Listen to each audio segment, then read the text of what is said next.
Don't mess with the great state of Texas. We're in downtown Frisco, the Star, the Dallas Cowboys practice facility. Day 2 of the official kickoff of the college football season inside the Ford Center, where every school in this league, every school in college football will compete for the national championship trophy this season. The Big 12 championship trophy, the coveted prize here inside this league. Monster Energy Big 12 Media Days alongside Louis Riddick, Dusty Dvoracek, Kevin Connors, happy to be with you. We've got a heavy hitter lineup today on day 2 of Big 12 Media Days. Star coaches, star players. We're going to hear from the man who's put this entire show on, Brett Yormark, the great commissioner of the Big 12. Get his thoughts following his State of the Union here in the Big 12 yesterday. 3 first-time head coaches, first-year head coaches here in the Big 12. Colin Klein at Kansas State, Morgan Scalley at Utah, and, of course, Jimmy Rogers at Iowa State. Louis, what are you looking forward to here on day 2? You know, really just kind of really digging into the football with these coaches. We had such a great day yesterday talking to these guys about program construction, roster construction, individual players, the state of the Big 12 overall. And really what you came away from this whole, the first day feeling was like, this is a conference that's on the rise, plays an exciting brand of football, expanding internationally. I can't wait to see how these coaches talk about their teams here today. Quarterback play. I mean, there's just a lot of good things, a lot of great momentum surrounding the Big 12. Yeah, there is. I think it's those 2 of those new head coaches you mentioned, going back to their alma mater. I think of Colin Klein at Kansas State. He was a finalist for the Heisman Trophy. Last time he was at Kansas State, he was a coordinator for a Big 12 championship team with Will Howard at the helm. We saw what he did at College Station. Now he gets Avery Johnson, who I think just is oozing with talent. What does it look like for him getting back to run his own program out of his alma mater? And the same can be said for Morgan Scalley, who is Utah through and through, was a fantastic player there in that defense, played for Kyle Whittingham. His entire coaching career has been there at Utah. But now he gets to run the show. He's got a very talented football team, outstanding quarterback with Devin Dampier coming back. So just hearing from those guys, they've been there in coordinator roles. They've worn the uniform. But now this is their football team. They get to put their stamp on it. I'm excited to hear what that looks like. First time in more than 20 years there's been a new head coach there in Salt Lake City. We'll chat with Coach Scalley later today. We've got so many great coaches coming your way here as well. Rich Rodriguez of West Virginia is going to close the night for us. We'll get things started with the commissioner here in less than 10 minutes. Jimmy Rogers taking over at Iowa State, where there's been an enormous amount of turnover. Sonny Dykes just a few years removed from playing for a CFP national championship. And then Brent Brennan, who returns the first-team All-Big 12 quarterback from a year ago, Noah Fifita. A lot of questions to be answered for Scott Satterfield this season here. Lance Leipold will be here as well. And again, we'll close the day with Rich Rodriguez of West Virginia. So a lot of excitement here on day 2. Never a bad time to look back on day 1. We're so excited to have College Game Days' Jen Latta here. Jen, what stood out to you from day 1? Yeah, so many intriguing storylines from day 1, but we have to start with the big one, which was the announcement about the Monster Energy Big 12. That's right, naming rights in college football. And I know a lot of people had skepticism about it, but it feels innovative and it feels aggressive, and I wouldn't be surprised if there are other leagues that follow suit if this works for the Big 12. We got to hear from Texas Tech on Monday. A lot of questions about them as they navigated the quarterback saga in the offseason. I found the players to be very confident in Will Hammond, who is the likely starter for the Red Raiders. It's a team that is the preseason favorite to win the league again, and talking to those players, they feel pretty good about that prognosis. And then, of course, there is Oklahoma State. They are obviously in a rebuild, but how impressive was Eric Morris, who talked about how he had to really blend his roster, right? He had guys from North Texas, he had holdovers, and then he has newcomers, and he's trying to get them all to row the boat in the same direction. It's not going to be an Indiana turnover for Oklahoma State, but don't be surprised if they are a player in the Big 12 this year as he reinvents the Cowboy football. Today we are going to hear from teams like Kansas. That's at 1:30. We've got Utah coming up at 2. You mentioned that they have a new coach as well. Cincinnati at 2:15, followed by Arizona at 2:30. We will also hear from the squads from West Virginia, Kansas, TCU, and Iowa State as day 2 of the Monster Energy Big 12 Media Days continues, Kev. Jen, great point about Eric Morris. He really felt like the right fit there in Stillwater. He talked about being a small-town guy, and it felt like the right place for him. And Yeah, Dusty, one of the other things that stood out to me was the football meets football idea here in the Big 12, the idea of going global. Yeah. And Brett Yormark talking about wanting to be on the forefront, wanting to be the league internationally. They want to expand the brand, right? They want to go wherever they need to. All kinds of different ideas. 2 different international games they're going to have this season. So I get it, man. And we've talked about this. We'll talk with Brett Yormark here this hour. But they have pushed as far as they can to expand this brand of the Big 12. That's been a huge point of emphasis from day one. You know, whether it's in basketball, it's now in football, meets football, as you said. I think it's great. And I think any way you can continue to elevate the profile of this league, that's the job of the commissioner. Look, I think the game of American football is something that I think across the United States there are people who are being very intentional about trying to make it not just American football, but have it be something that has really that's proliferated throughout the globe or around the globe. You're seeing it with the NFL. You're seeing it now with the Big 12. And I'm sure many other conferences are going to follow suit because, quite honestly, I mean, let's just be blunt about it. It's a big world out there, and at some point in time, you reach a point where there's this diminishing returns, and you have to kind of continue to expand and look for new markets and look for more avenues with which to market your game and really kind of introduce your game. And I think taking the game overseas is fantastic. If you've ever done a game over in Europe, I mean, the fans over there are just thirsting to try and learn about the game of American football, who the key players are, what the strategies, schemes, tactics are. So I think, look, Kenny Dillingham said it great. I mean, it's a great opportunity. It's not always advantageous to go play over in Europe, but I think it's, overall, I think for the health of the conference, in a big picture, it's something that's needed, and I think you'll see other conferences follow suit eventually. I was a part of a basketball game internationally in Asia. One of the coaches, who will remain nameless, sheltered his team, wanted to hunker down, taped newspapers on the windows so people wouldn't see what was going on at a practice. I thought, to your point, it was so neat to hear Kenny Dillingham embrace the opportunity on a global scale. Dusty, how about Coach Prime being very honest about his quarterback situation? Yeah, and look, I think that is a race. I mean, Juju Lewis is going to have to win that job. They're still looking for him to show the type of leadership, ownership of that offense that they're looking for. He's still very young. I thought, Isaac Wilson's a person to keep an eye on, a name to remember, because I think just most people anticipate, and he's here today, or he was here yesterday, Juju Lewis, was just expecting this is the quarterback. This is going to be the guy. Not so fast, my friend, as the great Lee Corso would say. I do think that's going to be a race. I think they want Juju Lewis to win the job. Yeah. But he's got to go take it. He's got to show them the things that he needs to show, that he is in full command of this offense, of this football team. And once he does, it'll be his show, because the young man is immensely talented. But I still think they're waiting for him to mature the right way and take ownership of that job. Yeah, I think – for Deion, you can tell that what he wants to see from Julian is the fact that, look, he's not going to be a reason why they lose games. They don't need. He doesn't necessarily have to be the driver of the offense like his son was, like Shedeur Sanders was when he first got there. And look, he has admitted it's kind of unfair for him to kind of hold every player subsequent to his son being there and being one of the best Colorado quarterbacks ever. It's unfair to hold subsequent quarterbacks to that standard. And I think he's learning that as a coach. I think he's obviously trying to build up the roster around him. He feels as though he has the best offensive line that he's had since he's been there. He really likes his wide receiver core. He feels that he has got guys that can really do things with the football, just get it to them. He thinks he has a defense that'll complement him. So, yeah, look, obviously Juju has to do his part. He just doesn't have to. He just needs to not be a reason why they lose. Just take care of the football. He thinks the roster is much better. But Deion is always brimming with confidence, right? He always believes that this is the year.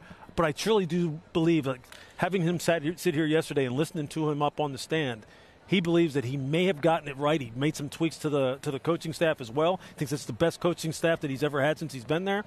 It'll be exciting. It'll be fun to see them open the season down there in Atlanta against Georgia Tech. And they have to run the football more effectively, period, point blank. And that's going to help any quarterback that's back there. And that's one thing that they have really struggled at. So I think that'll be a huge point of emphasis, too, as Juju Lewis or it's Isaac Wilson, whichever quarterback steps into that role, having some complementary football to go along with the passing game is essential. It's something Dave Aranda highlighted here when we talked to him about DJ Lagway, the new quarterback, the Florida transfer there in Waco, Texas. The star power in this league is evident. Nearly 40 players taken in last year's NFL draft.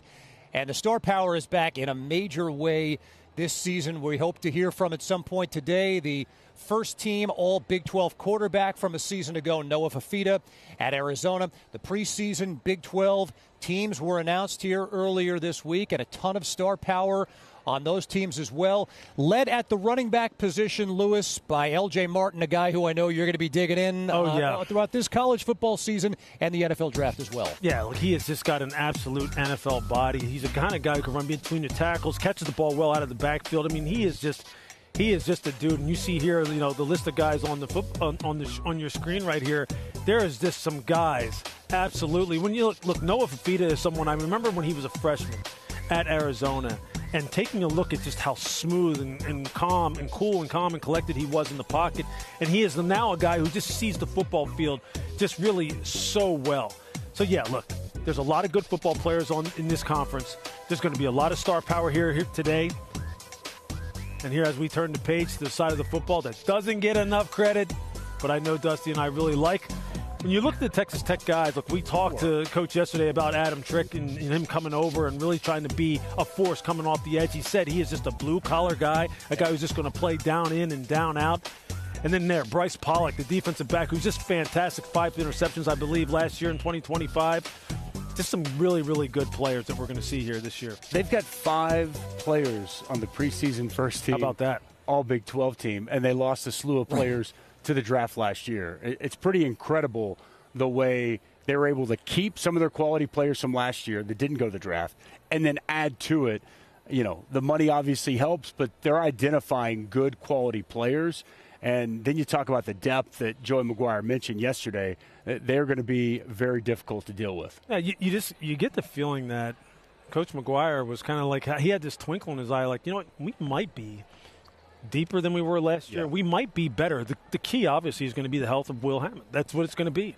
And if he's good to go, and if he's good to go from week 1, where the schedule kind of sets up favorably for them anyway in the first month of the season, Texas Tech could be peaking and really rising right out of the gate. And that's scary for the rest of the teams in the conference. It was awesome to see Joey McGuire so excited about the depth he has on that football team and the excitement coming into this season where his team will look to repeat as Big 12 champions. No team has done it in the past 6 seasons. We are just getting warmed up here. Day 2 of Big 12 football media days brought to you by Monster Energy. We're going to hear from the commissioner of the Big 12, Brett Yormark, on the way. Some fascinating thoughts from him yesterday. We will dig down and ask him about things like expansion to Europe on the way. Big 12 football media days fueled by Monster Energy. Unleash the beast.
We are back inside the Star here in Frisco, Texas, the headquarters of the Dallas Cowboys.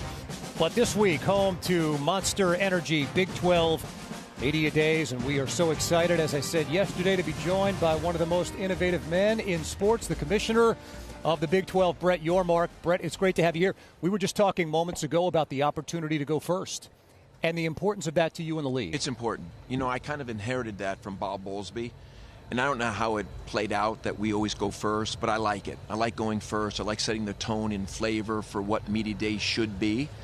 It's an exciting time for us. It's an exciting time for college football, and we're just excited to get started. I mentioned Monster Energy Big 12 Media Days, the entitlement sponsorship, a game changer for the league.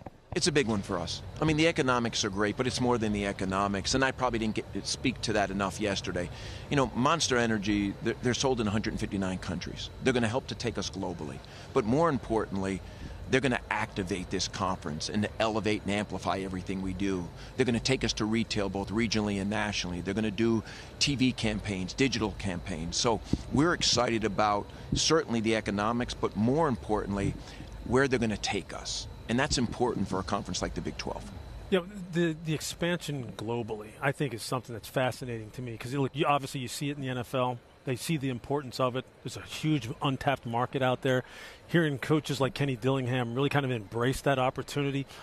How have you kind of like communicated that message to them, to the rest of the coaches in the Big 12 about the importance of doing this and really what the advantages are of doing it? Well, candidly, I've told our coaches we can win globally, and I firmly believe that. And I've got a bit of experience. When I was the CEO of the Brooklyn Nets, I took our team to China, Mexico City, the UK, and I was a firm believer that you can drive fan engagement, you can reinforce your commercial appeal. And then from a recruiting standpoint, even in the NBA, that was critically important. But fast forward to the collegiate athletic space, 14% of our student athletes come from outside the U.S. When six of our 16 institutions have extensions to their campus outside of the U.S. So when you think about enrollment, when you think about recruitment, when you think about fan engagement, and just as importantly, how we one day might be able to monetize our international TV rights, those are all good reasons why we need to be thinking globally. Very good reasons. I'm intrigued with the new football replay center you touched on. What exactly will that look like from the Big 12 perspective, and how do you think that potentially helps enhance the product you guys have? Listen, technology is ingrained in everything we do, especially on Saturdays. We've been a little bit behind the curve, candidly. My board decided to make a major financial commitment in raising the bar. So this year will be the last year in our current space. In the fall of 2027, we'll move into a state-of-the-art facility. We'll partner with DV Sport in the latest and greatest technology, and I'm very excited about it. You know, last year we activated the replay room for the first time with look-ins. And you guys took great advantage of that, ESPN, and that was just visual. This year we're going to add the audio. Next year we'll take it to a whole new level in the fall of 27. So we're excited about it. It's access and it's transparency, and I think that's the fan experience there. You talked about yesterday how the league has added 8 new schools over the course of the past few years. You also said as a conference, we are not yet the best version of ourselves. What did you mean by that? Listen, you know, I often tell people we're a bit of a mature startup. I mean, this year is our 30th year, but when you compare us to some of our colleagues, we're just getting started. And given, the composition of the conference and the changes that we've gone through over the last couple of years, when you think about members, we're not the best version of ourselves. We have a ways to go. I love the trajectory of this conference. I think this right now is the best time ever for the Big 12. But can we be better? We certainly can be. Across the board, this was a big year for us on and off the field. And we'll continue moving forward to grow everything we do and to get better. But I also think it starts at football. I think we can be better at football. Our schools are making the necessary investments. It hasn't shown yet, at least in the CFP, but I think it will. And I think that's an area where we can improve, and I know we will. I think there's no question, Commissioner, that on the field, ultimately that's what fans want, right? They want quality play on the field. We can talk about the business as much as we want, but fans get excited about the product you're putting on the field, and in particular about the quarterback position. And we were talking about it before we came on air. That's what has me fired up about this conference in particular. I think the quarterback play is going to catch people by surprise. And I shouldn't say surprise. I think it's going to really impress people, the different types of athletes that you have, the wide open offenses that you have. And that's not to say that defense will not be emphasized in this conference, because it will. And there's some fantastic defensive players. But that's got to have you excited. That's got to have all the schools excited about the kinds of athletes and the kinds of kids that you have playing the most important position in football. Totally agree. Last year we were the conference of quarterbacks. I think we'll rinse and repeat that this year. We have 6 returning quarterbacks. We were very active in the portal, very successful at that position. So I agree with you. And I think the style of play that is played here in the Big 12 is very exciting. Late game drama last year was incredible. I expect that again this year. I think the parity of this conference this year will also play out. A lot of depth. But you're starting to see schools emerge from the pack, and I think that's critically important when you think about the evolution of our football product. But I'm very bullish on the season, very excited. Playoff expansion. Everybody's talking about it. You said yesterday everything's on the table. How do you balance value of expanding potentially to 24, but that means removing a championship game, because those championship games are incredibly valuable? For us in particular. Aside from the economics, and the economics matter, it's a major tentpole event for us. I mean, last year we had over 85,000 show up at our champ game, the most ever in Power 4 history. Our ratings were up 39% on ABC. It's a big moment for us. Having said that, I look at it as a trade. I know what I have now, and I need to better understand what comes with 24, because ultimately it's a trade. And we're rolling up our sleeves. We're doing the work. We started that conversation in earnest in Colorado a couple of weeks ago when the management committee came together. We'll reconvene later this summer and have further discussions, and hopefully sometime in the fall we'll have a better indication of where we're trending. But as I said yesterday, I believe in more access. Yeah. I think great football teams are not in the CFP. And we should change that. Whether it's 16 or 24, I don't know. But right now, I'm liking 24. But I need to understand what goes with it. Football is certainly the driver. But I'm fortunate each March we get together in Kansas City and we get to chat at the men's basketball conference championship here. What a year for men's basketball. What a great year for women's basketball. It was great last year. Both on the men's and women's, we had 8 schools in the tournament. That set a conference record for us. You look at the NBA draft, we had 9 of the top 30, which again was a conference record. We had 5 women in the WNBA draft and the number 2 pick with Olivia Miles, who is doing an incredible job now. In fact, I think she was just named to the WNBA All-Star game. So the basketball product has been fantastic. And I look forward to having another great season this year. Yeah, one of the other things we were talking about was like the sense of community you get amongst the coaches here. Look, I've known Deion Sanders, Coach Prime, as he likes to be called now. I still call him Deion. I've known him since 1992. I'm going to call him Deion forever.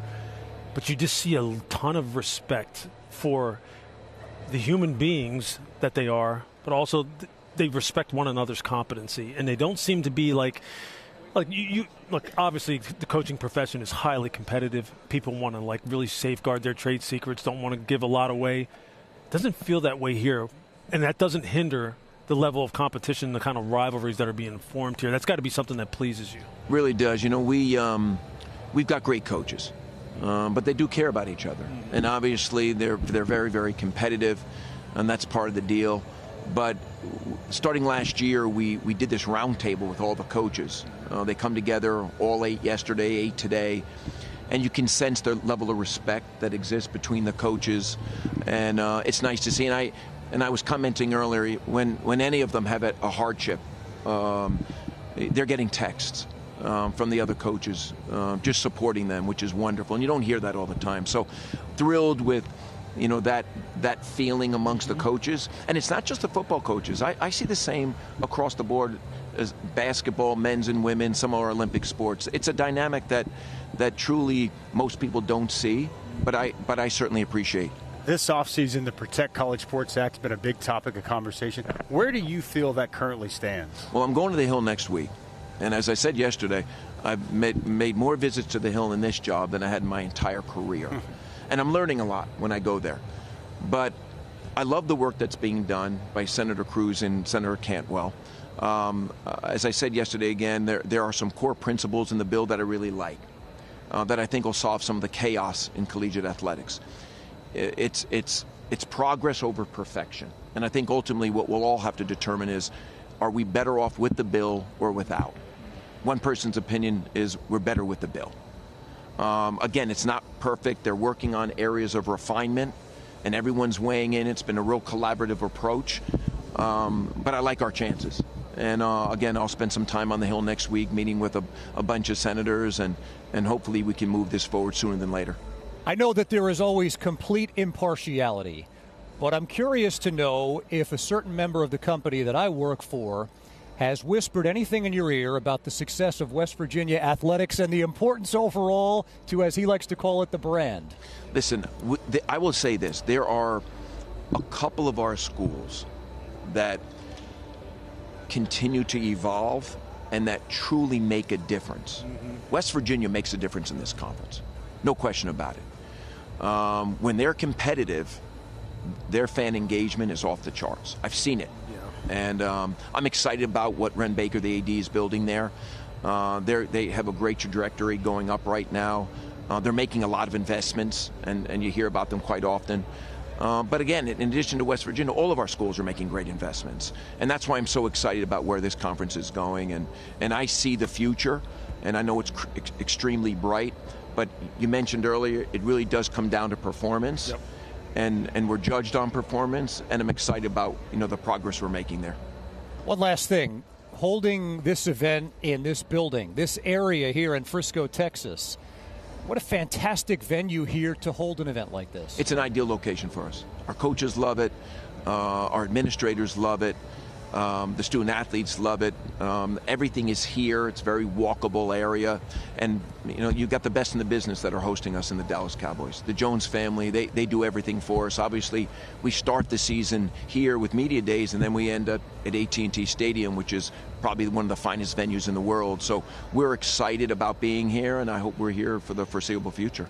It starts here, it expands to Dublin and London and 16 great college towns in the Big 12.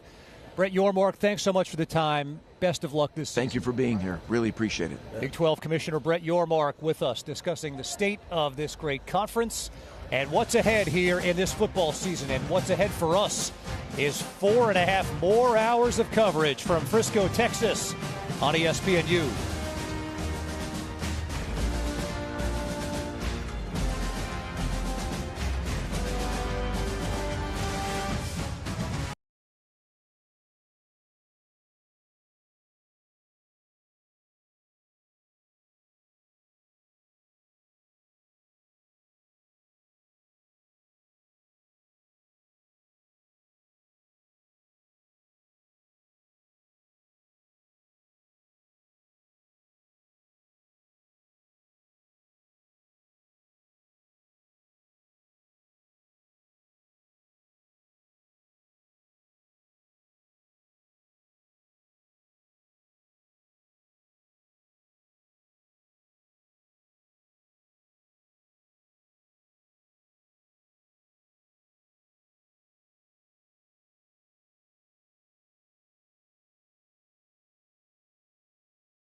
We are back in Frisco, Texas, inside the Star, where we'll hear from 8 more head coaches today, some star players inside the Big 12. Monster Energy Big 12 Football Media Days. Louis Riddick, Dusty Dvoracek, Kevin Connors here with you. Sidney Jones, Jen Latta as well. We ran through the Big 12 preseason first team and so many superstars on that list, but the big 3 are the preseason awards. Offensive Player of the Year. Louis, you mentioned a bit about L.J. Martin, the star running back there at BYU. A.J. Holmes, the Defensive Player of the Year. And then Drew Mestemaker, who joined us yesterday. And there is a lot of excitement at a place where there hasn't been a lot of excitement recently. Yeah, look, Drew Mestemaker is one of those guys, and all 3 of these guys are fantastic. But, to really put a bow on Drew Mestemaker and his time here and what we expect of him going forward, this young man sat here. I don't think he realizes still just how good he can really be. And he's someone who you can tell is just figuring it out. His story is fantastic.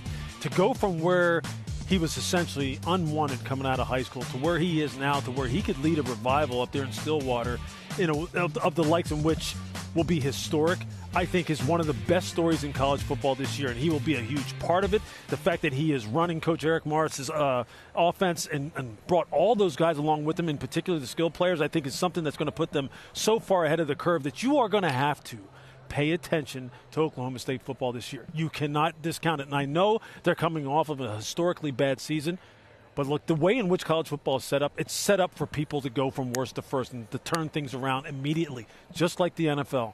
And I'm telling you, this is a football team that has me excited as any that we're going to watch this year, and he is a primary reason because of it. They'll be the most improved team in the Big 12, and they're going to be one of the most improved teams in college football, and he is a big reason why. One thing when he was talking to us I thought was fascinating was he goes to the Manning camp, and you could tell he probably didn't quite know how he stacked up against some of the other best. But then he realized real quickly, okay, yeah, I got this. Oh, yeah. This. Like, basically was like, hey, they're just normal guys too. They're not, comic book characters. And I think he is starting to learn, just like you said, he doesn't know how good he is or how good he can be. But I think he's starting to grasp it. And I think as that confidence grows and grows, it's going to be fun to watch this guy really come into his own. You got a glimpse of it last year. It'll be on a bigger scale this year. And it seems like the sky potentially is the limit for a guy that felt like the ceiling was extremely low just a couple of years ago. Now, I don't think anybody's putting any parameters on exactly what he can do. Yeah, that realization, when it kind of clicks in your head that you belong with the best of the best, it kind of like frees you to really kind of go to a whole nother level. And I think you're seeing that happen right before our eyes with him. And when he was sitting here, again, I'm kind of looking at him, looking in the face, and I'm going, this is just a young kid still, too. I mean, he just looks like such a young, maturing athlete. And you just go, how exciting is that? I mean, that to me is the essence of the growth and development that college football is supposed to be really kind of, defined by. And I think he's going to be one of those guys who when at the end of this year, you may not know a whole lot about him right now, but you're going to. Well, it struck me that he said, I didn't quite know how to lead when I wasn't playing a lot. Yeah. But now that he is a star, Louis, your advice was kind of like, be you. Yeah. I mean, ultimately, again, Dusty can speak to this, and anybody who's been in any kind of competitive environment, and it doesn't even have to be sports, the number one thing that will cause you to follow someone is competency and performance. It's not what they say, it's what they do, and it's how they do it. And with him, I think the fact that he's just a damn good quarterback. It's simple as that. And approaches the game the right way in terms of the preparation, the rehabilitation, how he conducts himself off the field. He doesn't need to be raw. Quite honestly, during my time, I didn't really like rah-rah guys. I didn't like people who were constantly chirping. Just go play, and I'll follow you. You're good, I'll follow you. Not everybody. Look, we had a guy sitting here, Deion Sanders, yesterday, who was one of the great leaders of all time in my time and playing with him. And he didn't, as much as he talks now when he's talking in the media as a player, as he said, I didn't talk a lot when I was a player. I just played. And his play did all the talking, and that's exactly what Mestemaker needs to do and what I'm sure he will do. When we talk about quarterback play, one guy we haven't spent a lot of time talking about is Bear Bachmeier and the great freshman year he had a season ago. But it struck me when we had Kalani Sitake on set, and he was talking about the physicality that he likes his team to play with. And, Dusty, some of that starts with the preseason Big 12 Offensive Player of the Year, L.J. Martin, running the football. Yeah, and, he was the Offensive Player of the Year in the league last year. In a league where there is a lot of quarterbacks, he's coming back. Love that he came back, said that he got himself fully healthy. And he was talking to us. He leaned up a little bit. Said he had gotten up to 235 at the end of last year. He's gotten his way down to closer to 220. I mean, he is tough to tackle. Runs behind his pads. You see he's got the ability to run away from players at the third level. But I think he's got very good patience, vision, contact balance is off the charts. And when you put those two in the backfield behind an experienced offensive line, good luck. I mean, it's just they're going to bloody your nose. And when you're playing this football team, you're going to have to roll your sleeves up, and it's going to be a physical knockdown, drag-out. But he's the tone setter for this BYU offense and for this football team. And I'm excited to see where he can go from what he did last year. He was so good. And I just anticipate Bear Bachmeier is going to take a big step. I really do. We talked yesterday, do they have the weapons outside? I do think they're going to have some guys emerge. Kyler Casper is a guy that I'm looking at who's 6'6", can go get the football, comes over from Oregon, didn't really get the opportunities at Oregon. He's going to get more of those one-on-one opportunities in this offense. But, I mean, Bear Bachmeier, by all indications, heading into last year, he wasn't ready for that. Yeah. And he went out there and played very well. Now he's had an entire year he's got ownership of this football team, ownership of this offense, a better understanding of how he fits in everything. And I just think he's going to continue to blossom, continue to grow, which is going to be good for L.J. Martin. But, man, when you look at this offense, good luck trying to defend what they're going to have in the backfield. Yeah, I like fundamentally and philosophically how they try to build their football teams. Like the Big 12 essentially, most times is associated with being a spread type of conference where they like to throw the football over the field and play the horizontal game, spread people out across the field. Look, BYU can do that with Bear, but they will also play downhill on you. And they play it that way on both sides of the football. And look, I remember my very first college football game that I ever played was in Provo as a freshman at the University of Pittsburgh. And I remember coming out on the football field and going, these dudes are men. These aren't like 17, 18, 19-year-old guys. These guys are men. And that's when you watch how Utah plays and you heard Coach Satake talk about it, he said, hey, look, in football, it's 11-on-11 game. And you've got to spar. You got to get out there and you got to hit. And that's the kind of culture that they have out there. I love that kind of culture. And I really do think that they, as Dusty mentioned, if there's a few questions that they can answer, particularly on offense on the perimeter, they are going to give Texas Tech a run for their money, as will some other teams, as we will get into and recap at some point in time, namely your Houston Cougars. One last point about BYU. You're right, they are men. A lot of the players on that team are older than a lot of other teams in college football, and that's what struck me about Bear Bachmeier as a true freshman last year. To take on a leadership role with so many older players on the team, it was incredible. We'll get much more on BYU here, but we'd be remiss if we didn't talk about a Texas Tech defense who, Dusty, you mentioned, lost so many great players to the NFL, and yet the preseason player of the year on the defensive side of the football is A.J. Holmes. And we love the fact, right, that he's a D tackle. Like, let's give some love to the big boys up front. Look, Lewis is the NFL draft expert. This dude is twitched up now. I mean, his get off. He gets in the backfield. He is disruptive. He's a penetrator, plays with great effort, but it's about making negative plays. You got to be able to set the point, hold the point, but get in the backfield, creating negative plays, and then getting after the quarterback. When you can rush the passer from the interior, it is a problem for opposing offenses. Edge pressure is great. You know what the toughest pressure for a quarterback to deal with? It's right up the middle. And whether you're a 3 technique, you're inside on a 2-eye, you're a shade, when you can get pressure and win inside, that is completely disruptive and problematic for a quarterback. That's what A.J. Holmes can do. He is going to be somebody that when offenses watch the tape and offensive line coaches, he's the first guy they're going to point to. And you know what that does also? It frees up guys elsewhere. Yep. So now all of a sudden this guy becomes a problem inside. He's going to draw a lot of double teams, protection to him, and that's going to help other people on this defensive line that they've just retooled and replenished. Yeah, the thing about it is he's going to be able to stay fresh because of how many people that they have and how many people they're going to be able to rotate. You'd probably figure Texas Tech on that side of the football, on the defensive side, they'll probably be able to play upwards of 25, 30 guys if they want to. I mean, they could literally roll that many people out there. They've signed 4 new D tackles, 4 new defensive ends, in the transfer portal to go along with a guy like this who's not going to want to come off the field because he is someone who, as Dusty mentioned, quick get off, real active hands, real good instincts, real good block recognition.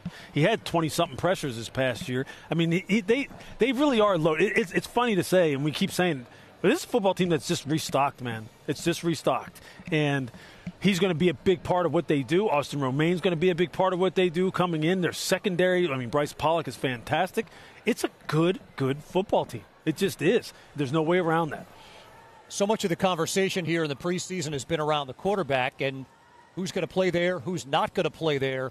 You put 5 players on the preseason first-team defense. Yeah. That is a statement by Texas Tech. It is, and this is following up a year their number 1 rush defense in the country, led in so many statistical categories. And Shill Woods is an outstanding young defensive coordinator. Just ask Willie Fritz because he lost him just a season ago to Texas Tech. But, now he continues, like you said, retool, replenish. He's got these different players at his disposal. I mean, it's pretty remarkable. I mean, when you look at – and, again, they just lost last year's defensive player of the conference in Jacob Rodriguez. I think Ben Roberts is going to have a chance. He had 2 picks in the Big 12 championship game last year. It's crazy. Corey Platt comes over from Houston. They get him, that depth, that linebacker room. It's an embarrassment of riches on the defensive side of the football. And it's crazy because it's like you don't want to overhype it because they were at one possibly the greatest season in Texas Tech football history last year. I think it was the greatest season in Texas Tech football history. And a lot of it was predicated on that defense. But it's not going to surprise me if they're on par defensively with what they were a season ago. Yeah, it'll look a little different, especially up front on the perimeter, right? I mean, David Bailey is different. You just don't have you don't go in the portal and just go, hey, just find me another David Bailey. But look, Adam Trick is someone who is going to be a really good player for them on the outside. He's just a high motor guy. I mean, what he reminds me of a little bit for some of the old heads out there, a guy like Ryan Kerrigan who played for Washington, back in the day in the NFL. That's what he reminds you of, a little bit of that type of guy. And look, Austin Romaine, they talked about yesterday the fact that as a linebacker coming over from Kansas State, he will be used in the pass rush a lot because he is slippery, big, strong, solid fundamental base as far as his ability to kind of not get knocked off track when he's coming through A and B gaps coming off the edge. They've got a lot of different things that they'll be able to throw at people this year, be real multiple in the looks that they give. Again, it all comes back to, though, this offense and just how good will the offense be. The offensive line is going to be decent. The running game is solid, and they've got people who can go on the outside. Quarterback. That question's answered. It's going to be a tough year for the opposition. One other defensive name, and we spoke with Kalani Sitake yesterday about injecting this guy into the middle of that defense, Cade Uluwave, who comes over from Cal. Kalani told us, Dusty, we missed out on him on the first time. We didn't recruit him hard enough the first time around. We're glad we're getting a second bite of the apple. Not going to make that mistake again. Yeah. He's fabulous at Cal the last 2 years. All-conference player for Cal the last couple of seasons, a tackling machine. And they really don't have a lot to replace. They got 8 starters back on that defense. And when you can insert him into that with what they have on the back end, that secondary is going to be outstanding. You got a really good front, and now you insert one of the better linebackers in college football into that defense. The one question I think that I'll have, Kelly Papinga. And he's from the staff, but calling it is different. And what exactly does that look like? That'll be the one question I think will need to be answered. But from a personnel standpoint, they got the dudes there at BYU. I hope everyone at home is having as much fun as we are diving in here on these teams, getting to know some of the personnel and talking ball again here inside the Big 12 as we just begin things here from Frisco, Texas. Monster Energy Big 12 Football Media Days, Day 2, and our coverage continues after this.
Colorado.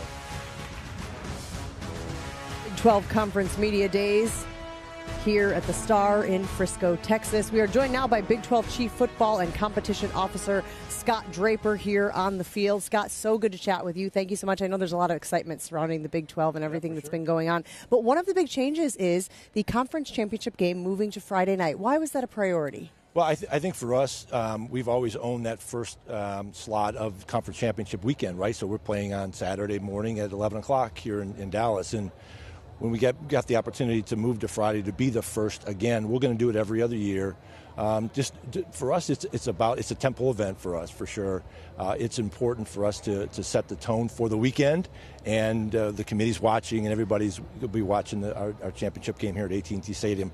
Excited about what environment will be, a Friday night environment will be, but it's going to be a great event for sure. In March, you guys announced the new Replay Operations Center. Yeah. Why was that important for transparency in the league? Yeah, I think for us, we're probably have been a little bit behind our peers in making that change and upgrade. We have a brand new facility coming on board in the 2027 season for us. It's an important step towards just delivering a better replay product to our schools and on game day. But transparency in replay is really, really important. And we'll continue to add more elements this fall. We'll have the live look-ins and the things that we did started last year. So excited about the season for sure. We always appreciate the flexibility amongst conferences in college football. Yeah. A goal, of course, of the Big 12 is to get more teams in the college football playoff. What does your committee believe is the path towards that? Yeah, our coaches unanimously supported a 2014 playoff. I think that's a good place to start, expanding the field. We certainly had teams in our league last year that would have been in the playoff in an expanded field that were deserving to be there. There's no doubt about the fact that it's a challenging thing to do, right? It's hard, but I think for us, the best opportunity for us to have more teams is an expanded field. When you talk about the excitement surrounding this team, they've called it a league of quarterbacks and whatnot. Sure. What can we expect from what we see on the field from Big 12 teams? More of the same from last year. Games that will be exciting in November. You'll see early season games. We play a game in London, for example, a conference game in London. How great is that going to be at Wembley Stadium? Early season conference matchups, a great matchup with Texas Tech and Houston on Friday night in week 3. So we're going to have a great football early in the season, but it'll be compelling and down to the last weekend like it always is in our league. And you and I were talking off air about some of these non-conference games that you guys have scheduled and how that can really amplify, gain a little bit of traction, maybe with the committee, maybe with the public, when it comes to how good the football is in the Big 12. Well, you have to prove it on the field, right? And you have to do it against those teams early in the season. I think we have opportunities certainly in week 1 with Baylor and Auburn playing in the kickoff classic or the kickoff game, and then certainly Arizona State and Texas A&M in week 3. So in week 2, so really lots of opportunity early in the season for us. But we've got to perform, and that's what I'm looking forward to the most. Scott Draper, thank you so much for taking the time here. Thank you for being here. Appreciate you taking the time, enlightening our viewers. Absolutely, thank you, Kev. Jen, thanks so much. Boy, Scott, I love the point he made about the Friday night championship game and the symmetry with this league and the state of Texas. And, Dusty, the opportunity to own that Friday night off of the success this league had in the championship game a season ago. I love the mindset. Look, that's a wide open window, and you have a huge advantage on a Friday night, and that's typically, the latter part of the high school season. You're going to have a lot of eyeballs on that. I mean, I think it's great. One thing that we've noticed, and we saw it last year when you look at ratings, Friday night's rate. Yeah. You guys had a big game on Friday night. We did a big game on Friday night. This is an opportunity if you want everybody's full attention. And I get it, and I played Texas high school football. I get it. I understand these are sacred nights, but, man, there is real opportunity to continue to grow the brand, big stage, and I think it really just sets the tone for championship weekend. And kind of like here, you're first at bat. It's what the commissioner wants. He wants to step into the batter's box and be the first to swing. You're going to get that same opportunity on a big stage for championship weekend. I love the mindset. Yeah, look, I like how intentional they are at trying to maybe, go against the grain a little bit, break conventional wisdom, try things that maybe weren't the norm in the past and kind of and open up people's minds to new ideas and ways of doing things. And that's how you ultimately get growth. That's how you ultimately start to kind of rise up and level up. And look, the Big 12 is on the cusp of that, and I like that. And look, it doesn't matter to me what day of the week it is. Okay, right. You play a conference game, you got good football on the field. I don't care if it's Monday, Tuesday, Wednesday, Thursday, Friday. I'm watching it, and I think that's the thing that ultimately will allow the Big 12 and every other conference to do whatever it is that they want to do as far as being creative with their scheduling, quality of play on the field, and they have it in this conference this year. Look, the bottom line is we're here.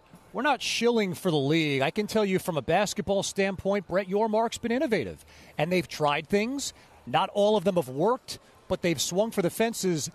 And in this competitive landscape of college sports, Dusty, you know as well as anybody, you've got to try to stand out, and they've done that on numerous occasions. Yeah, differentiate yourself, stand out, find opportunities there where maybe other people don't recognize it. And I think this will be something they try. And, if you try it and it doesn't work out, you can always pivot and go back. So I applaud it. I agree with you.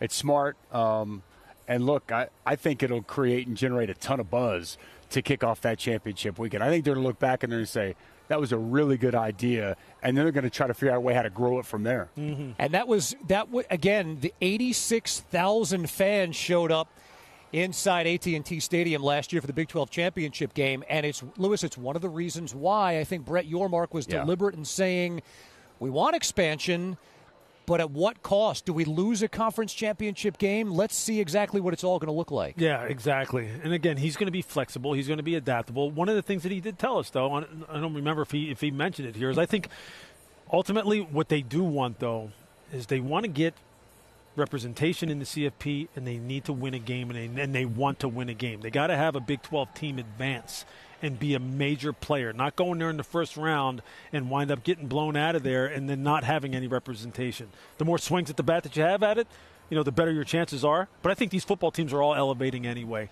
and I think they're going to turn the tide here soon. Yeah, Brett was pretty clear. A win over volume would speak volumes here on the college football stage. So many new faces in the league on the player side of things. 4 new first-time coaches in the Big 12, and we will be joined by one of them when we come back. Jimmy Rogers, the new man in Ames, Iowa, leading Iowa State, will join us here as we get set for Hour 2 of Big 12 Football Media Days.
one of the great venues in college football. Touchdown, Tom Overby.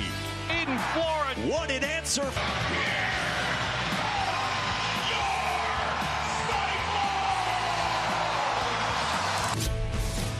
Hour number 2 of our coverage of Monster Energy Big 12 Media Days continues.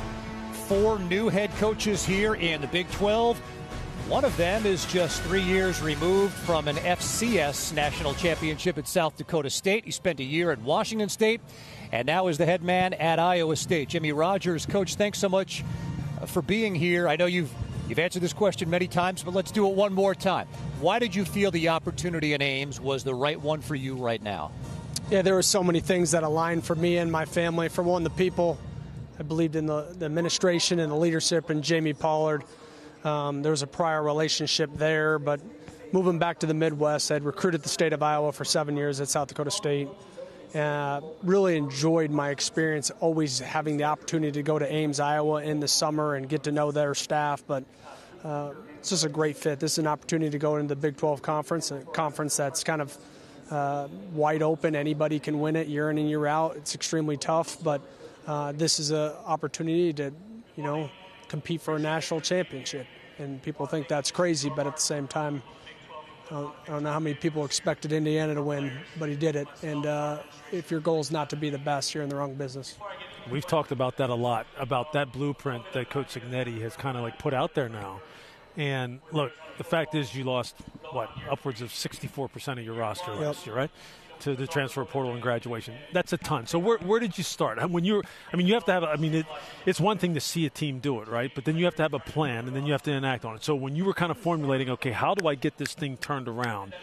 Where did you start? Just walk me through that process in your mind and how you then communicated it. So, because it takes an army to put this thing together. How did you do that? Yeah, I think, it started with it was different than my time at Washington State. At Washington State, I took the job on December 28th. I had a few days to try to catch it before players were already gone for break and going into the portal. At Iowa State, I was hired very quickly after Matt Campbell had decided to go to Penn State. And so I had the time to meet the team, spend time with the players one-on-one, and try to figure out their story, also who was leaving, who was staying. And the prior players that stayed, I got no qualms. They were great because I allowed us as a staff to figure out where there was going to be holes or how we could replace and how many. Mm-hmm. And so we started our focus started at the line of scrimmage. I think that if you had followed us on social media at the time, you saw that we brought in really quickly what I thought was going to be the hardest because they're hard to find. I feel really good about we brought in 11 O-linemen, 4 O-linemen stayed on the last roster that were on the current roster. And we brought in 4 high school players. And feel really confident about that group coming in. But as that was forming, it was also who's going to play quarterback. Mm-hmm. And because I knew when we had to get to the skill positions, they all would want to know who is going to be the quarterback. And you needed a guy to be able to kind of help you do that and help you get great players. And that's when Jalen Raynor came about. It just so happened to be I was in the midst of hiring a quarterbacks coach. And Keith Heckendorf was the guy that we were looking at, who was the Arkansas State offensive coordinator and Jalen Raynor's prior position coach. So those two things naturally aligned. Also in our prior knowledge of knowing about Jalen and watching him develop over the years, he was a guy that I believe in having a running quarterback, a guy that can play off platform and make a ton of plays with his legs. And those were things that I had saw through crossover film from the season prior. And then to see him take another step. It's a guy that played for 3 years, took over a starting position 3 games in as a true freshman and has consistently gotten better. He's a guy that has natural charisma, helped us kind of put together this roster and connect a lot of pieces once the pieces were into the building. In spring practice and everything, did he take on that leadership role of the offense and of the football team? Yeah, I would say right away. When you have so many new players and everybody is new to him, mm-hmm. Right. There isn't players outside of Tyler Fortenberry, who's a tight end that came with us from Arkansas State as well. Everybody's new to him. And the ability to come in, own the setting, have this charisma and natural knack of players wanted to gravitate to him, to stand in front of a room full of new people 1 week later and go down the whole row and name every player on your team, I thought was extremely impressive, because that didn't just happen. He went home and he studied it, and he wanted to take this position over and do it the right way, and so thus far he's done that. You hit on it a bit, Coach, the entirely new offensive line. 5 new starters will be on the offensive line. What's that process like of, at that important a group, getting that group to mix? Yeah, it's extremely important, and that usually takes years, and we don't have years. We have months, and we have to get on the same page, and that's everything now. That's not just the O-line. That's the entire football program. I think continuity on the defensive side of the ball helps, because that staff has been with me with the exception of Ross Watson, but it's everybody. It's a new staff forming. It's Coach Roll, Coach Heckendorf, Coach Thornton, Coach Johnson, Coach Sherman, those guys putting a plan together and understanding the verbiage to translate it to the players and not skipping a beat. And I think we've done a really good job of putting forth our best effort to showcase to our players that this is the standard and this is what we want done and this is how it looks. And our players have been unbelievable and been extremely willing.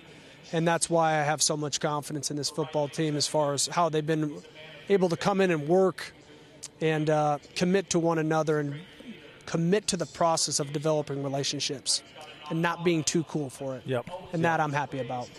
Have you leaned on the players that you brought with you from Washington State? Have you leaned on them as far as like trying to help disseminate the look? It's chemistry, culture is one thing to talk about. Mm-hmm. As a player, as a former player, and as a coach, it's hard. There's so many ways in which it comes about. Yeah. But it's always it's about the boots on the ground. It's about the guys who are in that locker room all the time, and you need guys who understand what the coach wants, and then they're the ones who kind of implement it. Have you been pleased with the people who you've brought in that you've had familiarity with and the message that they're disseminating in the locker room? I've been pleased with the players we've brought. I've also been pleased with the players that we kept.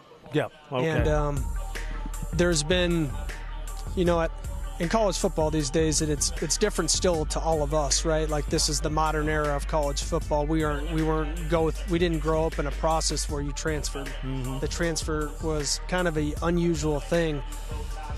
At Iowa State, that was an unusual thing. And the maturity level of the players that stayed and them welcoming our new players with open arms, they've been awesome. And they've worked extremely hard in teaching our new players about Iowa State. And the players that we brought, I think, have done a good job of illustrating what we want as a staff and what the expectation is under myself and this coaching staff. How much time have you spent learning the league leading up to the start of this season? Well, obviously, I've always followed, the landscape as much of college football as I possibly can, just watching it.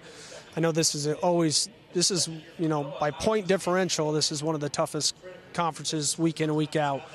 And I'm excited for that. Like, as a true competitor, you have great coaches in this league. There's a lot of balance in this league, and really every year, I don't know how many years in a row they've had the consistent winner. I think it's really rare that they haven't. And it gives, hope that this is a landscape that you can come into and be competitive and take a run at a college football playoff and go after a title here. Coach, how tough is it? This is always interesting to me from a philosophical approach. When you're coming in following someone like Coach Campbell, right? And then the players that did stay. Like, how much is it? Did you learn from the players that were there? That you took from the players that were there under his tenure to kind of add it to your book, add it to your bag, to kind of, because we're always trying to grow, right? You're always trying to expand your ability to get the very best out of the players and put the best product on the field. How much did you learn from them about how they had done things before? But look, you've had a lot of success in your career, so you have a good blueprint of how you think things need to be done anyway. But what did they teach you? What did you take from them? Yeah, there's a system and approach to everything. I'm always trying to grow. That's just kind of who I am. I look at everything after we do it and we meet on it and to say right away, like, what could we have done better? And that could be a recruiting visit, and that could be an OV or how to run a prospect camp. Mm-hmm. I think there's always ways to collab right after and say, how should have that gone better, and then make those adjustments in the moment so you're not trying to think about it a year out from where you're at. So when I had the opportunity when I got there to sit down with the players, hear their story, figure out what was a positive to them and what they had done at certain parts of the year, I took advantage of that.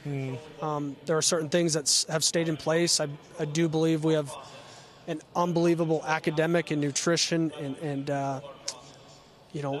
athletic training. The services and the systems that have been in place by Coach Campbell are phenomenal. Yeah. And so a lot of those things haven't changed, which helps the players that had stayed, because everything's new to the players coming in. But there's been a lot that has changed. The strength and conditioning has changed. The scheduling has changed. How we install has changed. And without being in the building, I'm sure the standard of how we do things and the pace in which we do it is different. Sure. So it's been a smooth transition, as smooth as it can be. And I'm blessed with this opportunity, and I surely know that. For Big 12 fans watching at home that haven't seen your teams, what does a Jimmy Rogers coach team look like? Yeah, I would say tough. A team that will play together, a team that plays with a certain level of spirit and flies around, and a physical team that will come out with a certain level of focus and finish in the end. Is that through practice? I always find it fascinating. I was talking with Coach Sataka yesterday, and everybody wants to keep a healthy team. Mm-hmm. But when you want to be toughness and physicality, you kind of have to practice that way. Is that your belief system and the way you guys approach the practice aspect of it? Yeah, because I don't. If you're going to claim that you're going to be something and you don't practice it, I mean, it's just words on a wall that don't mean anything. And the players see through everything. And so I think they would be the first to tell you that this has been the most physical spring that they've ever been a part of. It's been the most physical spring I've been a part of as a coach. Has that been intentional? It has, but it's also my background, South Dakota State, so is the defensive staffs, with the exception of Ross Watson. And I hired an offensive coordinator that had a history at North Dakota State, and the way they play, the style in which they play. I mean, it's like you're playing for the rivalry trophy every single day at practice, fighting for inches. So when the message is the same on an offense as how they are on a defense and how they are on a special teams, that physicality, effort, and toughness will win you football games, and the players buy into it because that's all they hear. It creates for very intense practices that at times get emotional, and we got to pull them back. And I would rather have that. I would surely rather have that than a team that I got to say yeah to. You mentioned rivalry trophies here. I know you've been a part of some great ones in your time in South Dakota State, and of course the Apple Cup last year. You're going to dip your toe in the water in week 1 against Southeast Missouri State, but then week 2 in Iowa City against Iowa. What is your understanding of what the Cy-Hawk rivalry means to folks in Ames? Well, I mean, I know it means a whole lot. Short time on the job, I heard beat Iowa, and so that was the same in what I went to Washington State. It was always beat UW. Helps having played at Kinnick before and aware of the system and the structure and who they have on their roster. And it will be a really competitive game, and it'll be new for a lot of our players because there isn't a built history. I would say, if anything, that could be the most unique about the amount of players that we have taken that are unfamiliar with the rivalry. There's not this built foundation of it, but our players will be educated on it quickly, and it's really important to understand that they play for Iowa State, but they also play for the state of Iowa. And if we want the best players to play in the state of Iowa, you have to beat University of Iowa. Mm-hmm. And you'll get that chance in week 2. Coach Jimmy Rogers, thanks so much for taking the time here. Enjoy the rest of the summer, what's left of it, and good luck this season. Awesome. Thanks for having me, guys. You bet. Brand new start in Ames, Iowa, with Coach Jimmy Rogers on board. Just down the road from us here in Frisco is where Sonny Dykes coaches TCU. We'll hear from the Horned Frogs leader next.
welcome you to where the West begins. Beautiful Fort Worth, Texas. Into the end zone. It's Dwyer. Looking for Hoover. Jeremy Payne into the end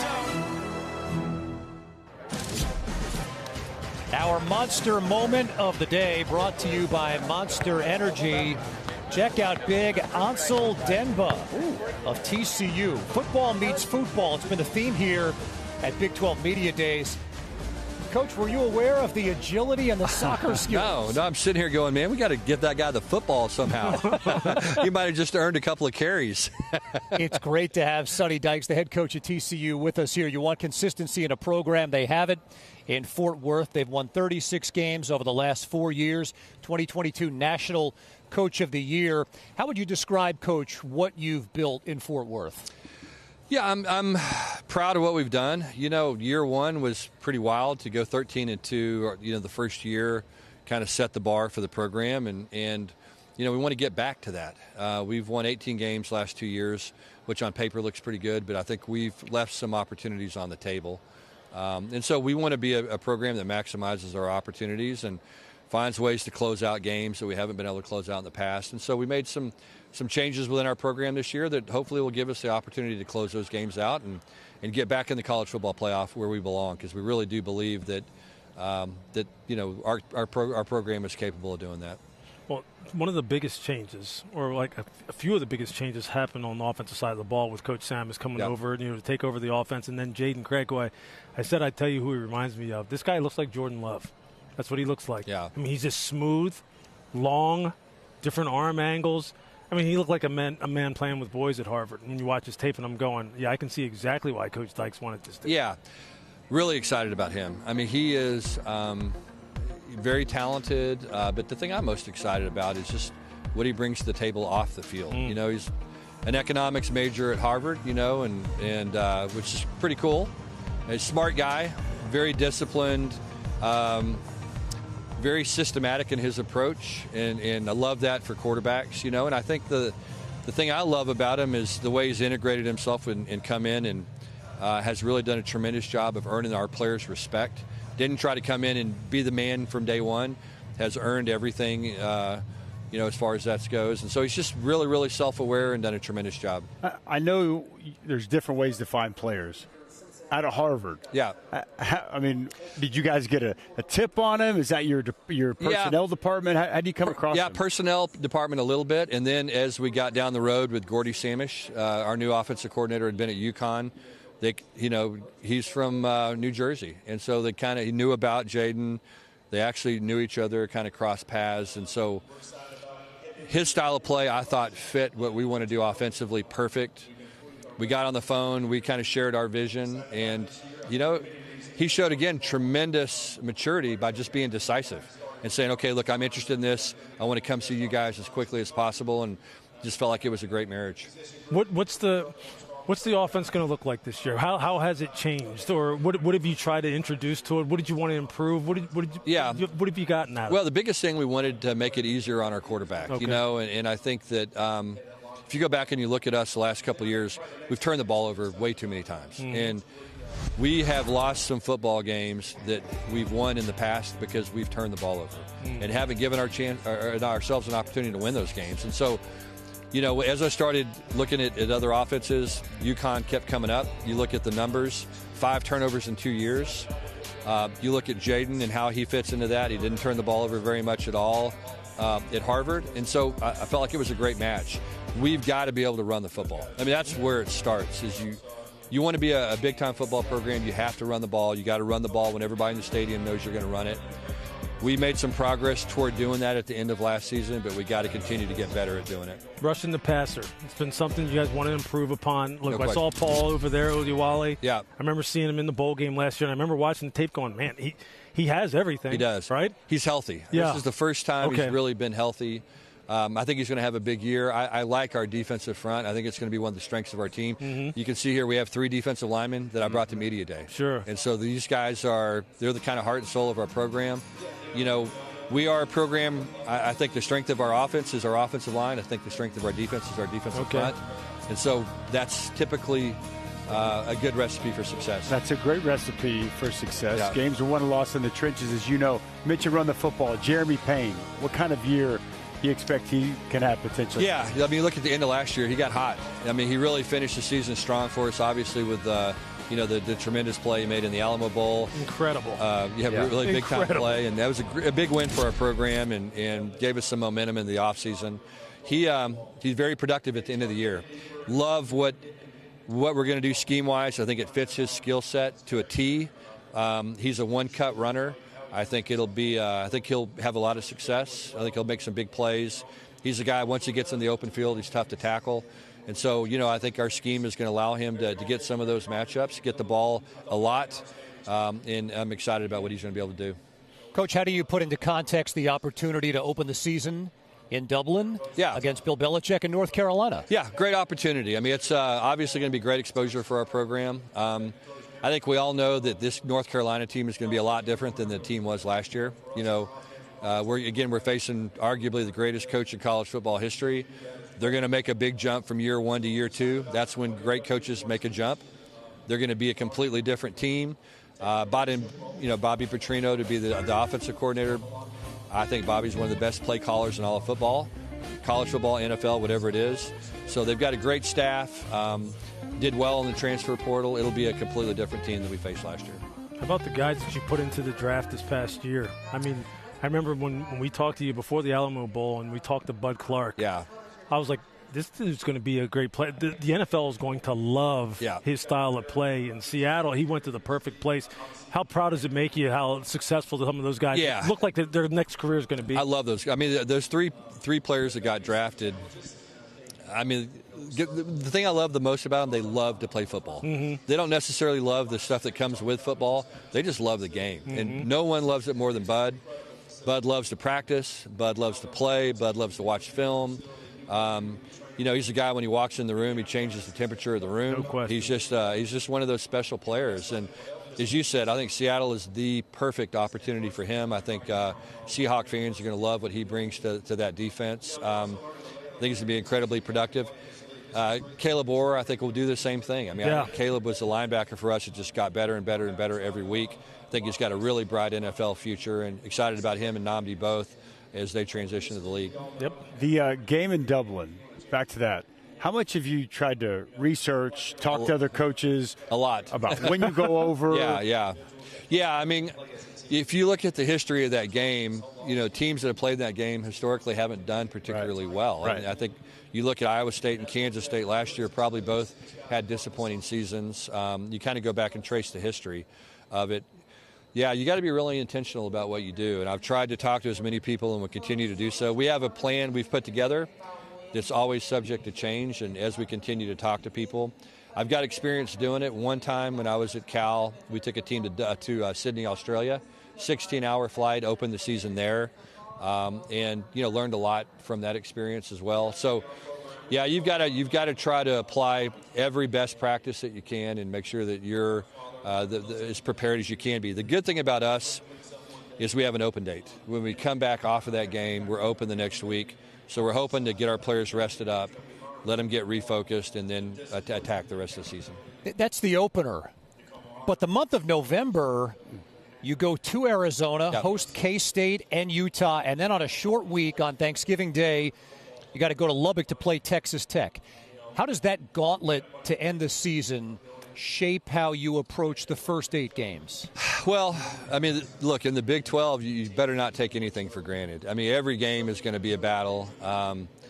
So you got to worry about November when you get to November. I think our focus is going to be on playing well against North Carolina and trying to get our guys ready and then survive the early part of the schedule, because it's not easy either. I think, when you have a 16-team league, some people are going to kind of draw the short end of the stick in scheduling. It seems like this year we got a tough schedule, and at some point we'll catch a break. But it's a gauntlet, as you said. But it's going to challenge us. And again, I like this team. I think that our guys welcome the challenge. I think we have a lot of confidence that has come from our preparation. I think our guys are excited to go out and compete. And I think that we have a chance to have a good football team. Yeah. we talk about quarterbacks, running backs all the time. We talked about some of your old players like Bud Clark. But, look, Ben Taylor Whitfield is someone who, again, when I talked to you last year and I watched this tape, I said, this guy looks like he's a first-round offensive tackle. Yeah. And it was great to see him here. And when I walked past him when I was on my way into the tunnel, I'm just sitting there looking at him going, this league really is chock full of talent, a premium Sunday caliber talent that's going to play at the next level, and he's got to be one of them in your mind. No question. Yeah, I'm excited for Ben. I mean, I think he's come in. He's the perfect example of what we want as a TCU football player. He was a guy that was a little bit under-recruited, had a lot of promise, went to Duncanville here, local product, and has just gotten better and better and better every year. And is much more mature now. He's a different guy than he was 3 years ago. His preparation has really changed, the way he prepares every day, the way he attacks the day. He's turned into one of the leaders of our program, and it's pretty amazing from where he was to where he is now. Yep. Not only physically, but just mentally, emotionally. He's just a grown man now, and excited to see what he can do. He was a little bit inconsistent at times last year. He was incredibly consistent this spring. And so we expect big things from him and think his best football's in front of him. You love when you see those jumps, man. Yeah, it's fun. And guys take advantage of it. So it makes coaching special. Right. You get to watch these guys grow up and change and become, reach their potential and become who they're capable of. Very cool. I know it won't be a vacation, but a pretty cool business trip to open the season in Dublin with the eyes of the college football world on you. Sonny Dykes, we wish you the very best. Good health this season and good luck with TCU. Yeah, thanks for having me, guys. Appreciate what you guys do for college football, and should be a fun year. Of course. Yes, sir. Indeed it will be. Sonny Dykes, head coach at TCU, and our coverage of Big 12 Football Media Day continues. Brent Brennan is looking to put his Arizona Wildcats into the Big 12 championship conversation. We're talking Cats next.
Arizona. Brent Brennan and the Arizona Wildcats. Fifita steps up, puts it on the money. Chris Hunter.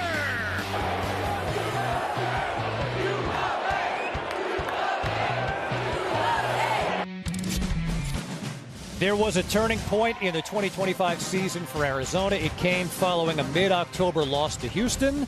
The Cats hit a bye week, returned from that bye week, rattled off 5 consecutive wins to close out a 9-win regular season and a trip to the Holiday Bowl. And it's great to have the head coach of Arizona with us, Brent Brennan, here. Coach, how do you explain that mid-season turnaround? Well, I think for us at that time, we had just lost to 2 good football teams. We had just lost in double overtime to BYU, and we had lost on a last-second field goal at Houston on the road. And so I think we knew we had a good football team. We were confident in what we were doing. We just had those 2 back-to-back losses that were devastating. And to the credit of our players and our coaches, everybody just went back to work, dove back into the process. All right, let's kind of look backwards. Let's see how we could have avoided some of these things, address those as a coaching staff. And to the credit of our players, they were there for it, and they never wavered, and we never looked back either. So it was awesome. Look, it's nice to have a season where, when coming in, you have a guy who you know is going to be one of the special players in college football, Noah Fifita. And I remember I saw him as a freshman, and I remember sitting there thinking, dude, this dude has got it all. He is just as smooth an operator as can be. And look, I can see your face just lighten up, because you know when you have someone who's special like that. And it sounds like, to me, like Noah, as good as he is as a player, he's just a good kid. Right. No, Noah Fifita is the best story in college football. Right. He's an incredible competitor, tough. Saturday he is trying to kick your ass and steal your heart. Right. But then off the field, he's incredible with the community. He has a foundation. He does a ton of charity work. He's a young man of faith. Like, he's just a really special guy in every sense of the word.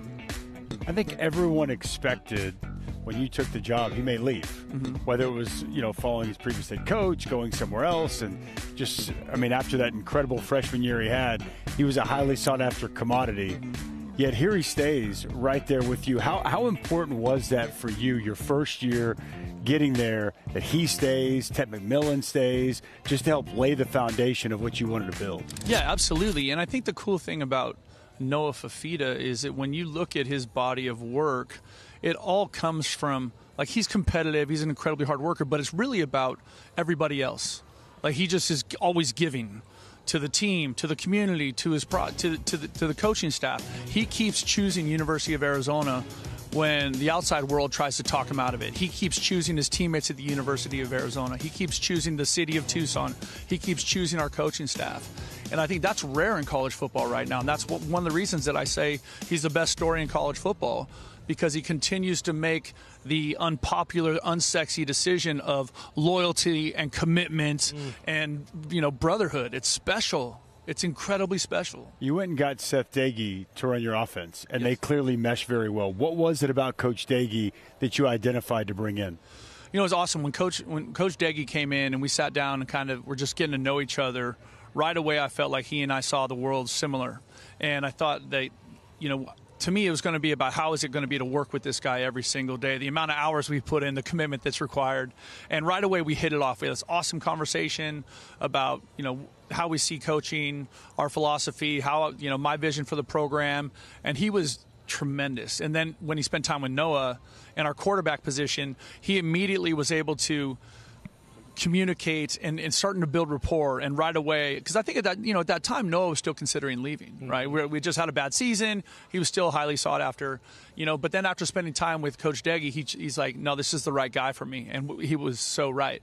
And their relationship and just the work they put in together, but also just the what Seth has done to help elevate Noah's game has been fantastic. Well, on the defensive side of the football, you guys are doing some good work too. Amen. And Coach Gonzalez in particular, look, your secondary, you guys have had some studs who have been playing on that side of football. What Trayden Stukes did last year and the amount of buzz that he generated heading into the draft, I wrote a feature on him. I was like, where the hell did Trayden Stukes just come from? This guy looks like he's one of the best safeties in the draft. Just talk about the development and the kind of teaching that is going on that side of the football, because you guys are putting out some ballers. Yeah, absolutely. And I think that's just fundamentally for our program.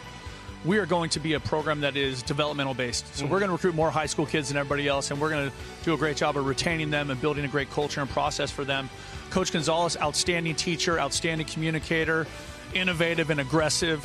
Sometimes there's like those moments where I'm like, dude, did you just zero pressure them right now? What are we, what are we doing? But we just have such a great relationship. And then also our corners coach, Chip Viney's been with me for a little while. Fantastic young football coach. And then Brett Arcee, who I inherited when I retained when I came in here, also excellent. He's our safeties coach. And so those two guys just have I think there's great alignment with what they're doing with Coach Gonzalez, but I also think there's really great development and teaching coming from those two coaches. Yeah. Well, go ahead, Lewis. No, I was just going to say, on the offensive side of the ball, getting back to Noah and what's going on. Look, you lost some production at wide receiver, lost some production at running back. How has it looked in the spring as far as what you have on the perimeter and how comfortable Noah is looking heading here into the season? I think we're more excited about how that looks this year than we were a year ago. I think there's going to be extreme competition in training camp at the receiver position. We have two of those guys here today, the standouts that kind of everybody knows about, Trey Spivey and Chris Hunter, but also, Giovanni Richardson is a young player, made some big-time plays last year. He's a player that's really making a nice move right now. And so there's going to be really fun competition within that group. So I think we're looking forward to what that thing can be when you combine the running backs with the returning, Ked Risano and also Quincy Craig. Both those guys were really, really productive for us last year. So we lost Ishmael Mahdi, but it was kind of a three-headed monster for us last year on offense at the running back position. So two of those three are back with some young talent pushing into that fight. So we got a hell of a training camp coming. There's going to be a lot of competition. It's going to be intense. It's going to be fun. Yeah, I can tell you're excited about it. That's cool, man. You got to keep Noah healthy, and he'll wear whatever the color jersey is in practice to make sure that he's not hit. But I want to know if a freshman linebacker named Dash Fafita lays a shot on Noah, how do you legislate brother-on-brother crime there? No, it's funny you say that because before our first spring practice, I went to Noah because I said, hey, man, you and Dash are not trying to run each other over during training camp. And Noah said, Coach, if he's there, it's happening, So, but no, there obviously is a huge emphasis on keeping everybody safe. And, Dash Fafita's a young player, but we're excited about him being in the program because he's a tough, really, really good football player. So it's fun. We're having a great time. We're adding good high-level talent coming out of the high schools. We feel like a lot of those guys will have a chance to contribute on some level this year.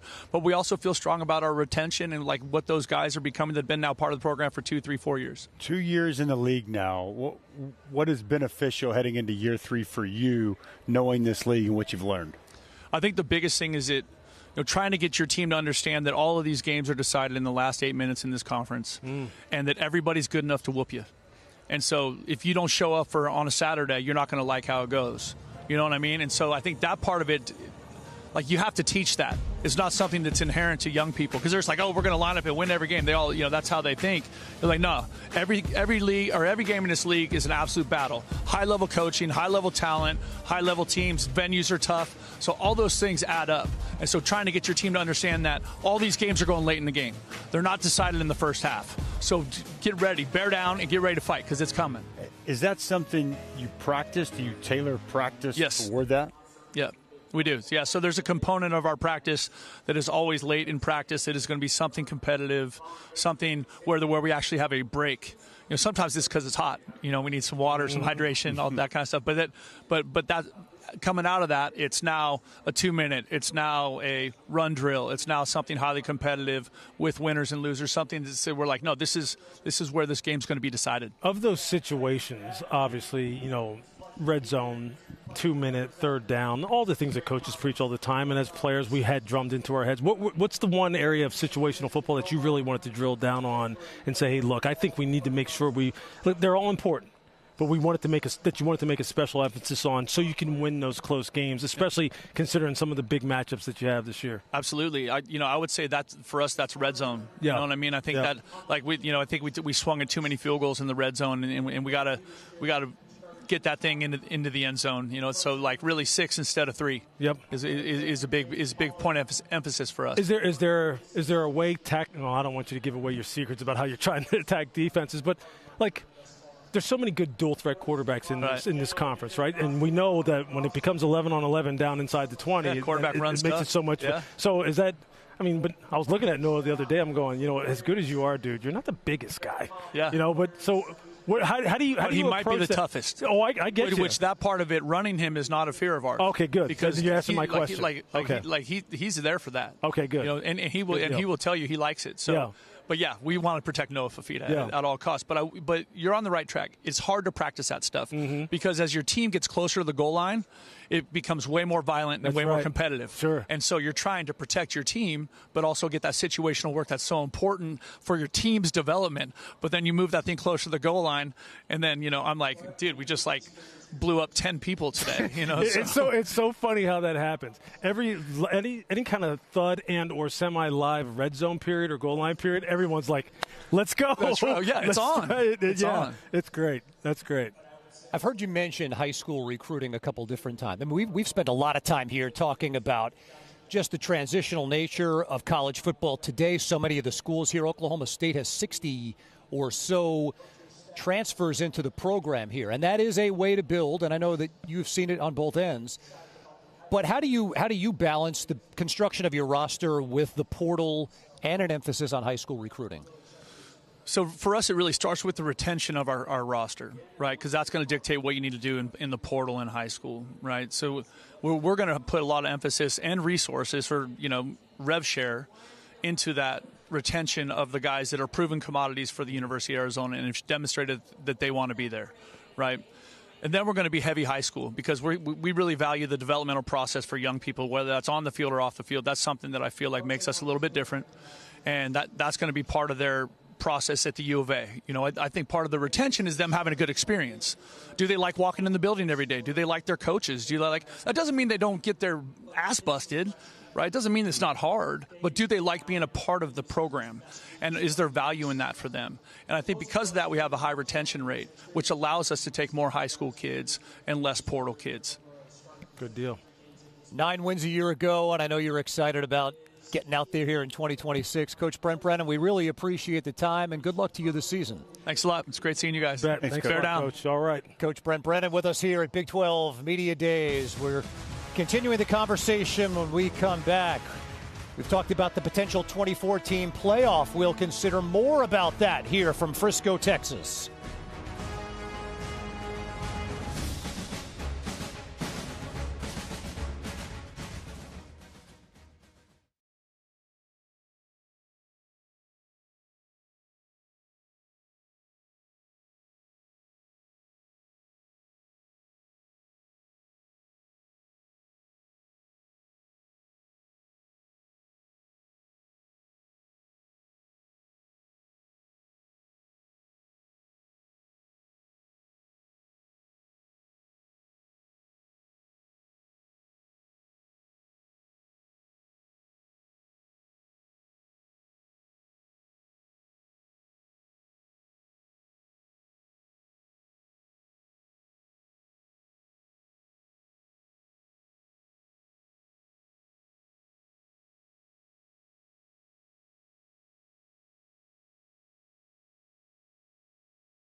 What a year it was for Noah Fifita a season ago.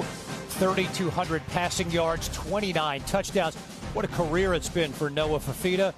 He's going to rewrite the Arizona record books, about 1,000 yards away from passing Nick Foles to become the all-time passing yardage leader in Tucson. And we just got a chance to talk with his coach, Louis Riddick, Dusty Dvoracek. Dusty, there are a lot of talented teams in this league, and we've talked about the number of really talented quarterbacks. But he's the returning first-team All-Big 12 quarterback. He's the preseason first-team All-Big 12 quarterback. They got a special one there. He's a dude. I mean, he's a dude. And you know what? His coach knows it. He's got a confidence, a little swag to himself because he knows, hey, I've got a guy that can go out there and beat any defense in this league on any given Saturday or Friday. And I think that gives, it permeates from the head coach throughout the entire team. And it is a pretty remarkable story, like the fact that he has been so loyal to Arizona. When Jedd Fisch left and went to Washington, when Brent Brennan came in, the expectation is he was leaving. Mm-hmm. And he didn't waver. He stayed right there. And even after a bad season, he stayed right there. And, he's going to go down as one of the all-time great Arizona football players at any position of all time.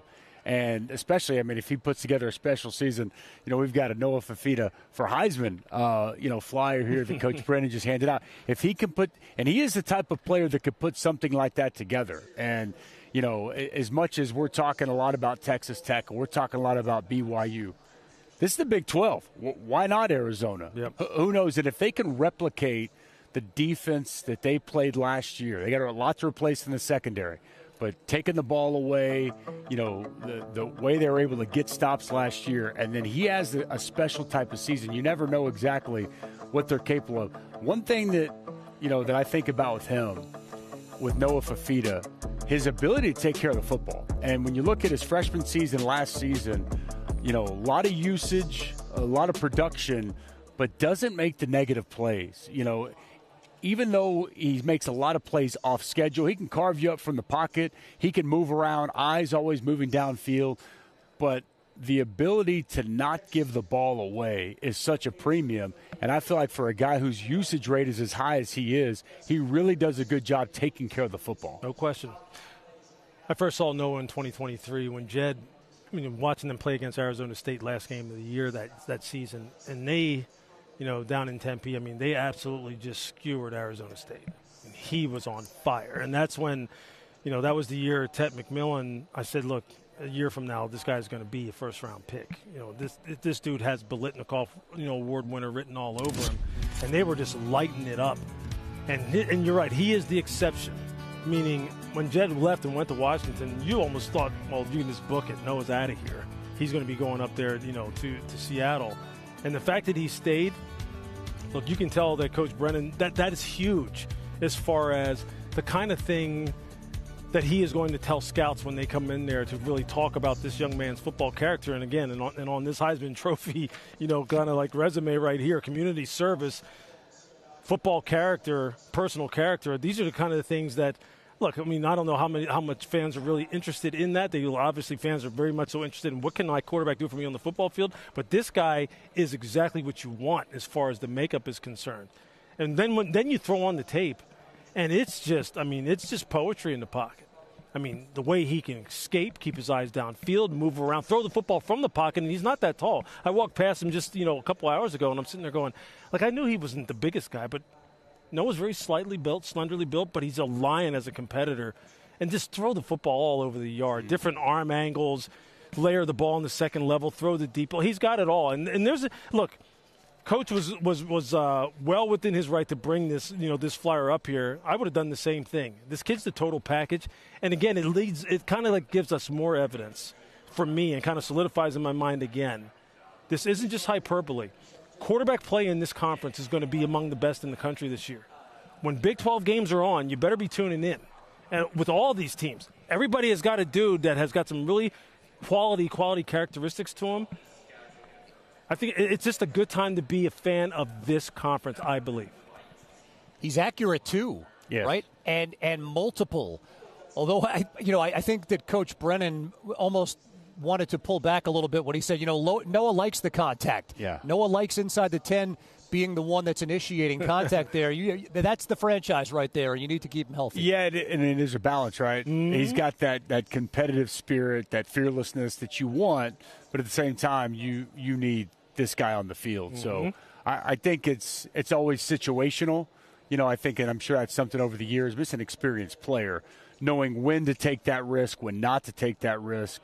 And I would imagine, based off especially the emphasis in the red zone, that'll be an area where you see him really go all out to try to do what he can to score 6 as opposed to settling for 3. See, if you're watching this broadcast, I mean, these coaches are dropping nuggets to you, man. Yeah. I mean, through the the course of having these discussions, you really are getting some insight as to how these teams are going to play, what their what some of their points of emphasis are, where they really feel like they have improved and grown this offseason.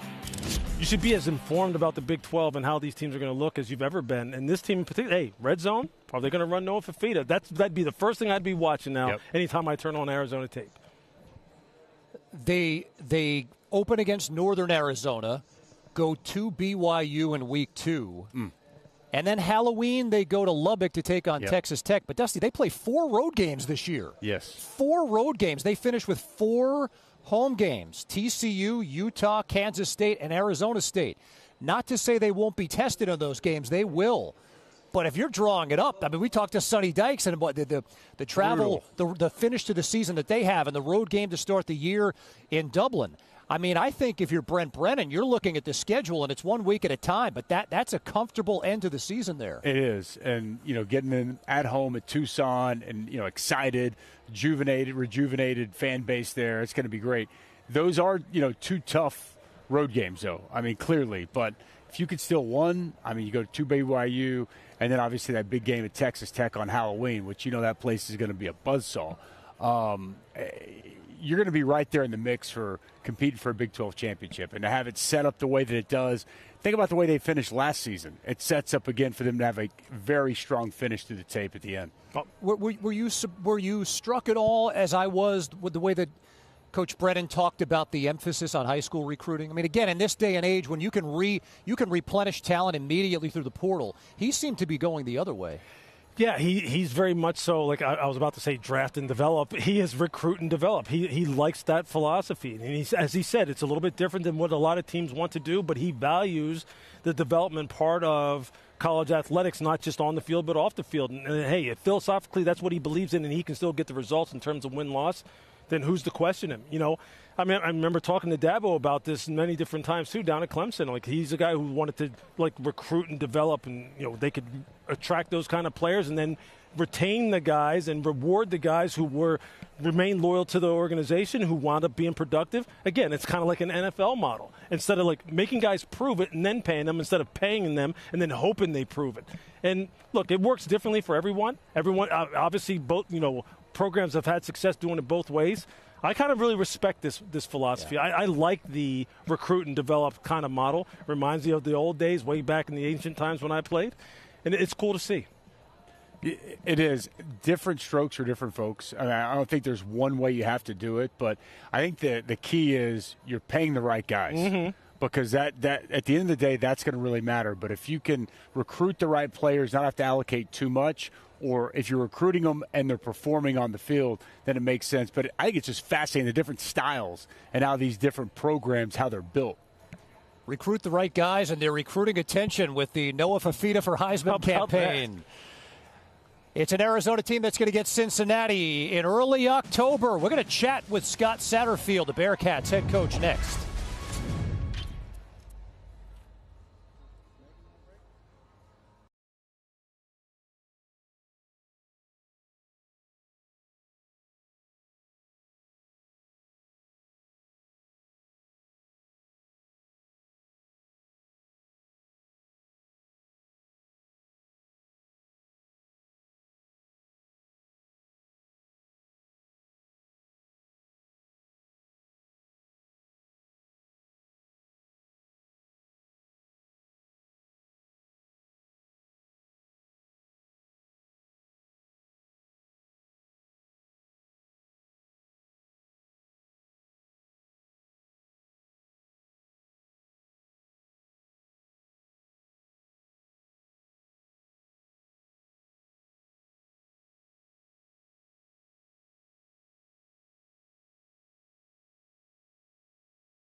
Hubbard Stadium in Cincinnati, the home of Bearcats football since 1901. And dropped Monte Wheaton. 7 consecutive wins following a Week 1 defeat helped land the Cincinnati Bearcats with a bid to the Liberty Bowl, and Coach Scott Satterfield will look to build on that here in 2026. Coach, it's great to have you with us here on the set. New coordinators on both sides of the ball. You elevate Pete Thomas and Nick Cardwell to co-offensive coordinator titles. How will that dynamic work for you at Cincinnati? Yeah, I think these guys have been a part of my career for a long time. Nick played for me at Appalachian State, and Coach Thomas has been with me for about 9 years now. So those guys have earned the right to be coordinators now, and they're doing a lot of things, meetings, offensive meetings behind the scenes, and they work well with me. I mean, I'm the primary play caller, but I lean on them a lot during game day and throughout the week to set up a game plan. Look, you have new coordinators. You have a lot of new components to your team. You have a quarterback battle going on a little bit. And we've talked to numerous different coaches, and we all know the importance of that position. So how does it look through the spring? How do you like how that battle's shaping up? And what are you expecting coming out of training camp there? Yeah, I mean, I think everybody knows you have to have a quarterback that can play no matter what level you're at. You have to have a quarterback. And I think, coming out of spring, I mean, J.C. French has kind of elevated himself to be our starting quarterback, and he's done a great job in leadership this summer. But we all know you got to have good backups. You got to have guys that are ready to come in at any point in time. And but J.C. French is coming in from Georgia Southern. That was an all-time leading passer there at Georgia Southern. Had a great career there, and hopefully some big things will happen for us with him this year. Yep. How good do you feel about your offensive line with so many starters coming back? Yeah, we're really excited about maybe as any position on our team as our offensive line. We got some big, nasty offensive linemen up front. It's what you want. These guys are talented guys that can play at a high level, all Big 12 performers, all Americans. And last year we had one of the best offensive lines last year in college football. And I think we'll be able to continue that trend. I mean, I think this would be a strength of our team. They're leaders in the locker room as well as, everybody's looking up to those guys to be some of our best players, quite honestly. Coach, look, you guys have had great starts the past 2 seasons. I mean, obviously, you know how things can then get sideways as the season goes along. What do you attribute that to? What have you done? Like, I'm sure you've spent a lot of time sitting there going, okay, how do we finish strong the same way we've been starting strong? Have you been able to put your finger on it? I think it's probably a couple of things. I think, number one, last year, the 4 teams we played then all won at least 9 games. They were all good teams. Sure. And so you got to figure out a way to beat those good teams, even if at the end of the season. We've had a few injuries toward the end of the season. That always hurts, if you don't have enough depth at certain positions. And I think also where you play those guys matter. Last year we had to go to TCU. We had to finish up. We had to go to Utah. I mean, those are tough places to go play. So, but basically at the end of the day, they're all excuses. I mean, we got to find a way to win. I mean, that's the bottom line. We got to score points. We got to be able to get off the field defensively. We got to create more turnovers defensively. That's one thing we were not very good last year, creating turnovers. So this year, with Coach Woody, our new defensive coordinator, coming in from Army, has done an outstanding job throughout his career. Maybe we can create more turnovers to help our offense. What was the connection with Coach Woody? I got to speak with him this past year, and I really enjoyed our time in production meetings with him. He's an outstanding coach. When I first became the head coach in 2013 at Appalachian State, I hired him to be my defensive coordinator. Okay. So I was with him for 5 seasons at App State to help us get going in the Sun Belt Conference, and and then he left, and now we're reunited. I think he's an outstanding coach. We understand each other really well, and he's. He's a guy that I think can do some different things defensively. What you need to be able to do this day and age with how these offenses are so talented and how they mix it up, spreading you out or pounding the football. He's got a great knack of how to stop those things. Lewis asked you about finishing the season within games. Came across the stat. You guys were plus 100 in the first half of games, minus 39-point differential in the second half. What can you guys do differently? Or have you looked at that? Is that an area that you've looked at? The second half of games. Yeah, I mean, we just come out with great starts. I think that's obviously what we've been able to do. And we just got to sustain that in the second half. And I think a lot of it last season was we didn't have the ball very much on offense. We couldn't get off the field on defense on third down, and we did not create turnovers. And so, we had 2 interceptions all last season, which is the last in the country. So you have to be able to create some turnovers or get off the field on third and fourth down. And these teams nowadays, when they cross midfield on fourth down, they're going for it. And so you got to have a great fourth down defense as well as third down. But I think that's where being aggressive. You're going to maybe get off the field more. Or, you know what, if they get down there and they score it, they're going to score a little bit quicker, and now we're going to get the ball back. I really believe that we have to get the ball back to our offense in order to put more points on the board to win these games. Your transfers that you brought in on a percentage basis have a high number of starts coming in. When you're looking at the Power Four conferences overall, was that intentional? Do you like the way this group has looked? Do you like how they have kind of like bought into the culture that you already have established there? Yeah, I think for us, when you go in the portal each and every year, we've been able to go out and find some guys, diamond in the rough, so to speak, guys that played at a high level, maybe at a smaller school, that have a chip on their shoulder, that really want to come in and prove something. And those guys have been Jake Goldie last year was second-round draft pick. We got him from Central Arkansas. I mean, guys like that can continue to develop. That's what we're all about. And I think we've done a great job of identifying those guys. This spring and summer, we have some great players that are working their butts off, and I think they care about the team. In a day and age where it's all about the individual, they care about the team, and I think that is critical in this day and age of football. Some schools like to dip their toe in the water to start. You're opening up with a Power Four conference opponent in Boston College. What's the challenge there from them? Yeah, I think anytime, you start the season off with a team like Boston College, last year we opened up with Nebraska, an outstanding team. You got to look at what they have. Who are their new players? Like, what are they going to try to do offensively, defensively? Who are their new coaches? Any new coordinators that they may have? Those are all the things that you'll be looking at. I mean, fortunately for us, we get to play them in Cincinnati in our home stadium in Nippert. I like starting out with a power team because, you have to bring your best game right off the bat.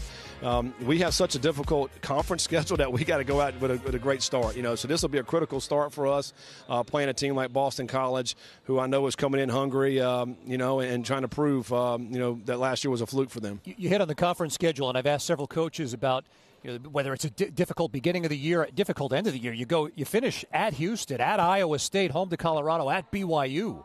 Yeah. How does that shape how you look at the start of the season? Yeah, and we open up with Kansas State. The first, we got Texas Tech's coming to us. I mean, we're playing a lot of the top teams in the league. I feel like, as we've all mentioned, I think down here in these media days is how good this league is from top to bottom and the parity that's in this league. Great coaches, great players. You really have to take it one week at a time.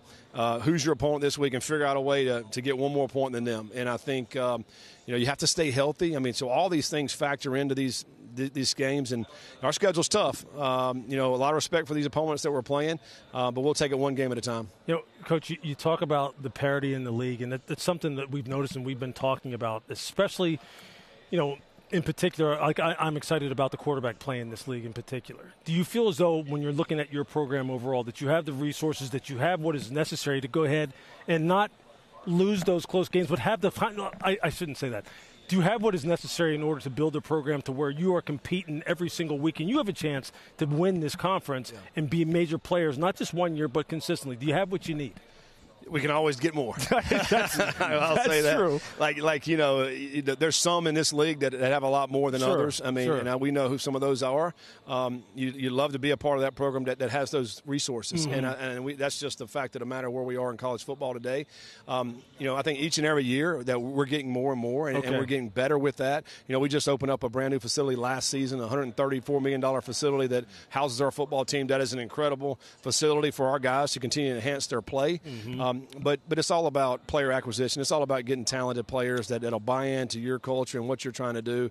And our school and our administration are doing everything they can to make that happen. Yeah. And I think that's all you can ask for. And then we have to do the best we can with what we have, too. And our guys got to go out and compete each and every week. You talked about the quarterback position, touch on your O-line. Going back to App State, you love to run the football. Yep. At stretch zone is just a staple of what you do. Running back-wise, what's that competition look like in that room? Yeah, I mean, we brought in some really good players. G. Payne from Notre Dame, Cole Tab from out west in Stanford. Zion's a guy who played for us last year, made some big plays toward the end of the season. I love that room. Zion Perry came in from Louisiana.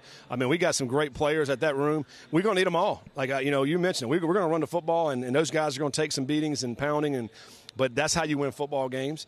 So I'm excited about that room, and I really think that top to bottom is our best running back room we've had. And so that's something that certainly we're going to lean on. And then we got to get JC to hit the ball down the field with some of these wideouts to make some big plays over the top. So hopefully it's a great mix offensively, and we're able to score a lot of points. Well, it's too bad. Look, you guys had some really explosive wide receivers a year ago. I mean, look, Cyrus was fantastic. I know they are, like, ecstatic about what they got down there in Kansas City at a bargain price. And I mean, how's that group looking, so far? Yeah, Cyrus is a kind of an unknown guy coming in last year, and he ended up leading the Big 12 in touchdown catches and gets drafted. Stud. Jeff Caldwell's another one who's with the Chiefs. I mean, I don't know how he went undrafted. I know. He's a freak. Yeah. He went off in the combine. Yeah, I mean, how does he go undrafted? Like, what are we missing with him? I don't know. Well, I think he didn't have the production, maybe, as one would say, but all the attributes in the world. Yep. 6'5", he runs, as fast as anybody in the country, can jump. So I think his best football is ahead of him, so it'll be interesting to see how his career continues to pan out. But love Cyrus Allen. I think he was outstanding. J.V. Gibson's a guy we got in from Oklahoma, which I think is really comparable to Cyrus. He's going to be on the outside. He's about 212 pounds, a bigger guy. He's had a great offseason, so I'm really excited about him. Cade Wolford's a guy we got in from Kent State, a fast player. I think he'll be able to knock the top off with some guys. I think we got, Malachi Henry's another guy. I think that's a great player. Again, Smith Central Arkansas kind of guy who's under the radar. But these guys will come in and make plays for us. That people don't know right now, but I think they'll figure this out once the season starts. I love the unearthed gems, man. Yes. I love the people who are kind of like flying under the radar. And if you can get that quarterback position to kind of like make it all just gel together, that's what's so cool. I think there's just so many stories like that in this conference this year. It'll be fun to watch Cincinnati Bearcat football. Yeah. We joked around before we came on here. What do you do with your downtime? Well, this was downtime. You were on vacation here. But the calm before the storm, what else do you have planned this summer? Yeah, this is my wife and I's 30th anniversary, so we always have to take time for your family, and so we spent some good time at the beach with my kids and my wife, and so we're going to take a trip to Chicago this summer, go check a game out at Wrigley. Awesome. For a weekend, so that's kind of it, and the rest of the time just be back with my team and hanging out, try to get out and play a little bit of golf as well. So, yeah, we got to take advantage of this downtime because we all know when August starts, it is all football to the end. Congratulations. Happy anniversary. And enjoy the Cubs and Wrigley Field and, again, the calm before the storm this season. Scott Satterfield, thanks so much for being with us here. Head coach of the Cincinnati Bearcats hanging with us on Big 12 Media Day. We've talked about quarterback play. We're going to hear from a good one when we come back.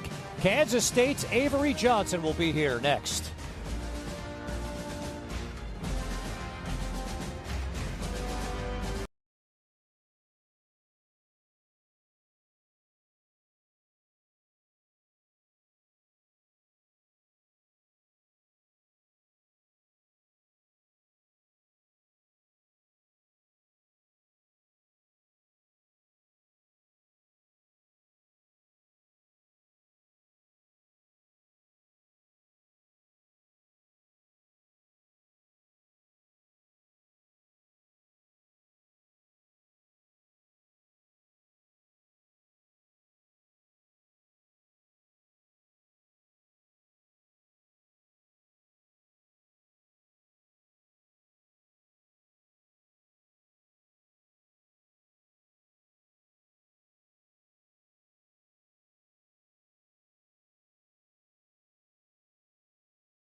Jackson out into the open. What a cut to midfield. Jackson on the right side. Sprint out. Avery Johnson calls his own number.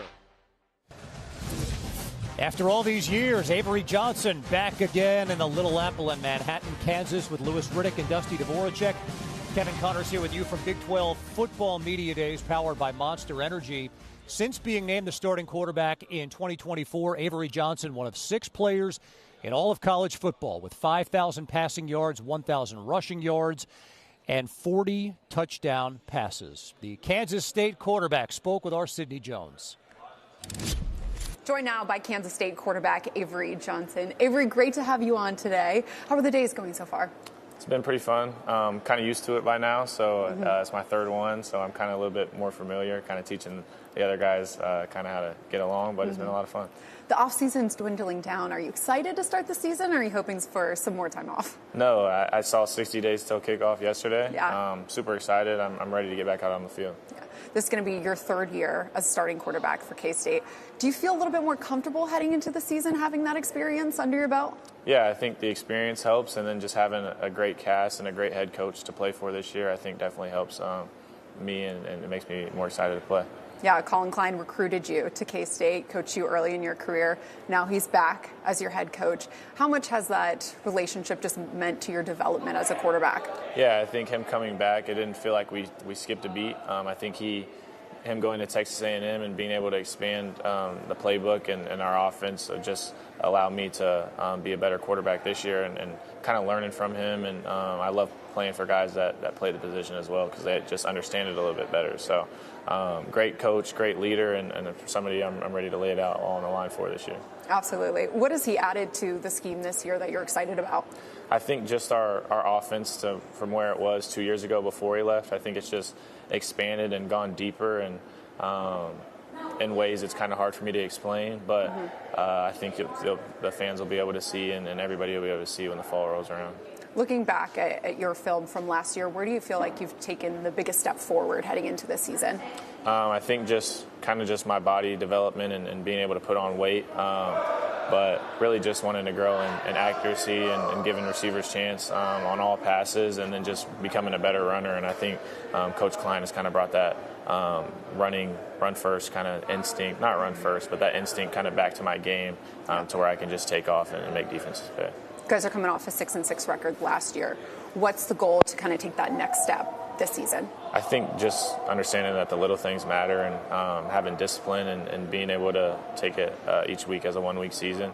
The margin for victory is so small, and we lost 5 of our 6 games last year by a total of 14 points. So we're right there. We weren't far off last year, but if you're not focused for 60 minutes, then it can really come to bite you in the end. So we got to play full games this year and not look too far ahead of things and just take it one step at a time. We're looking forward to seeing what you guys can do this fall. Avery, appreciate your time. Thank you. He's been such a constant in that program.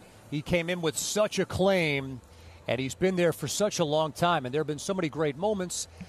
And not necessarily the success rate as a program there at Kansas State. But, Louis, Colin Klein taking over as the head coach. What impact will that have on Avery Johnson? Well, I thought you heard him say it right there. Like, Coach Klein has kind of brought back maybe the true identity, for Avery Johnson, which is don't try and be something that you're not. Don't try and stay in the pocket simply because people have told you you need to play in the pocket more.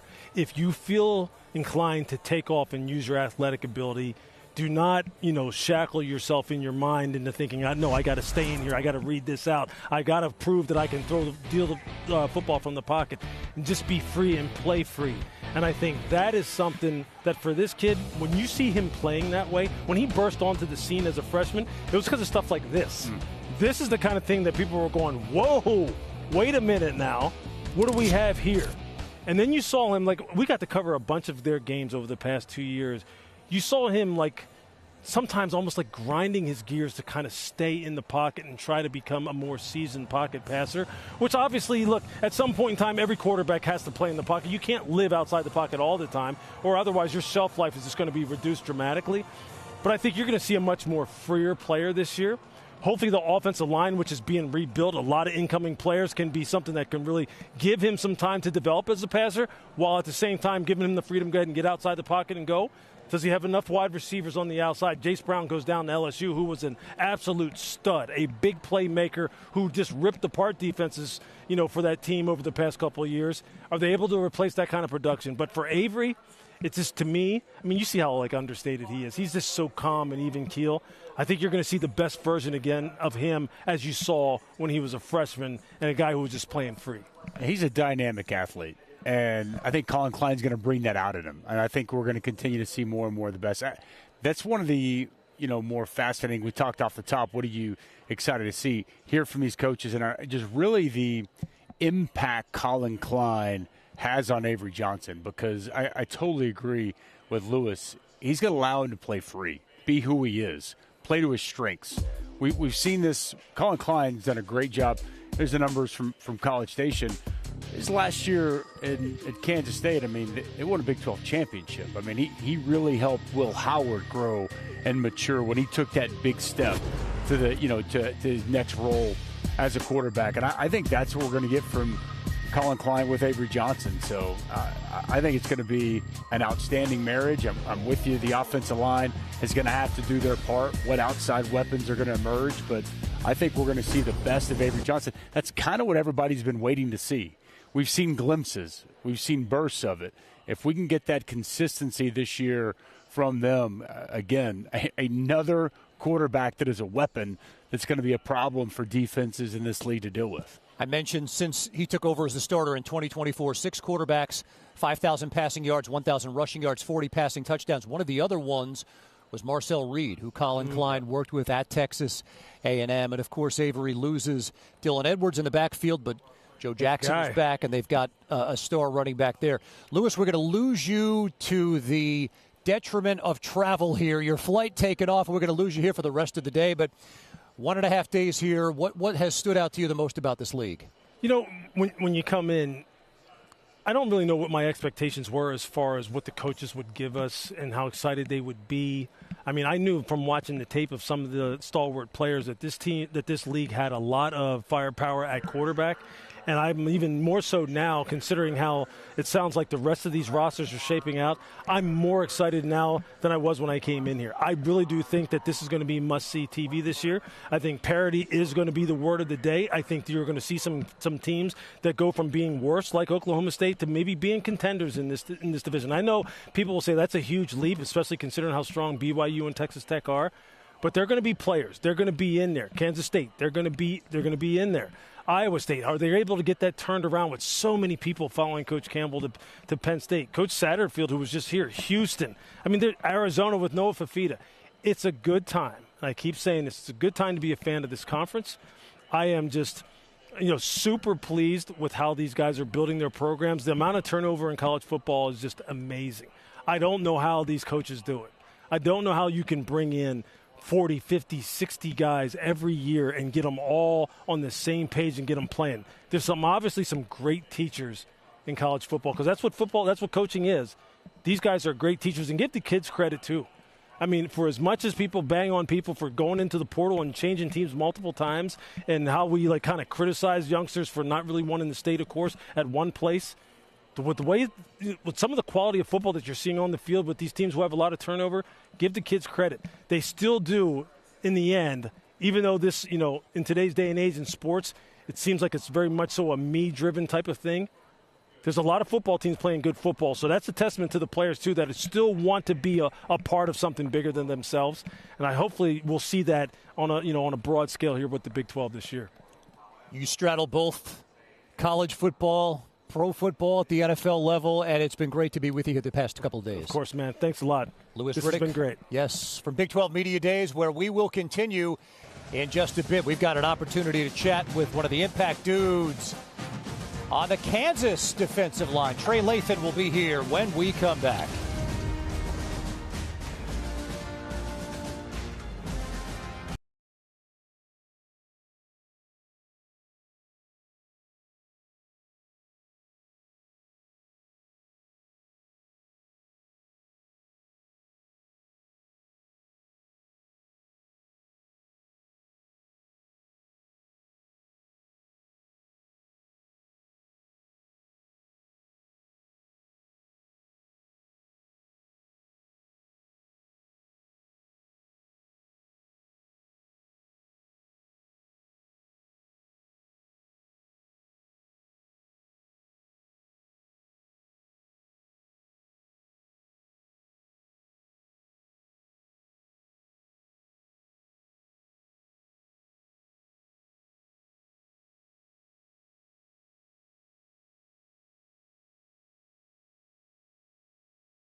at David Booth, Kansas Memorial Stadium in Lawrence. No, kick it with room in the flat. Now some more room. We are back in Frisco, Texas, and we're joined now by an all Big 12 honorable mention linebacker a season ago, Trey Lathan, here from the Kansas Jayhawks. Trey, it's great to have you with us here. Help us understand what this experience has been. We've had so much fun here getting to know some of the coaches and the players. What's this experience been like for you? First off, thank you for having me. But it's been a pretty good experience, taking a lot of photos and interviews, just going out here representing Kansas and, representing my family. So it's been pretty nice. A star at Kansas last season. You entered the portal in the offseason and made the decision to return to Lawrence. What went into that decision? The scheme and, just a lot of things, just going in somewhere new, just going where I'm being comfortable, going where I'm being wanted, I feel like, stepping out on my team, something in my heart that I just couldn't do, so I just decided to return. I got to know about this chain here. Yeah. Is this a personal logo? What do we got working? Yeah, it's my logo. It's TL4. So yeah, it's my name and my number. Okay. When did you come up with that? I came up with it last year. It's just a thought that came in my head, so I just put it on the chain. Yeah, make it a reality. Yes, sir. What defensively? What have you guys been working on collectively as a group to improve upon this season? Just tackling and staying in our gaps. We did a lot of that last year. And it cost us some games. So we're just hammering, tackling, and staying in our gaps. Everybody playing their 111. For you, go ahead, Dusty. For you individually, yes, sir. Where do you want to really shine your last opportunity here for college football? Definitely in my run fits. Being a solid run defender. I feel like my pass game pretty good, but being an anchor for my team in the middle of the box. What do you know about Wembley Stadium? I don't know much, but I know it's pretty iconic. A lot of soccer, a lot of history. It's been made there, so we're excited to go out there and play. What stands out to you about the opportunity to play the first major college football game in London? It's just a blessing. Us and Arizona State to go out there being picked. The first two teams to be able to make history. First college football game out there. It's just a feeling that we haven't really processed yet. So, what do you want to experience there? Just showing the British, what American football really is. Their football is different, but showing them that, we really compete, it's something that a lot of people wake up on Saturdays looking forward to. Do you drink tea? You really have some tea? I drink sweet tea, but not regular tea. Well, you might want to get ready for it. There's going to be plenty of tea and opportunities for you there. London, I was actually there last year for the game in Dublin, and it's an awesome city. Yes, sir. Are y'all going to get a chance? Is it like a business trip? Y'all kind of in just to play the football, or do you know if you're going to have any opportunity to kind of go around and see the sights? So Coach Lipo, we actually got 2 days where we're designated to go out to the River Times, look over the bridge, and we're going to go out to Buckingham Palace as well. Yes. A lot of our teammates, have never been overseas, so they're looking forward to, hopefully watching the changing of the guards. Have you yourself ever been out of the country? Yeah, I've been to London twice, the past 2 years, so, yeah. We're leaving a major component of the story out here. Wait. You've been to London the past 2 years? Yeah. How? The first time was West Virginia. We had a group called the Chambers Elite Climbers. And then the second time, I just went out there, for vacation. So you're going to be showing everyone around here. Let's hop on the tee. Let's get to where we need to go, right? Yes, sir. The tube, yeah. That's awesome. I didn't go overseas until last year, and you're already going for your third time. What are the goals of this football team heading into this season? Like, what, as you guys look to try to get bowl eligible, I'm sure, but as y'all talk about what y'all are looking to achieve, what is it? We're just looking to achieve, just going out there playing hard, from the start to the finish. We left a lot of games on the table because we weren't able to finish, but we're just going to go into every game, looking to finish games and, hopefully, make it further than 13 games, So that's the goal. Go out there and that's the goal. Trey, I read somewhere where you said you're not necessarily a vocal guy. Yes, sir. But that you need to be a leader on this team. Yes, sir. Why do you feel that way? You know, because a lot of guys, they look up to me. You know, they see what I've done out there on the field, and, you know, they come up to me and ask questions. You know, that's just how I was raised. I wasn't really like a, you know, outspoken guy, but, you know, when the guys, you know, come to me, and this being my last season, an important season, you know, for the University of Kansas, it's just something that I must do. So. And what does leadership mean to you? I mean, how do you go about being a leader at KU? You know, it's just a process, you know, handling it like a pro, coming in early, leaving late, you know, being a standard of the program, you know, working hard, showing guys, not giving them like inches, you know, to, you know, come up short, you know, because we can't do that. So. A lot of new faces on that defense. Any players that have grabbed your attention that we need to know about that you think are going to be able to impact you guys? Quincy Davis, you know, he transferred from New Mexico State. You know, he's a hard worker. He has a relentless motor that I think is really going to help us, you know, in the long run. So, yeah, Quincy Davis, and, you know, there's a couple like Jabril Alameen, you know, Bam Crouch, and, you know, Trayvon McAlpine and those guys like that. So a lot of those guys are looking forward to, you know, helping us. Trayvon's going to help out on the defensive front, right? Yes, it fills a lot of space up, right? Yes, sir. All these years, you had the opportunity, if you want to call it that, to chase Dylan Edwards around. Yeah. At the running back position, now he's on the team. Yes, sir. What's it like having him as a teammate? You know, having him is good. You know, he's a quiet guy, but, you know, he loves football. You know, that's what the type of guys that you need out there, you know, in this college football landscape. You know, just guys who love football, you know, that don't worry about nothing else, just nothing but ball. And what does he give you offensively that you haven't had in years past? Oh, he gives us a weapon, you know, being able to run a ball and then being flexed out, being able to catch the ball. He gives us, you know, a weapon that, you know, a lot of teams are going to have to face. Explosive speed always helps. Mm-hmm. Quarterback battle. Yes, sir. Any insights you can give us on what these guys bring to the table? I mean, Cole Ballard, you know, from a leadership standpoint, you know, he definitely is uplifting us, you know, every day, every workout. You know, that guy hasn't changed. You know, since even before I got there, I'm like, who is this dude? But he's leading us in the workouts. But and Zeke Marshall, you know, he just brings like a lot of juice. You know, like, he gives us life. And those guys, you know, they're fighting every day, and no matter what, you know, we're gonna rock behind whoever goes to quarterback. So. What do you like most about the new stadium, right? You guys kind of unveiled, or the renovated stadium. Yeah. We got a chance to see it for the first time last year. What's the best part of the new digs? For me, it's the pancakes in the morning, you know, personally. Yeah, it's the pancakes. But, you know, it's just, you know, the lights. I feel like the lights, you know, that hang over the stadium, it's just something that, you know, every time you go in there, you're just amazed of how much detail that went into it. So, yeah. So what do you mean the pancakes in the morning? You guys get like a new cafeteria? We built the new cafeteria that's inside the stadium, you know, because at first we were eating out of a trailer because our stadium was being renovated. Right.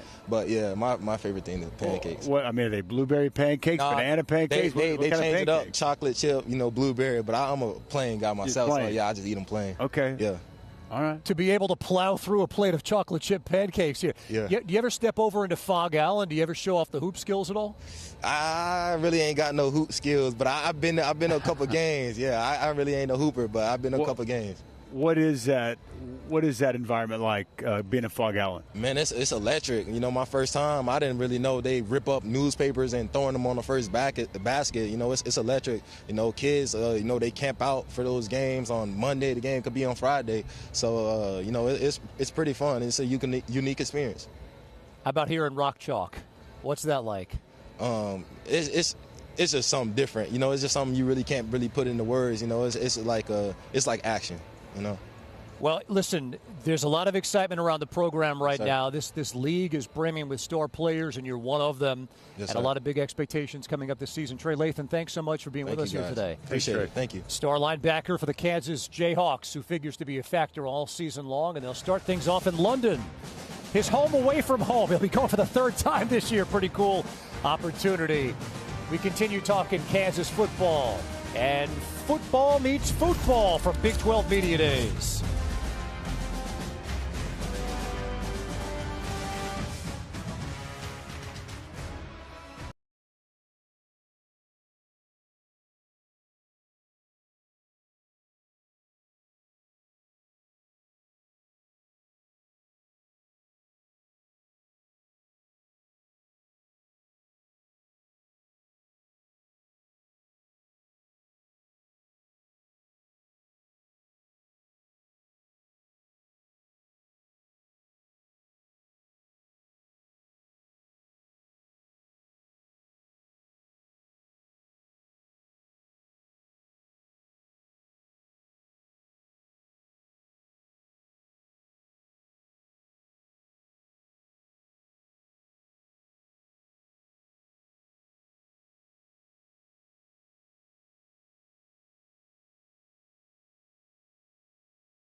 We're back in Frisco, Texas.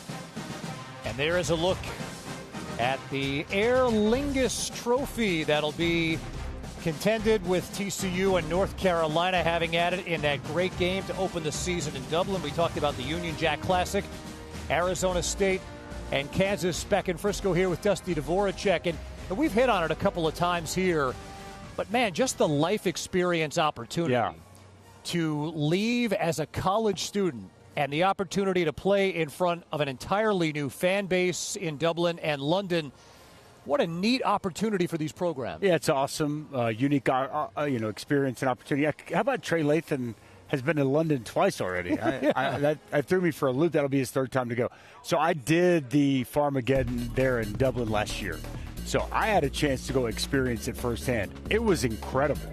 I mean, I was blown away with the crowd, the stadium, the atmosphere, how into all the people in Dublin were to have college football over there. I mean, it helped that you had a rivalry game and two fan bases that love their programs, and they showed up in droves. But it felt like a championship game type of atmosphere. We had a great game that broke out. So, I loved it. I love it for these players.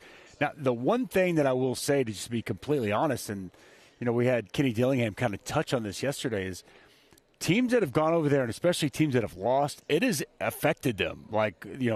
So figuring out how to navigate that, I think, will be a key for these teams, whether it's the game in Dublin, the game a couple of weeks later in London, because it is somewhat taxing on the body to go that far, to change those time zones, and to try to find the sweet spot of, I think, enjoy that opportunity to go over there, but at the same time not be over there so long that it throws your body clock off, and now you're coming right back and getting ready for a game the next week. So I think trying to thread that needle and strike that balance will be a real key. But my experience last year was off the charts, and I hope it is once again for these players, these teams, to get this opportunity to go over there. Yeah, and that game in particular, Dusty, I mean, the excitement around college football, that's a week 0 game. Yes. I mean, that's a national audience. Yes. That is welcome back to college football. It's a golden opportunity. And then you factor in, for Sonny Dykes' team, the opportunity to go up against Bill Belichick and the cachet that comes with that North Carolina program. It's a golden opportunity. Yeah, and for the Big 12,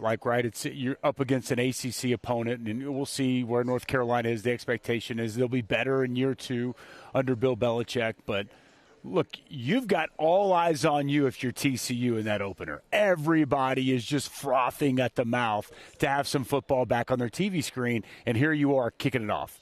And there's no better platform, no better opportunity you could ask for as a team, as an individual, to put your best foot forward. So I love it. I'm fired up. And I could just talking with Sonny Dykes, he feels that he's got a really good football team. I think everybody does right now, right? I mean, we're in that time when you like your team, you're getting to know your team. But one thing that resonated with me with what he said, he thinks the strength of this team is the line of scrimmage, offensive and defensive line. They really like Jaden Craig, who they brought in from Harvard. But when you can win up front, that helps everything. That makes everybody's job that much easier. And that's really the areas that I think are deficient throughout all of football. There are fewer quality offensive and defensive linemen than there are anything else. So when you can get that aspect right, it's going to give you a chance. And I just felt that Sonny Dykes is always an optimistic guy, but you can really feel he likes this football team. And I think we're going to see that on display in Dublin against the Tar Heels. Yeah, everyone's undefeated right now. Right. But you're right. I felt the same way that Sonny. Listen, you know what? Last year didn't necessarily go the way we wanted it to. We're going to be back this season here. You talked about what he has coming back, and one of the real themes throughout college football, obviously, is the transition that rosters go through with the transfer portal, and it's been felt in all leagues, but particularly so in this league by Oklahoma State, Dusty. 60 new transfer players on this roster, and we've spent a lot of time talking about the 3 skill position guys led by Drew Mestemaker here. 60 players in the transfer portal coming in at Oklahoma State. I mean, there's a lot of excitement, and I know Lewis is really excited here, but there's a lot of work to do there, too. There is a lot of work to do. As we talked about yesterday, 19 of those come over from North Texas, so it's a new place to live. It's a new place to go to school. It's new competition, new conference to play in.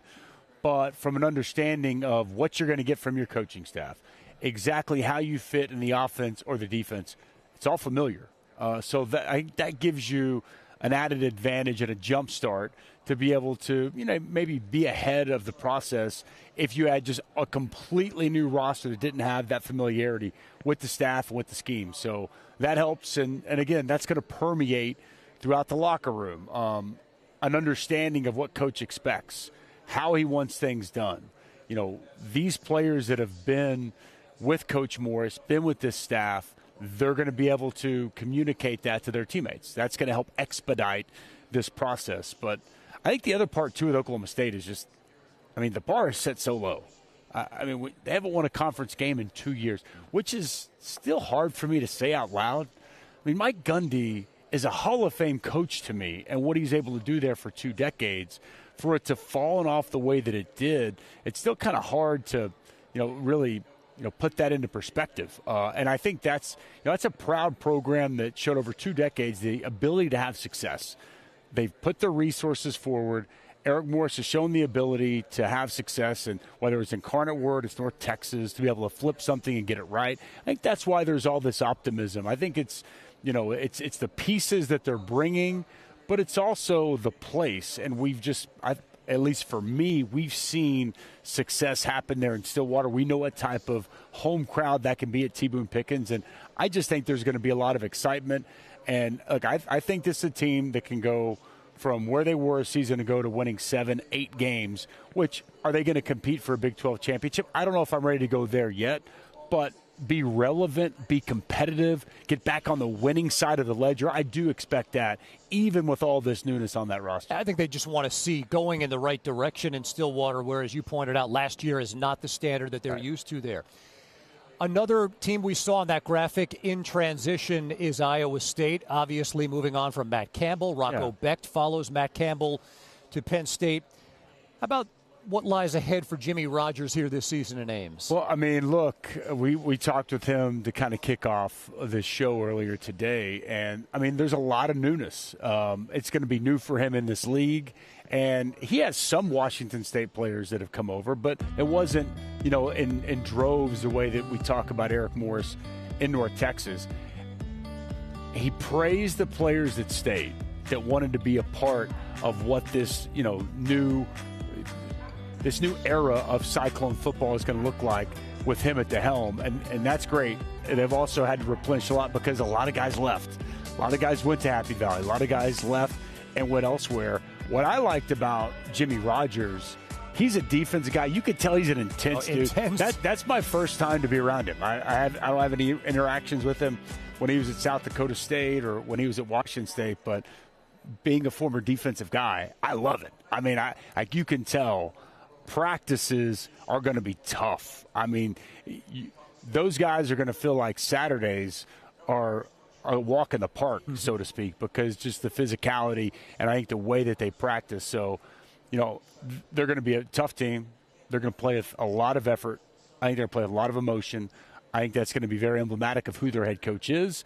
And we'll see. I think there's a lot of unknown with them. Jalen Rayner comes over from Arkansas State. We'll see exactly what he can turn himself into. But, look, in Jimmy Rogers' first year as head coach, he won a national championship at South Dakota State. I know that's a different level, but a championship is a championship. He knows what it takes to win at a high level.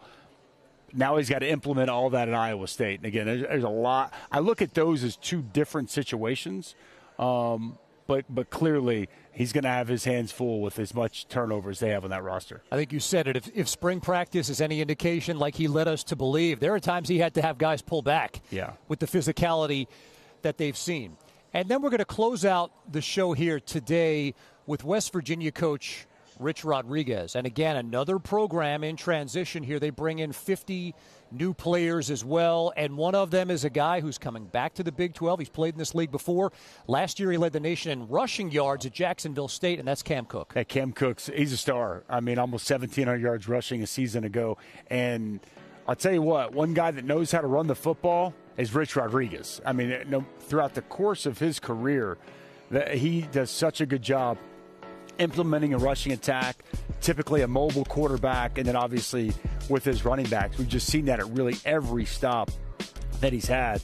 He's been, sensational. I'm really intrigued at the quarterback spot, what that looks like. I got a chance to see Michael Hawkins a lot at Oklahoma, played with his dad at Oklahoma, and I just think a fearless competitor, extremely athletic, another dynamic athlete. He was thrust into a tough spot at Oklahoma, when Jackson Arnold did not pan out for the Sooners. I didn't think he was quite ready for that, but I thought he handled himself pretty well. And then obviously last year when John Mateer got banged up, you saw a little bit more of Michael Hawkins. His best football is in front of him. He's in a quarterback battle. He's got to win that job first and foremost. But I expect for Rich Rodriguez, being back at a place where he had a ton of success, a place that he loves and knows very well, we'll see a lot of improvement in the second year. They've had a lot of turnover, though. I mean, in each of his first 2 years, a lot of transfers that we're seeing. So I'm sure he's trying to get, put his fingerprints on everything and get that roster just the way he wants it. Scotty Fox, the other quarterback in the mix there, who will compete with Michael Hawkins this season. And I'm looking forward to talking with Coach Rich Rod. He was very, very honest with Pete Thamel in a conversation earlier this year. He said it's almost like I have to walk around with a two deep to kind of know who all the guys are on the team. It's been that different. And then Colorado is another program in transition. And Coach Sanders joined us yesterday, Coach Prime.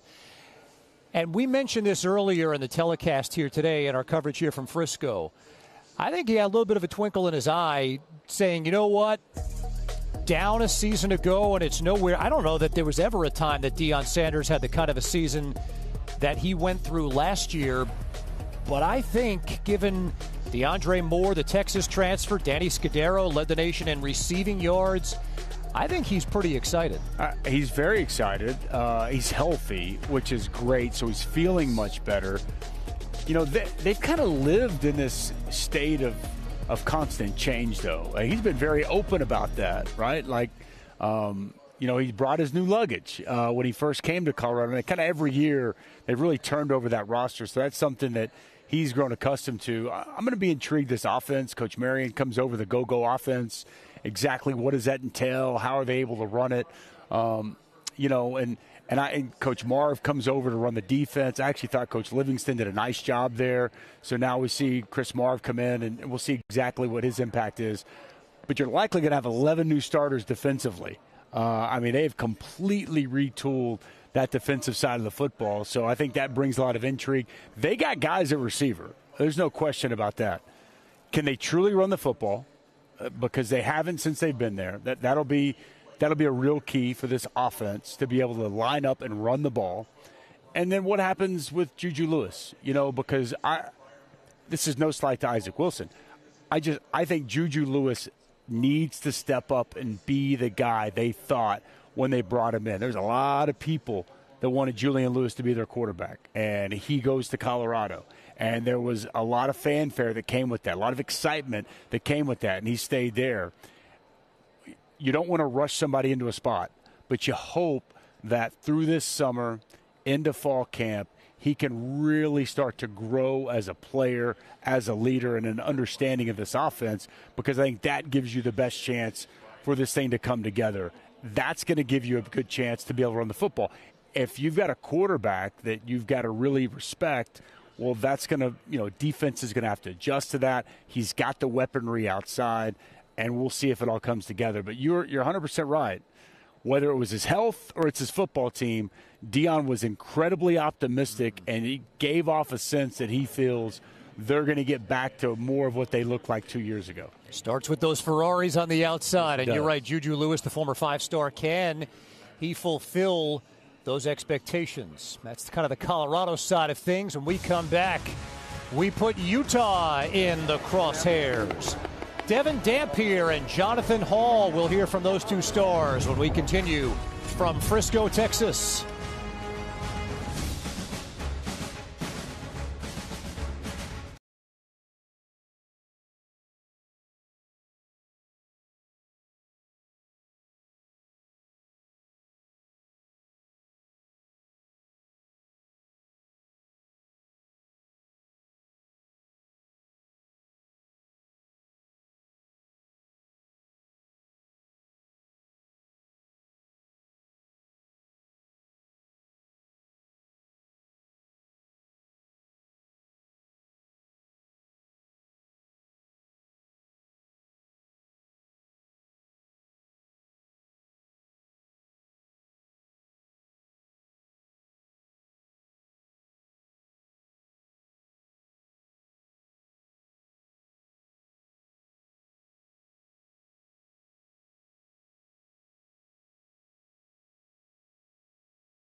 is what you get with the Utah offense. Just making magic happen out there on the football field. There he goes again. Ficklin, end zone touchdown.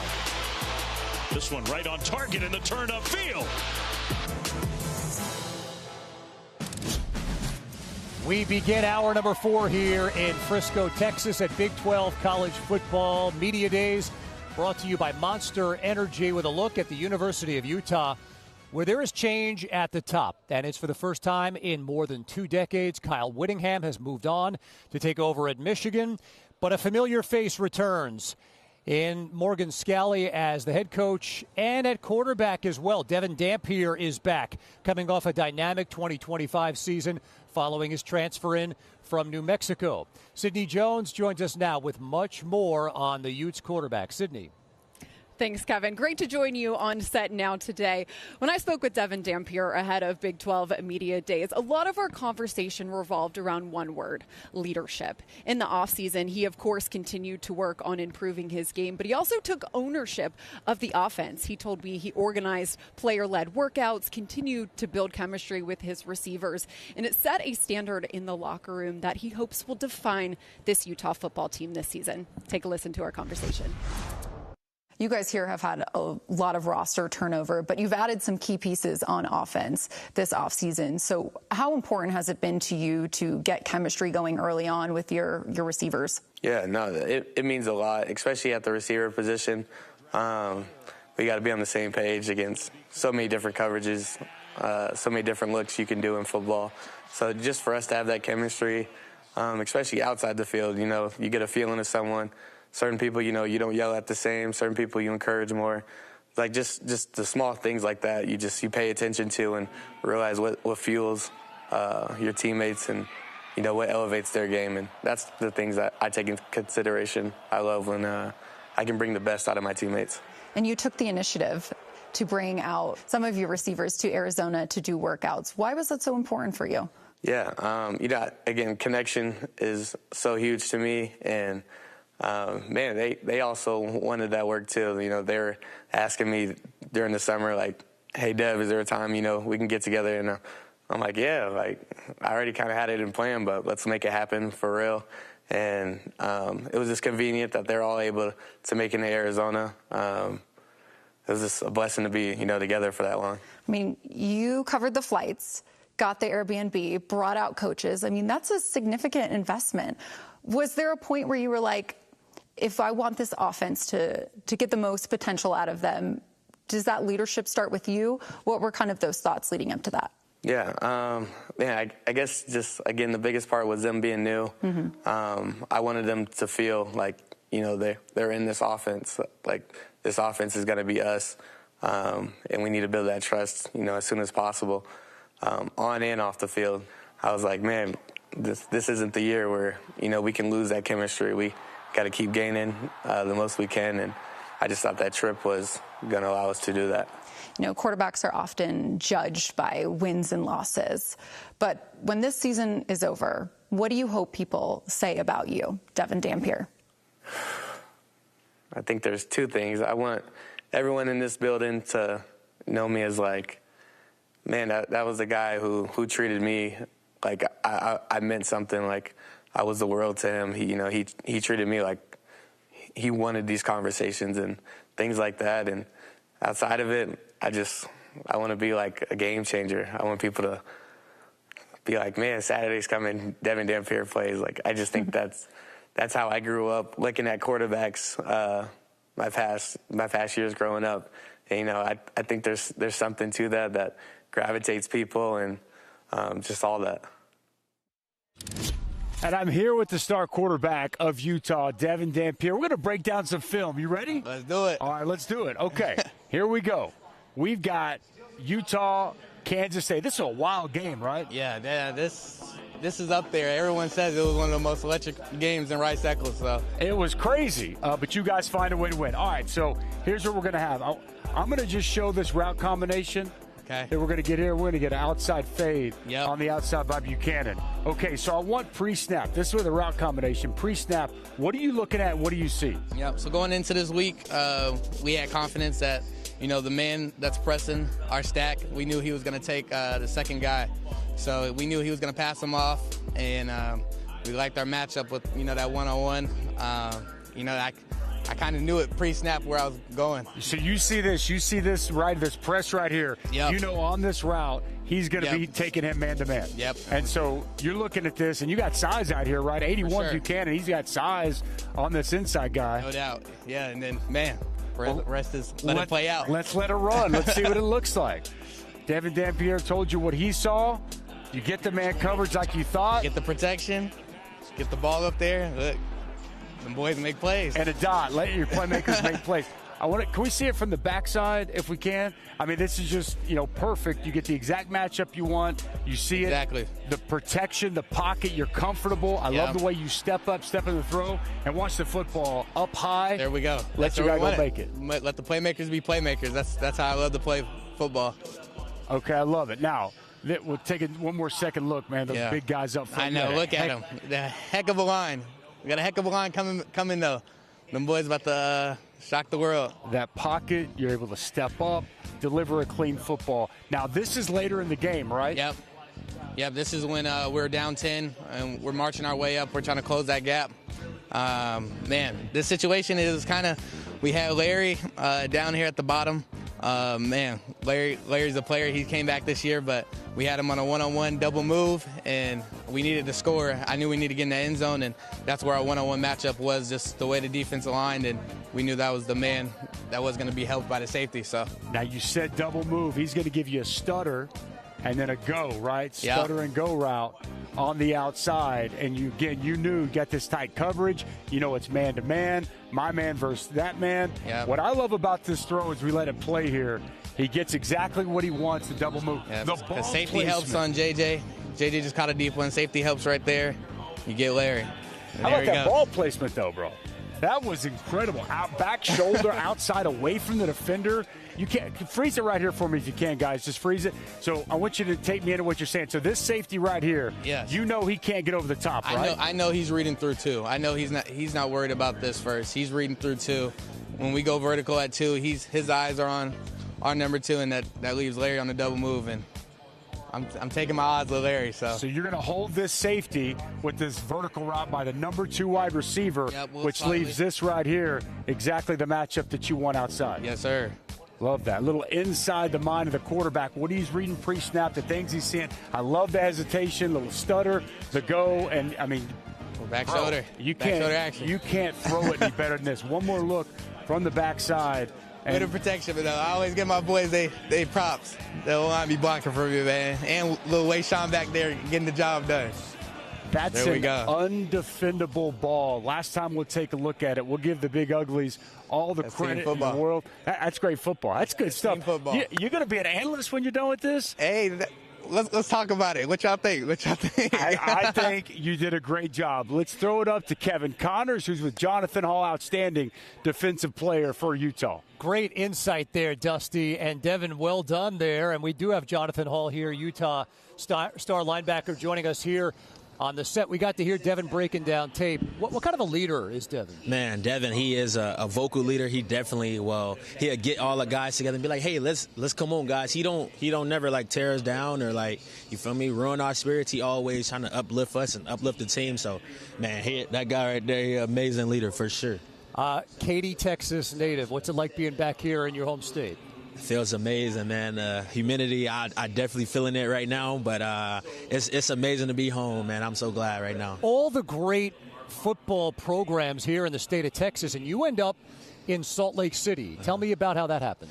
Well, I did get recruited by a lot of schools in Texas, but I will say the coaching staff in Utah, they really I seen something in them that I didn't see in other coaches. They took a chance on me, and I definitely would say, man, I love them coaches, and I love the University of Utah. I have so much fun, man. We play around all the time. We was just in the locker room just talking, all the boys. So I love it up there, man, for sure. And one of those coaches, obviously, Morgan Scalley, your former defensive coordinator now, has taken over for Kyle Whittingham. First time in more than 20 years there's been a coaching change at the University of Utah. He goes from defensive coordinator to the head coach. Yeah. What has that transition been like for you? I've been in the system for a couple years now, so I know Coach Scalley pretty well. So that transition for me was pretty smooth. I will say for the team, the offensive side didn't get as much as the coaching as we got because he was our D coordinator. I definitely say the culture now is throughout the whole team, and we all think the same way, and we all like to play fast and physical. We look forward to chatting with Coach Scalley here when he joins us in just a bit. So you got to replace the defensive coordinator, and Colton Swan gets that opportunity here. Why is he the right man to lead the defense? Yeah, man, he's energetic, man. He brings the energy. We all love him, man. We all we rally behind him. He's a cowboy, man. He ride for his people, so we all just rally behind him, and he makes calls and makes the best calls for that situation. I will say he's very deserving of that job for sure. We're going to ask you to play analyst here in just a minute here, but as we're looking at some of your game highlights here, where is the emphasis for you on improvement heading into this season? I will say me personally, being a more vocal leader, being a better leader for all the guys, definitely this spring. I could kind of see all the guys look towards me like, hey, man, what should we do? Like, you're the older cat. You're the leader now. So me just embracing that role and taking on that role and hitting it head on for sure. So now tell me where that comes from. Obviously, it's taken a while to get to that point. It's a process for every college player here. So what exactly does being a leader to you look like? I will say being a leader to me is just all the boys being able to talk to me, and I can correct the boys without just exactly what I said with Devin. You feel me? Coaching somebody up without hurting their confidence, something like that. So I would definitely say just installing confidence, giving them confidence, and I definitely feel like I've been improving, but I still got some more work to do. A converted safety to the linebacker position, and I want to show you some video of an interception you had a season ago against Cal Poly. Let's take a look at it and walk me through the play. Well, I see a bootleg. I see nobody was guarding me, so I was getting into my surf, and then he turned around. I'm like, oh, man. So I just tried to get a hand up, and it hit my hand, and I was just trying to make a play from there. And, Jonathan, it's a great play. But you get taken down at the one by a quarterback. Oh, my goodness, man. My teammates would never let me live that down. Even the man up there talking, he won't let me live that down, man. So, for sure, I got to get another one this year. Did you have a celebration planned a yard away from the end zone? I had, man, my mind was blank, man. I had no idea what to do. Like, I was just in the moment. Second career interception, is that right for you? Yes, sir. Yeah, second career pick for that. No more having to deal with Spencer Fano in practice, Caleb Lomu, both of them first-round picks from a year ago. How did those two and really the entire offensive line help you become a better player? For sure, man. Going into practice and watching them boys compete every day, me and Fano going at it every day, me and Lomu going at it every day, and they're also just some great guys, too. So it was always just friendly and great competition, but them guys are top of the line. Like, I really appreciate them boys and all they have done for the Utah and me. And Devin talked about it. I mean, it's going to be a new unit there, but he seemed pretty optimistic about what that five is going to look like there. What can you tell us about how they've right now? They've been looking really, really good. They've been improving. They're young, but they have been improving, and I've been seeing the progression for sure. So I'm liking it, man, and we just got to keep installing confidence into them for sure. I'm always interested to know, look, we see you on Saturdays, and that's great. What's the best part about being Jonathan Hall, a star student athlete at the University of Utah? I would say probably just the people that I've met on the way, my teammates. I have lifelong relationships with my teammates and lifelong relationships with my coaches. So I really do cherish the experience of going out to Utah and experiencing something new, and I can't be more grateful of where I am right now. And it's a team with very, very high expectations. I know that. And when we talk about one of the things that makes college football great, that's rivalries. And you guys have an in-state rival in BYU, a Katy, Texas native. A couple of years later here, how do you describe the Utah-BYU rivalry? Oh, my goodness, man. It's fierce. It's competitive. we want what they got, they want what we got. So it's just kind of like it's friendly competition, but it's a little bit more. It's a little bit more fire. So we're excited. I'm excited, man. But also I do wish them the best. But not when you play them. Not when we play them. And it's been 3 years now in a row that BYU's won that rivalry. Yes, so why will this year be different? You just have to wait and see, man. I really don't want to do too much talking. I'm trying to get out there and play right now. That wasn't a landmine question. I didn't mean to put you on the spot there. It's a great rivalry. The season gets started here. You know, you get Idaho in the opener. You get Arkansas in week 2. Have you started the process of digging in on those two teams just yet? Right. Yes, I've started a tiny bit. Nothing too much. I've mostly been working on my craft in the weight room, but that time is coming up for sure. A lot of the coaches have told us this is still summer. It's the calm before the storm. Do you get to do anything fun before you buckle down for real? Well, we get to see a little bit of family. We got to see a little bit of family like last week, so that's always good. People get to travel. I traveled back home to Katy, and I was there for a little bit. So it's always good going back home and just seeing family for a little bit. But now it's time to get it rolling. Right, nose to the grindstone time, and you're about 6 weeks away from that opener against Idaho. Jonathan, what a pleasure to talk with you. Sir. This has been a lot of fun. We wish you all the very best for a very healthy season and a successful season there in Salt Lake City. Yes, sir. Thank you so much. I appreciate it. Jonathan Hall, Utah star linebacker, hanging with us here. We're going to transition from the Utes to the Cincinnati Bearcats. We're going to talk Cincinnati football. J.C. French will be here coming up on the other side of this timeout.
Nippert Stadium in Cincinnati, the home of Bearcats football since 1901. And dropped Monte Wheaton. 12 Conference Media Days. We just saw Scott Satterfield's squad. They've improved each season he has been at the helm, coming off a 7-6 season in the Big 12 and hoping to have that level of improvement again. We are joined on the set now by J.C. French the fourth.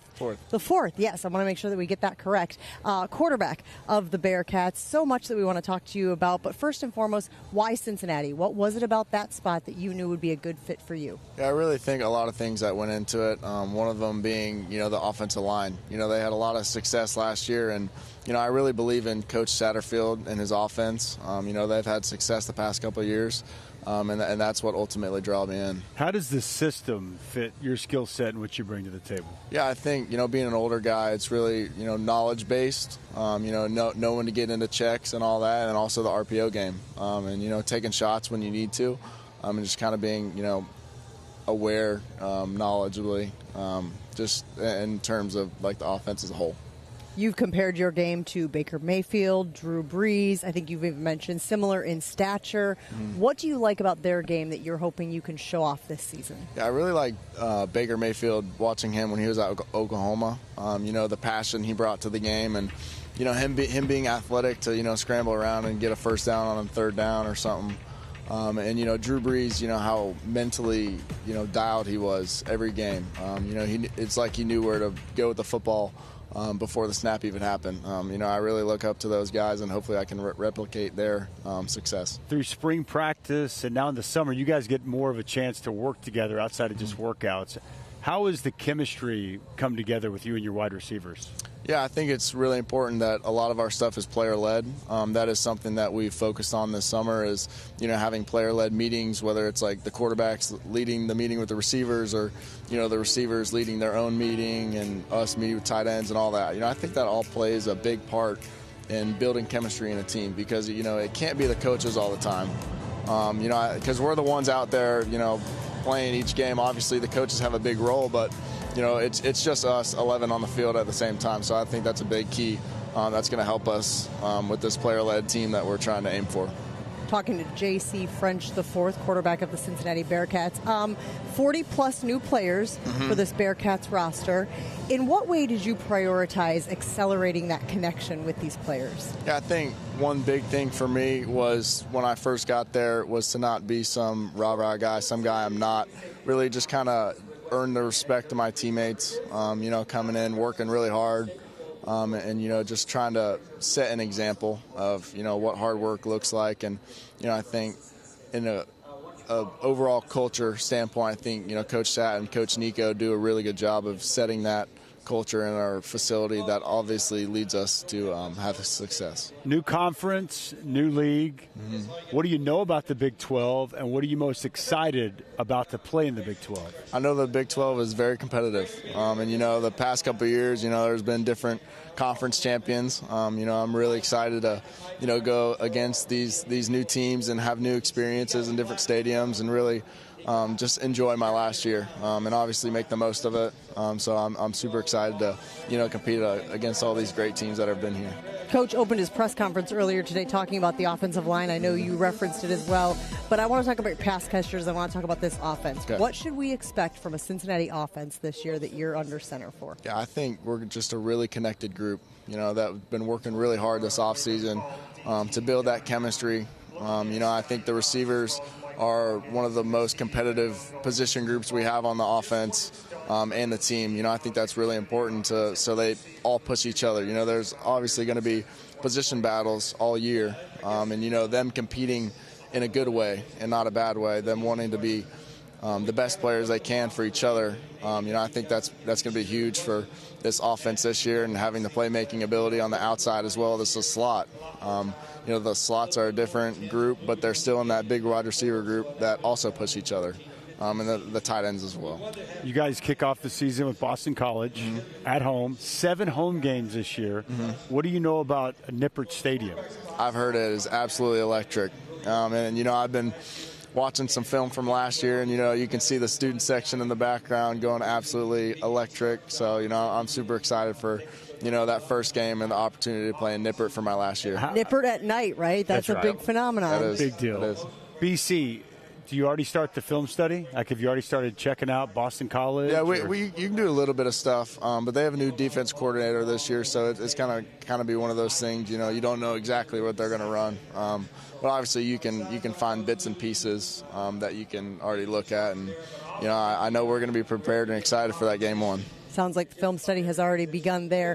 Last thing for you, sort of an advantage for you when you got in at Cincinnati, you were able to throw at Pro Day for some of those guys who were looking to get to the NFL. In what way did that give you a jump start in your role as the starting quarterback at Cincy? Yeah, I think it gave me a good taste of what my next year could look like, you know, having a Pro Day myself, the Bearcats, and you know, throwing to those pro guys, you know, it's like I think of Cyrus Allen. You know, he's an absolute freak. You know, he obviously got drafted by the Kansas City Chiefs. And, you know, I think that just, you know, helped kind of put a staple on things. You know, just be out there in front of all the teammates that are watching, all the coaches, and really just kind of, you know, throw the guys. And I wanted to throw well for the players there. You know, it was all about them. It wasn't about me. So, you know, I think it was a really cool opportunity for me to do that. And I'm looking forward to my next one this coming year. Yeah, you bank the experience. Yep. Next time you go out there, you're like, I did this before. It's a lot easier than I thought it was. All right, so nice to chat with you. Best of luck this season. Now we're going to talk to one of the guys who's protecting you this year. Sidney Jones joins us with one of your offensive linemen. Thanks, Jen. Yeah, I'm standing here with offensive lineman Evan Tankestall. Evan, great to have you on the show today. Appreciate you joining us. Appreciate you having me. Absolutely. We just heard from your quarterback, JC. So tell me, what's it been like working with him this offseason? Yeah, it's been phenomenal. He's such a great person on and off the field. Yeah, he's shown everything he showed on film last year. He's shown that to us this year in the spring ball, and he's bringing a big vocal presence to us throughout workouts and stuff like that. So he's leading that QB room and just showing us everything that he's bringing, and it's been great. You're one of 3 key starters returning on this offensive line. So how does that continuity help, especially with a new quarterback? Yeah, with that, we have such a good connection with the O-line group, but us 3 coming back, it just gives a big advantage to us over every other group on the field because we just play so fluently together. As the game progresses, we just start getting in the groove, and we can just play off each other very, very well, and it just helps us progress throughout the game. And you're one of the best offensive lines in the country. You guys were last year. So tell me, how do you plan to elevate that this season in 2026? Yeah, we got a lot of good titles last year, but we just plan to take a step forward. We don't want to have that same same season last year. We want to get better. 1% better is something we go by. We had a great year last year. We don't want to be consistent and just stay with that title. We want to elevate and be the best that we can be. So we don't want to just be content with what we did last year. We want to elevate and just keep progressing as a program and as an O-line, and we feel like we can do that with the guys that are stepping up this year and those empty spots that the guys that left last year. So we feel like we can be better, and we will be better this year. And for you specifically, you're one of the highest graded guards in the country. So tell me, what about your game separates you from other offensive linemen? Yeah, I feel I'm a very competitive person just by nature. I feel like I go out there and play football at a very high level, and I got to credit that to my coaches and my teammates. They made me who I am as a player, and I'm able to be a great player because of the guys next to me. The guys next to me, Joe and Taryn and Gav last year, it was just hard not to be good when you have really good players like that next to you. Yeah, talk about moving around a little bit. Your offensive line coach, Nick Cardwell, he moved you in the interior this spring. Do you like that? Does that versatility help you at all? Yeah, it's definitely good to be able to play all 3 interior positions. I feel very comfortable at the center, right, and left guard spot, so I'll play wherever the team needs me. But me and Joe are really good on the left side together. We feel like we're one of the best left side in the country. So being on that left side with him, we're very confident together. We play very well together. We have a great connection. So I'm comfortable with Taryn being right guard or being center or left guard, wherever I got to be. I'll do whatever's best for the team. I love it. And Coach Cardwell, he has a new role this year too, I believe. He's a co-offensive coordinator as well as an O-line coach. Has that changed anything at practice for you guys? No, he's still the same old Cardwell that we've had since day one. If anything, it's added more. I don't know. He's more meetings, more film watching, which is just such an advantage for us as a team. We do a lot more meetings, and he's just brought, being the OC, he's such a good coach. It's just being his coaching ability, being able to go to all the position groups on the offense is just such an advantage. He's such a good coach and well-rounded that he's able to elevate every other room besides the O-line room now. So it's just he's helping out every other position group now rather than just helping out the O-line group.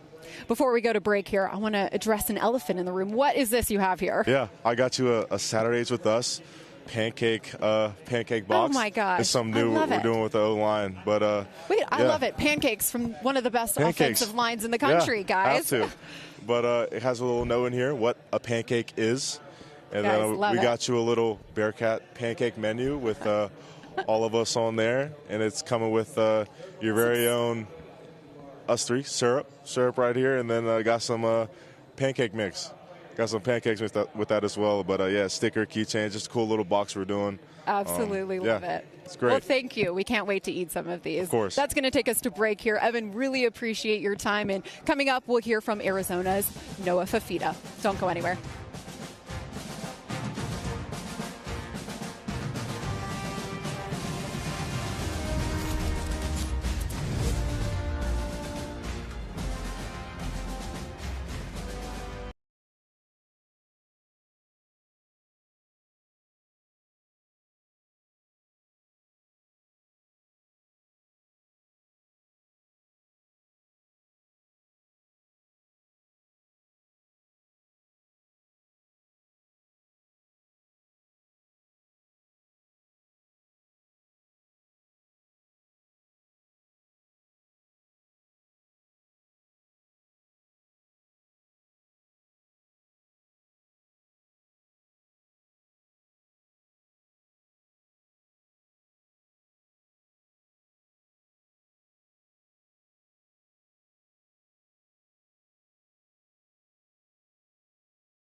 Arizona.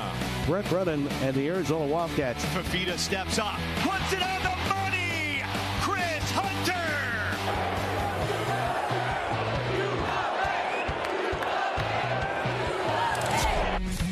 Welcome back to the Star in Frisco, Texas, home of the Monster Energy Big 12 Media Days. Jen Latta, Sidney Jones here holding it down. Kevin Connors has gone to the coaches roundtable, and Dusty Dvorak is going to join us in just a few moments with a film breakdown of Arizona quarterback Noah Fifita. Sidney, I know you got a chance to talk to Noah in advance of this film breakdown.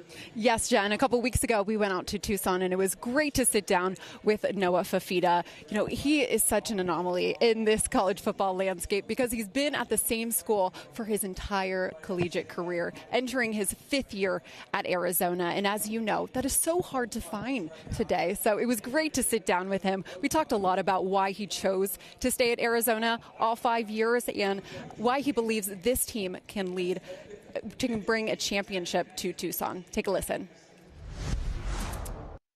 Now, you're entering your 5th season here at Arizona, and you're one of just 5 senior quarterbacks in college football who have spent their entire career at the same school. So tell me, what does being a Wildcat mean to you? Yeah, being Wildcat's everything. I love the city of Tucson. I love this university. They've treated me extremely well, treated my family extremely well since I committed 5 years ago. It's been a long ride. 5 years been a long time, but couldn't have imagined it any other way. I'm super grateful. Going off of that, what has staying allowed you to really build here that you don't think you would have been able to do had you left? A legacy, for sure. There's definitely a legacy. Being able to be here as long as I've been here, I've had a lot of opportunities. I've had a lot of opportunities to break records. I've had a lot of opportunities to win a lot of games. And now I'm coming back to do the final task. And the final task is to do something that's never been done here at the University of Arizona. That's win an outright conference championship. That's go to a Rose Bowl. And that's what we live by. That's our standard. And we believe we could do it. You know, leadership gets thrown around a lot in sports. You mentioned it many times throughout this interview. What does being a leader look like on a daily basis for you? Yeah, I think there's different definitions, and I've kind of been studying that myself the last 2 weeks. For me, I've always been kind of a guy that leads from the back. I try to be the last person to run out of the tunnel. I don't like a lot of the cameras, a lot of the lights. I'm not somebody that's going to stand in front of the team and be extremely vocal, but I always try to lead by example. But I think as I've seen, I kind of got to take a different approach now because, in my opinion, if I want to do something that I've never done before, I got to be willing to step into a role and do things I'm uncomfortable with. So that's being a little more vocal. That's being a little more assertive, holding people accountable. But I think it all starts with work. You got to go to work. You got to be the first person in, the last person out. You got to be the hardest worker. You got to be consistent because if you're not that, then how are you going to get some respect? I know leadership for you extends beyond the football field. You're very well known in your community here in Tucson. So why has that become such an important part of who you are?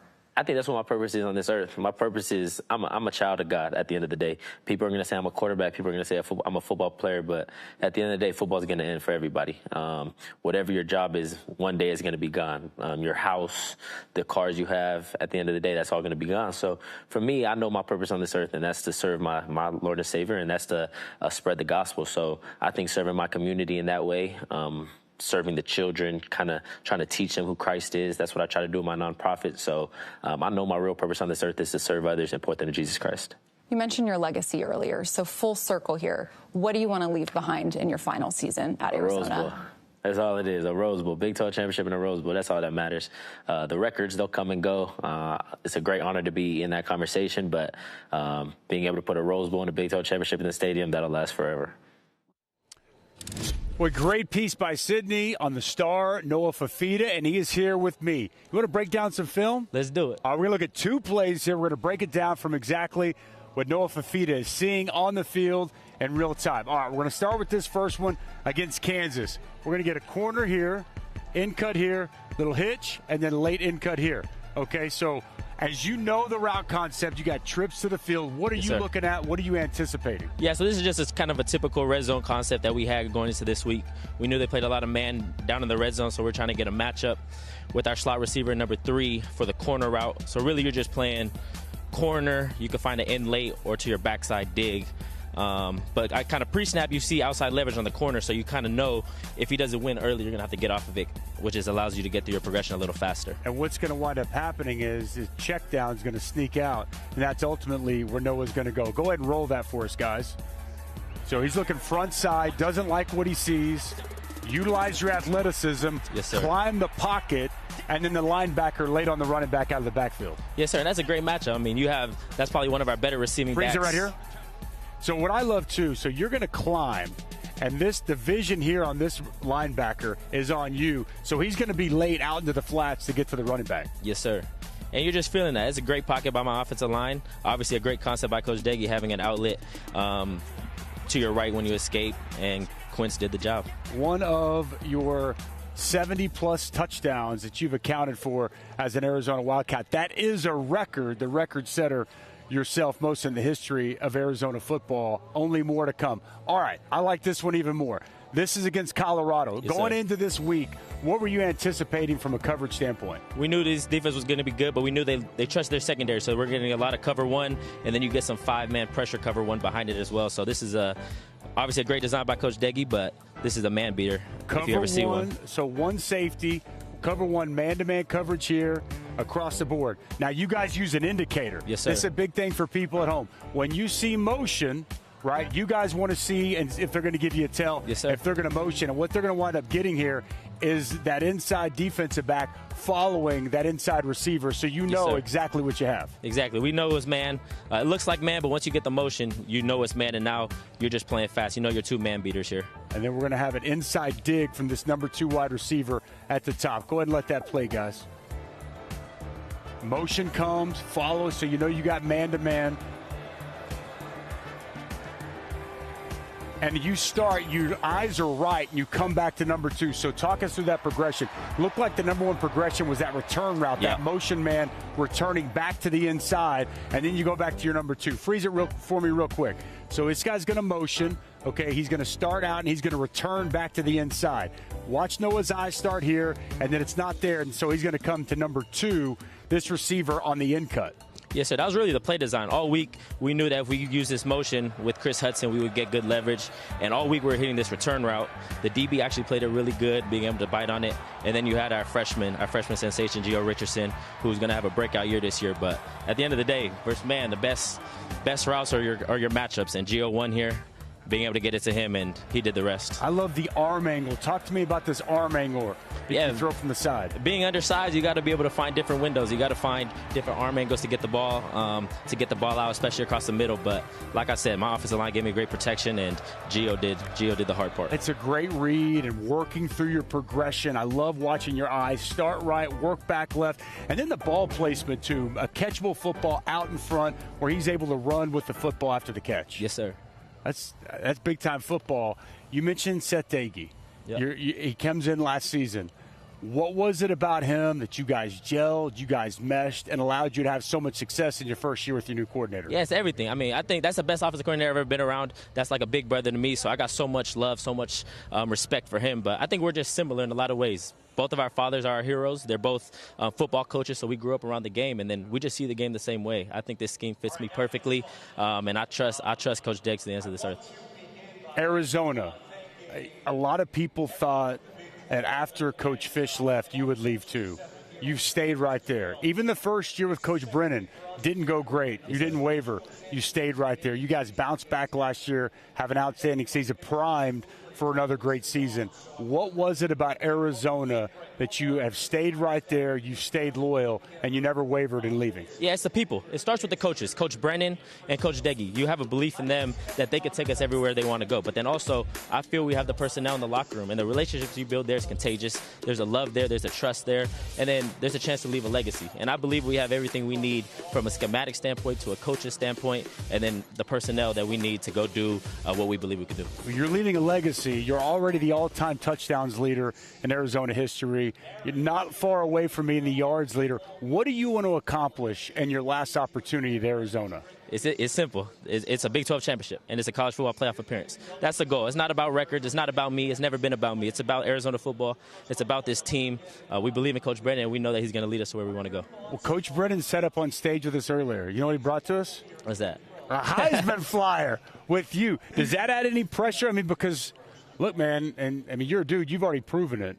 But your coach believes you're going to be a guy that's in the conversation for the Heisman Trophy. Does that add any pressure to you heading into this season? That's all you can ask for. That's all you can ask for is the coach that believes in you. And that's what really draws me to Arizona is Coach Doege and Coach Brennan. They believed in me. They chose me, so I appreciate that. But there's no pressure because at the end of the day, the script's already written. This is God's story. This is his glory. So for me, I'm just a vessel. I'm excited to see what this season has in store, what he has in store for us. But like I said, it's not about a Heisman Trophy. It's about a Big 12 championship. It's about this team, and if it's God's will, that'll come with it. I love that mindset. I love the team-first mentality. All your teammates, all your coaches, everybody around the program raves about your leadership, what you bring to this program, what you've brought to the Big 12. It's awesome. Can't wait to watch you play here this season. Let's go up to the stage of one of the targets he'll be throwing the football to with Jen and Sydney. Guys? God, great conversation, guys. That was fantastic. I want to run through a brick wall because of what Noah Fifita just said over there. But Arizona had one of the best defenses in the country last year. 31 takeaways you guys forced. Javion Cole joining us now on the set to talk about that. No pressure here, but defensive coordinator Danny Gonzalez said that you are the best corner in the Big 12. How do you handle that type of praise, and how do you let it motivate you as the season goes on? That's thanks to him. I can't be anything more than humble. That's the biggest thing when you're getting praise from the head man of your team. Just to be humble as can be. You don't want to be big-headed and then go out there and embarrass yourself or embarrass him. So I just have to do what I can to be able to uphold that standard that he has for me. Javion, you're the only returning starter in the secondary from last season. So tell me, how has your role evolved heading into this year because of that? I've had no choice but to accept that role of leadership, just being the only starter coming back. Besides Gavin Hunter, he didn't start, but he's a returner. I have no choice but to accept that role. With a bunch of young guys, especially in my room, we're all young in age, but they've played a lot of football. So I have nothing but upbring them, help them achieve that mindset of you have to come in here and be able to play. We're going to need everybody at some point in time. No matter what room they're in, where they come from, how old they are, they're going to have to play. And come September, we're going to need everybody to show up for us. Every drive matters, every game matters, but do you need to have a level of patience with some of those young guys coming in as you replace the 4 players that went to the NFL? For sure, but there's only so much patience you can have. With the season upcoming, it's going to come up very fast. We're going to need them to get in their playbooks. They're going to play, like I said, they're going to have to play eventually. Everybody played last year in our room, from the freshmen, redshirt freshmen. No matter what you are on the team, you're going to be valued. You may not be the starter, you may not be a leader on the team, but at some point in time throughout the year, we're going to need everybody to play for us. Being a vet in that room now, what are you demanding of those young guys every day? Honestly, it's just a work ethic. Coming off of last year, the #1 pass defense, we don't talk about it a lot just because last year's numbers, they don't do anything for us this year. But everybody has to be able to work the extra work outside of what's required for us. Coming in, weightlifting, watching film, being able to get some extra work in, just separate ourselves from everybody else that we played this year. Is it daunting to have that out there and know that the unit, and it's changed obviously in personnel, but that they can achieve those heights? Is that daunting or is that motivating? It's a motivation just because we have a standard. We harp on that standard a lot, just knowing what we did last year and then being able to uphold that standard. No matter who's in the room this year, we lost some pretty good guys last year with Dalton, Stooks, and Jen up top in the safety room. And then Michael Dansby and Aiden Garnes leaving. We lost some guys that played a lot of football. Coming in now, throughout the spring, we're going to have some ways to go. But I feel like it's not going to be hard to achieve that standard. We know what we can do. We know what we're capable of. It's just all self-belief, and we have to go out there and do it.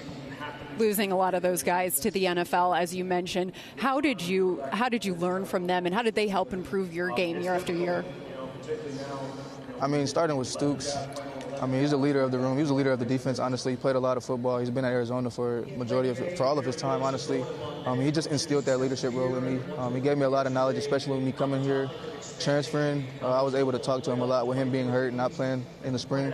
I talked to him a lot just to gain some knowledge, talk a lot about ball, my experience other places, his experience being a walk-on, turning into a leader, just how everything came about and how can that help me come into that role this year. What are you focused on between last season and the start of the upcoming season? What are some ways and some tweaks that you'd like to make in your game to help you get to that elite level? Me personally, just being able to show everyone that I can play bigger than my size. I'm talked about as an undersized cornerback. I don't feel like I play as an undersized cornerback, but just to show everybody that I am physical, I can play aggressive, I can fit the run when need be. Making a play on the ball is not a problem, but just showcasing my skills for everybody to see. Taking a little bit of a pivot away from the field here, I know you started a nonprofit, Greatness Beyond I. Can you tell me a little bit about that and why that was something you wanted to do? Oh, yeah, for sure. So I believe it was last summer, somewhere around then, I started the Greatness Beyond I Foundation just as an opportunity to give back to the younger generation. When I was growing up, I feel like people gave a lot. They poured a lot into me. And me being able to, with all the NIL that we have and all the free time that we have, when we do have it, just give my time back to people, pour into those that are less fortunate. They don't really have what I have. And with me making money, just why not pour into those? It doesn't hurt me, community service, whatever it may be. It doesn't really hurt me to pour into others. We saw what BYU did last year, obviously. Second week of the season, you guys get that test. You're facing BYU. What do you hope you can show the nation in that contest September 12th? It's not even just me in general. I feel like us as a team, we have something. We're playing for something, honestly. Just coming off of last year, defense, we let the offense down a little bit in that overtime, second overtime. Just not being able to get the ball back to them. So just to go out there and showcase that we can dominate, we can stop the run and force turnovers, get the ball back to Noah Fifita.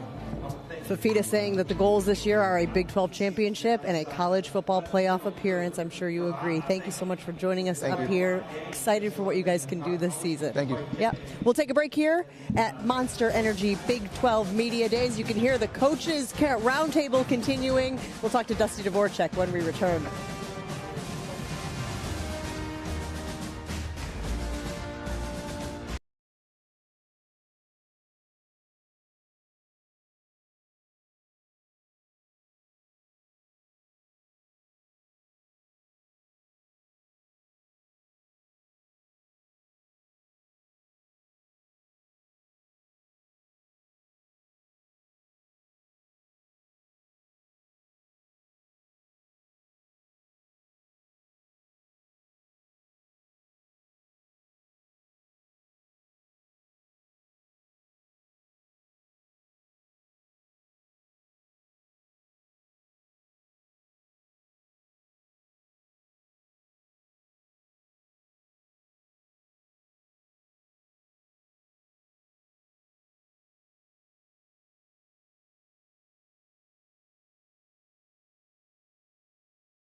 Just over an hour left here in our coverage from Monster Energy Big 12 Media Days. Jen Latta, Dusty Dvorak, our friend Kevin Connors handling the Coaches Roundtable, which is going on behind us here at the Star. So many questions that come out of Media Days often. So I'll begin with this one for you. Is this the year that the Big 12 gets more than one team in the college football playoff, Dusty? I think they've got a really good chance to. I look at Texas Tech and BYU. I think that's where you kind of start. And you can paint multiple scenarios. It doesn't just have to be those two. There's clearly other teams that are capable of making it. But I think that's where it starts. You could easily see a Texas Tech running the table in the regular season and maybe getting bumped off if they faced BYU or losing in the conference championship game. Yeah, potentially, or someone else. And if you can go undefeated in the regular season, I think you're going to get in. And then now we know in the new college football playoff format that the Power 4 conference champions get automatic bids. Not the way it was previously. It used to be the 5 highest ranked conference champions, so a little bit slightly different in that regard. I also think BYU playing Notre Dame is very significant. That, especially if they can win that game in Provo, that gives them a really added data point, as the committee would say. So, look, they haven't done it yet in the 12-team playoff. But I look at this league this year. I think it's got more depth. The real question will be, will it cannibalize itself? You know, it's such a competitive league. Will you get multiple teams that really separate? We think right now, similar to last year, that Tech and BYU will.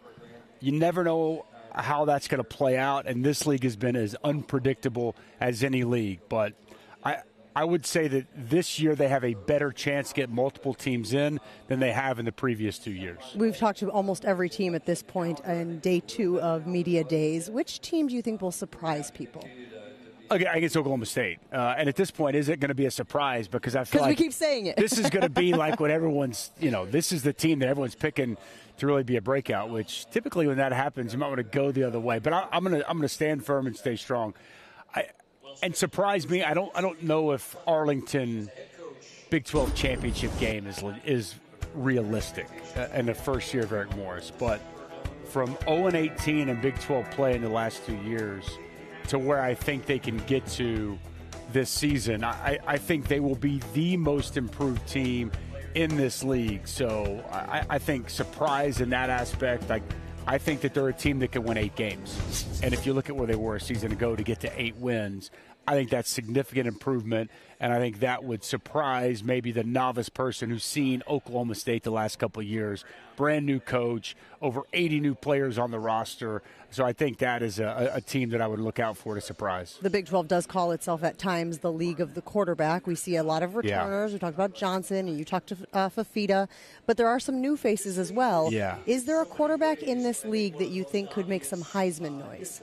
Well, I think we got to say Noah Fafita. I mean, the head coach brought up a sheet to us. It's Fafita for Heisman. But, I mean, he's already broken records at Arizona. He's cool, calm, collected. His mobility, the accuracy down the field, the ability to take care of the football, the decision-making, everything's there. The question will be like, I think the reality is unless you just put up insane numbers, you gotta be a team that wins. Right, wrong, or indifferent, that's just a reality of the Heisman Trophy. Will Arizona be able to play a similar style of defense that they did a year ago? That's a question I have. And I don't want to be just quarterback-centric, but Bear Bachmeier intrigues the heck out of me. For what he did as a freshman, 3,000 yards passing, 500 yards rushing, the way that he plays, a big national brand like BYU, they got a chance to be really good. And I think of marquee stages. A game against the team that I think is going to be – there's a really good chance that BYU and Notre Dame are undefeated when that game happens. That's likely 2 top 10 teams, if that's the case. That's going to be a huge game and a stage and an opportunity. If he goes out there and plays really well against a really stout Irish defense, I think that's going to give him a great opportunity to start to get in that type of conversation. So I would say I start with those two. I know L.J. Martin. That's what I was going to bring up. And again, I am one that usually promotes players. I don't like it just being a quarterback award. But the ball is in their hand every play. Sure. They can impact winning so much. And I think with Bear Bachmeier's ability to run it as well as throw it, like a lot of the quarterbacks in this league, he would be one that I would definitely throw out there. I don't want to slide L.J. Martin, though. Yeah, that Kalani Sitake is going to want his quarterback to run less, right? We want to prolong his career. I think they give the ball to L.J. Martin a little bit more, and he could be like a Jeremiah Love from last year, who finds himself in the Heisman conversation as well. And let's not sleep on Drew Mestemaker, who might not be in the Heisman conversation, but people are already talking about him potentially being the top quarterback picked in next year's NFL draft. Is that too much pressure for a young man like him and what his program will be handling and dealing with? Probably, but so is college football, right? And when you lead the country in passing yards, that's going to happen, right? When you follow your coach to Oklahoma State, when you level up, I think that's just a reality of it. I don't know if it's going to phase him. Is it unrealistic? Yeah. I don't know if we're ready to put him as the top quarterback in next year's draft. But what I think is interesting is like when he talked to us yesterday and he goes to the Manning camp, he knows that he can stand on that field with the other elite quarterbacks, and he's right there with them. And so his confidence grew leaps and bounds a year ago. It's only going to continue to grow, especially the success he has. We're going to get a chance to see him on the same field as Dante Moore. because Oregon's coming to Stillwater early in the season. So he'll have that opportunity against a very talented Oregon team, against another one of the best quarterbacks in college football. So I'm excited to see, as they level up in competition this year, going from an American conference to a Big 12 to dip your toe in that Big 10 water, exactly what Mestemaker, Caleb Hawkins, and a lot of these other North Texas players, what they look like now that the competition goes up. 4 new head coaches in the league. We talked to Eric Morris yesterday, but today met the other 3 head coaches. Yeah. Who do you think has the most immediate impact? Who do you think can actually make some hay in his first season? You know, I think you really have to go to – there's 2, but Morgan Scalley and Colin Klein. You know, back at their alma maters, places that they've played, they've coordinated. They know these places very well. The tough part about that question, though, is Utah won 10 games last year. Sure. So, you know, how much, you know, when you say impact, winning, you know, they've been winning under Coach Whittingham. You know, the hope is that Morgan Scalley continues that and maybe allows them to take a little bit step in the right direction. Colin Klein kind of comes in a better spot because they took a little dip last year for Coach Klieman. So I would say immediately maybe it's Colin Klein and Kansas State, though they've got a lot more question marks, I think, than Utah. They've got a quarterback in Avery Johnson, I think, that's going to really thrive with his new head coach and offensive mind, Colin Klein. One of the programs dealing with a new head coach and hoping to have success with a new head coach is Iowa State. Our Sydney Jones got to catch up with their quarterback, Jalen Rayner, shortly earlier. Checking in now with Iowa State quarterback Jalen Rayner. Jalen, appreciate you joining us today. Of course, thank you for having me. Absolutely. How's the day been going for you so far? It's been low-key flying by. A lot of fun, a lot of interviews, but yeah, that's what you sign up for, and we're having a good time with it. Well, hopefully this one won't be too bad for you. No, that's good. When you spent the last 3 years at Arkansas State, what made the move to Iowa State the right choice for your next chapter? Yeah, I think it was a great opportunity to push myself as a quarterback mentally, for sure, with the offensive coordinator coming from the Lions. So definitely a high-profile guy who's very, NFL background type of offense where we're doing things that are very multiple, not just like a college simplistic offense.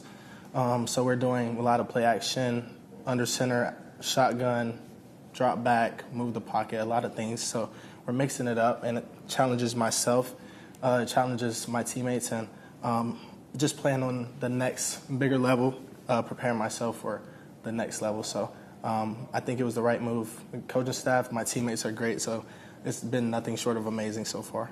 Yeah, your former offensive coordinator, Keith Heckendorf, made the move with you, so I'm sure that had to help. How has that familiarity just helped you with the transition? Yeah, having a familiar face with Coach Heck is obviously amazing. We have a great relationship where we're able to be honest, talk openly, and kind of have the same background knowledge. So we're bumping ideas off of each other. This is basically this in our old offense. This is basically this. So it was kind of tough erasing all the things that I was so used to and kind of changing my language and things to how we do it now. But got used to it now. He had to get used to it, which was tough for him because I think he was in the same offense for 15 years. Mm-hmm. So I know it was tough for him, but we're pretty good with it now, and it was a big step, but happy we both made it. Absolutely. Making the jump from the Sun Belt to the Big 12, what challenges excite you for this fall that come with that? Yeah, definitely just the amount of pressure. I feel like the fan base is put on each team, the rivalries there are, and then just the type of competition we're going to face each and every week. You have to be on your A game each week because each game is winnable or losable. So you have to prepare like each game is the Super Bowl, and we're ready to do that. We're not game ready yet, but I feel like we're trending in the right direction to where at the end of fall camp and going into the season in the fall, we'll be ready to roll. What adjustments and details do you need to make to feel game ready in a few weeks? Yeah, just getting those small details down with the offense. There's a lot of shift, trade, motion, alignment, assignment, having the right technique, doing those things, and then obviously communication for myself and the rest of the offense, getting everybody on the same page, in and out the huddle, and then just putting all three phases of the team together with offense, defense, and special teams. Last one for you. What's been the biggest message that head coach Jimmy Rogers has given to you since you arrived in Ames? Just take on the role. I remember one quote he said after practice. He said, we brought you here for a reason, like to the whole team. So be the reason that we brought you here. Don't give us a reason to, like, basically why we didn't bring you here. So be the reason why you are here. And really just take on the opportunity head on and appreciate the moments, appreciate your teammates, and appreciate everybody around you who got you here. I love that. Well, best of luck this season. We look forward to watching you play. Thank you. I appreciate it. Absolutely. Thank you. Thank you, Sydney. Great stuff. Now, the Jayhawks have just 6 full-time players returning from last year's team. Our head coach for the Kansas Jayhawks, Lance Leipold, is going to join us when we return here on Big 12 Media Days.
From the reimagined David Booth Kansas Memorial Stadium in Lawrence. No, kick it with room in the flat. Now some more room. Welcome back to Frisco, and it is another hour of Monster Energy Big 12 Media Days. In Lawrence, Kansas, they're about to embark on year number 6 of the Lance Leipold era. And the Jayhawks head coach joins us now. Coach, we appreciate you taking the time to be with us.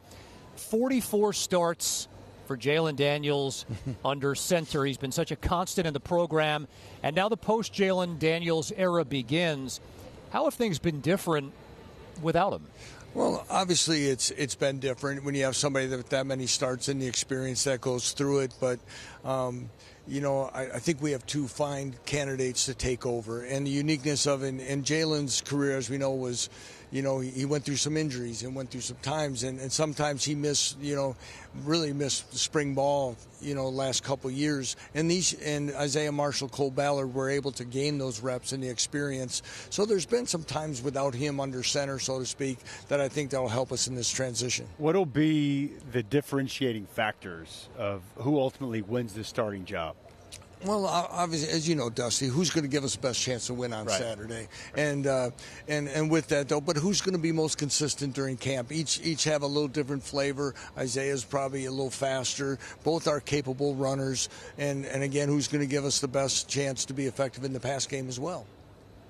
What's it like to have Andy Kotelnicki back on your staff? It's been great to have Andy back, and to have somebody that you worked with for 11 years, and then move on for a couple of years, but have the chance to get Andy back. It's great because Andy is, as we know, very innovative, very creative what he does. He's a constant learner, challenging that. But what he helps myself as a head coach is he's thought-provoking. He brings up ideas. He's always trying to, how are we going to get better and where it's at, and he makes the room better in the staff itself. And I told him when we talked about this opportunity to come back, I was really going to lean on him.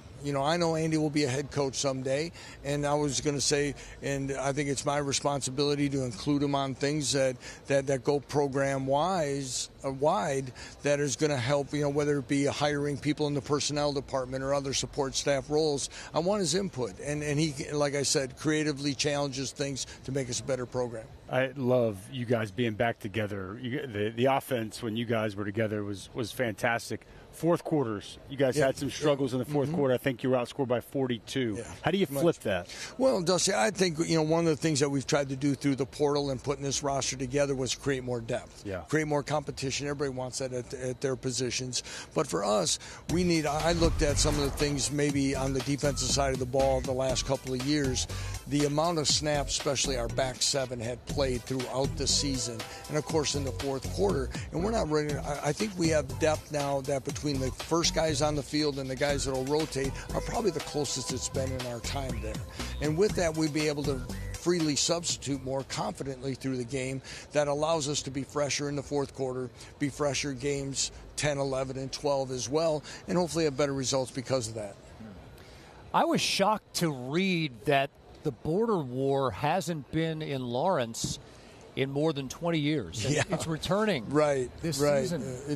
It's been exciting, and those are things that I learned along the way, and they weren't on the schedule when I first got the job, and I hadn't really realized that they had played at Arrowhead Stadium for some of those down the wire. So to have them come back, it was an exciting time in Columbia last year. We played hard, played well. Again, a game that we didn't finish out, and they took control late in the game. We're excited for that. Our stadium is in phase 2 of the renovation. The lower bowl of the east side will be complete. The upper bowl will not. So it'll be reduced capacity, but nonetheless on that Friday night it'll be electric. How has that gone? Do you like what you're seeing from the stadium renovations and where it's at and everything? Absolutely, Dusty. I think the things that, especially on our west side, behind our home bench there in the premium seating areas, top notch. But they've also changed the slope of the stadium where it's more compact, keeping the noise in, creating. It's not going to be the biggest stadium, but it's going to be really nice in what it's done. And the other thing is that part of it was connected to our football operations area.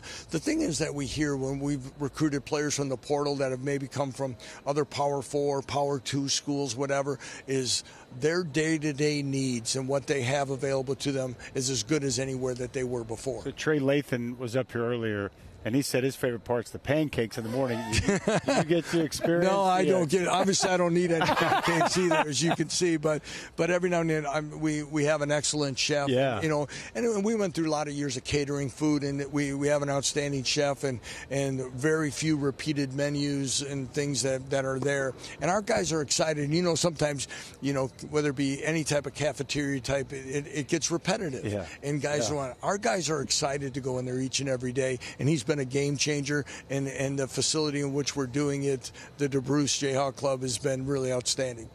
Were you aware? I mean, we had Trey up here, and we were talking about a ton of different things, and one of them was the opportunity to play in London. He's going for his third time. Did you know that? Well, I've learned a little bit more about Trey here in probably 6 to 8 months. But one thing is, he's a world traveler, a little bit more than I think. You know, I knew he'd been there. I didn't know it was his third. I knew he'd been over there once. I said something about showed him the trophy, and it was of the London Bridge. He goes, "Yeah, I know. I've been there." Right, yeah. You know, so, but you know, during a couple of our breaks, he finds a place to go, and you know, but part of that is that. If you're getting those experiences and you have the resources to do them, we're helping our young men grow and learn, and they get to see other things in the world, and he's taking advantage of that. When they brought this idea to you, what was the process in going through to look at if you wanted to accept and go over there and play? Well, I talked about with Travis Goff, our athletic director, the opportunity to explore these games, especially obviously the main one's been for a long time the one in Ireland. We tried to throw our name in there, we're passed over. And then when this came, he asked me, I said, let's look at it. Now, through full transparency, I really thought that we were going to get a week 0 game out of it and then another open week that would have helped us. That did not come about, but we're still going to look through it and fight through it. With reduced capacity and everything that we had, and with 7 home games on the schedule, we thought if there was ever a time to do it, it was now. Do you have a handle on the significance of Wembley Stadium to the British?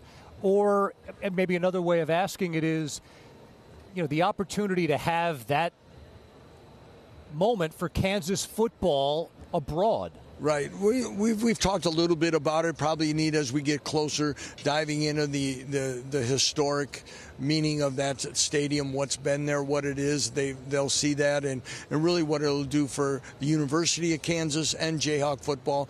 But also, I think, and I've said it a couple times today, when there's a reason why the NFL keeps going international. Yeah. There's a reason, and they don't make a lot of bad business decisions at that level. And Commissioner Yormark, as we all know, is cutting edge, outside the box. And for him to try to get this done and get it accomplished is hopefully we're just in the first of many more to come. I know you got this quarterback competition ongoing. What are you most excited about for this year's team this upcoming season? I want to see how this team takes a step week by week and being better. I'm anxious to watch our defense. I really think we have a chance now to put some pieces together to be a fast and physical defense that can be, you know, better than what we have obviously have been of late, that are going to win you games. And if you're ever going to win a championship, you got to be excellent on defense. I'm confident with Andy and our offensive staff and the pieces that we have that will be extremely exciting and versatile and multiple on what we do offensively. Adding Dylan Edwards, Yasan Willis from Syracuse, a big power back, gives us a complement of 2 different guys along with some others there. I know we're going to be multiple and exciting on offense. I'm anxious to watch what we do on the other side of the ball as well. That is a serious 2-headed monster, a running back with Dylan Edwards, the K-State transfer, and you've seen Willis from Syracuse here. Coach, thanks so much for the time. Enjoy the experiences that you'll have this season. We wish you a lot of good luck this year. Appreciate it, guys. Great to be with you. Rock Chalk. Coach Lance Leipold with us here from Big 12 Media Days in Frisco. And we come back, we'll serve the other part of the state of Kansas. One of the newcomers in the league, Colin Klein, will be here next.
Jackson out into the open. What a cut to midfield. Jackson On the right side, sprint out. Avery Johnson calls his own number.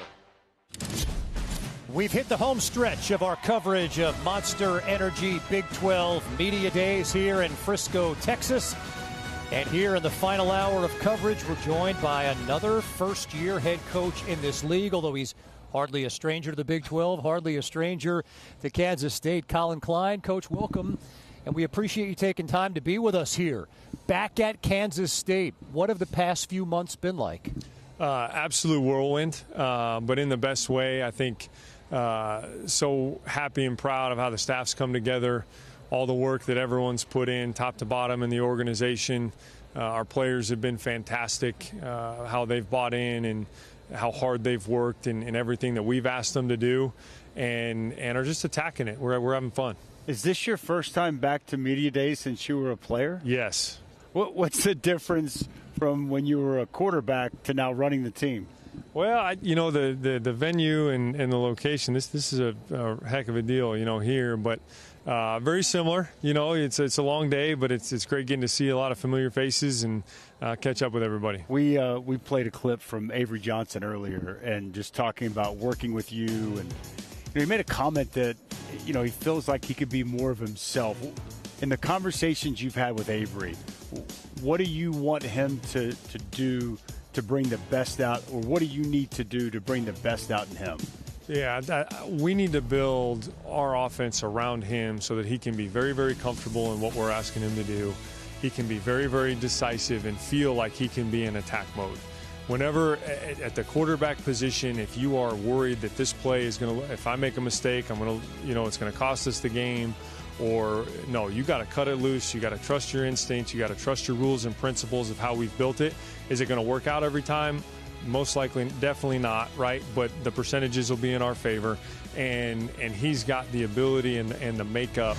I tell people all the time, like, his physical attributes, although they are tremendous, they are not his best characteristics. How competitive he is, how poised he is, how hard he works in the building when no one's watching, I think that's what has a chance to make him really, really special.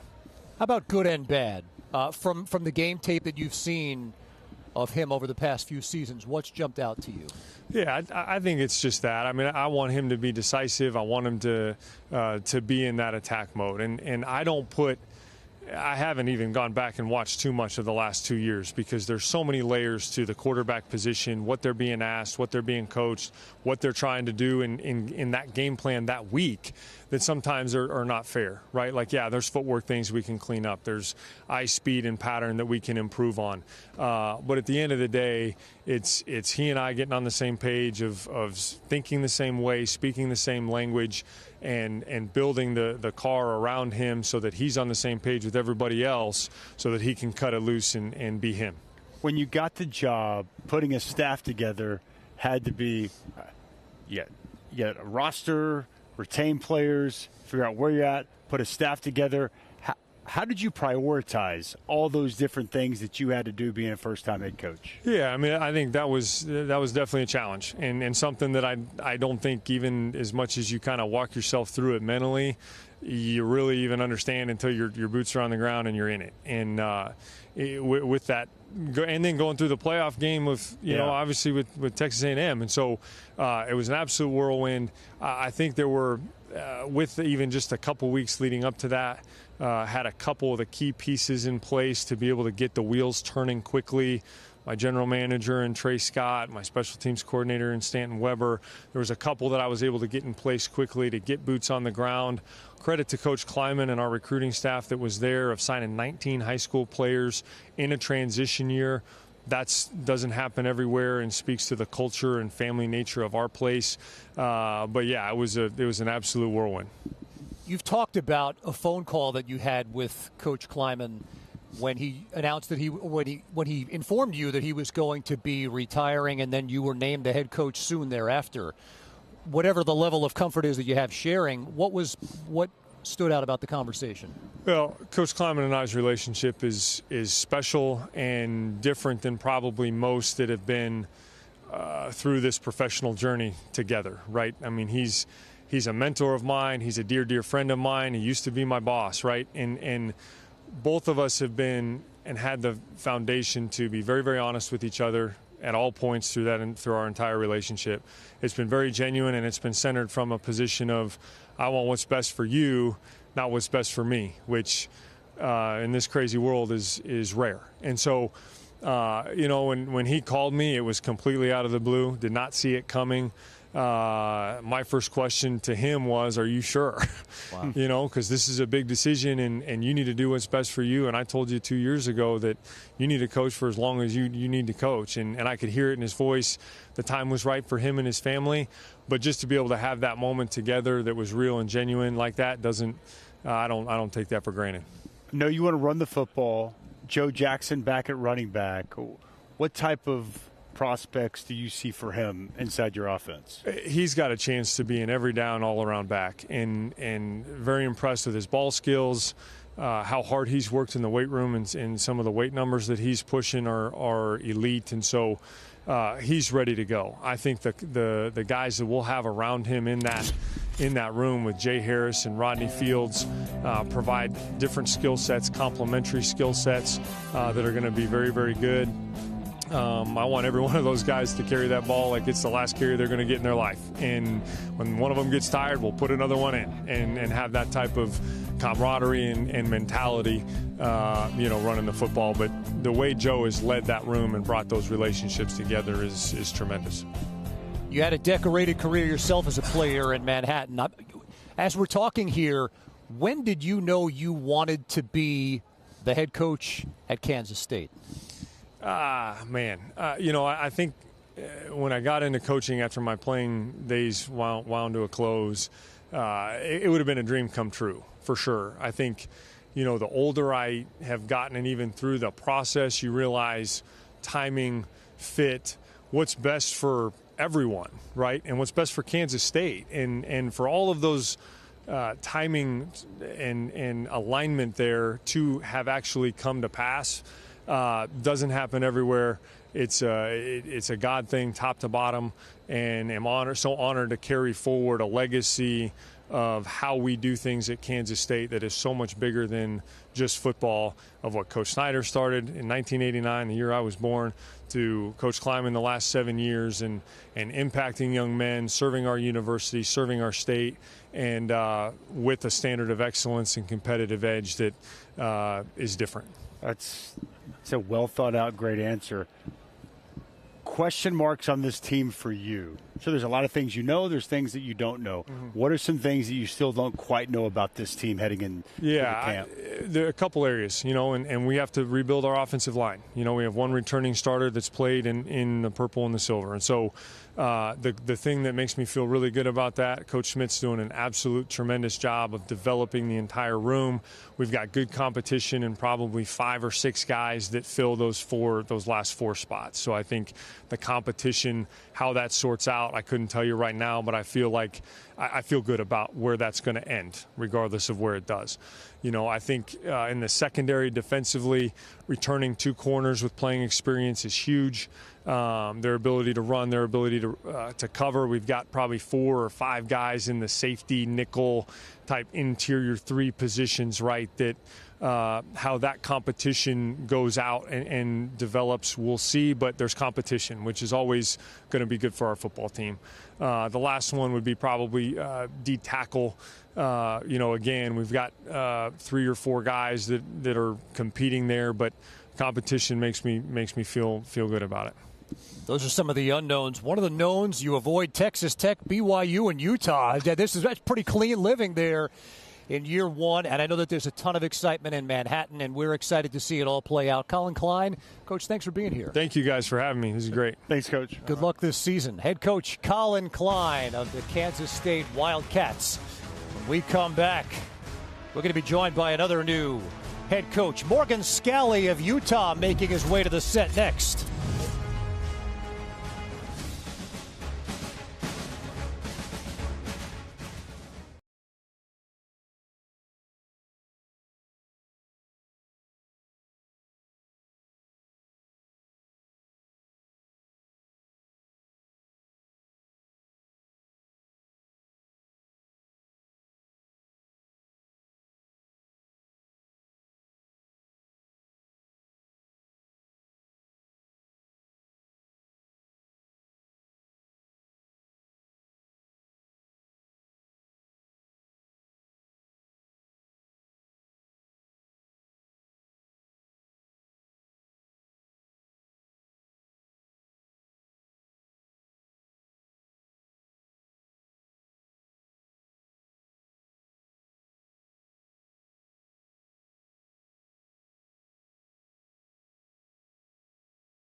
This is what you get with the Utah offense. Just making magic happen out there on the football field. There he goes again. Ficklin, end zone touchdown. This one right on target in the turn upfield. For the first time in more than 2 decades, someone other than Kyle Whittingham will lead Utah football into a new season. But Morgan Scalley is a face very familiar to the folks in Salt Lake City. It's great to have you here with us, Coach, on Big 12 Media Days here in Frisco. Defensive coordinator to head coach. What's that transition been like?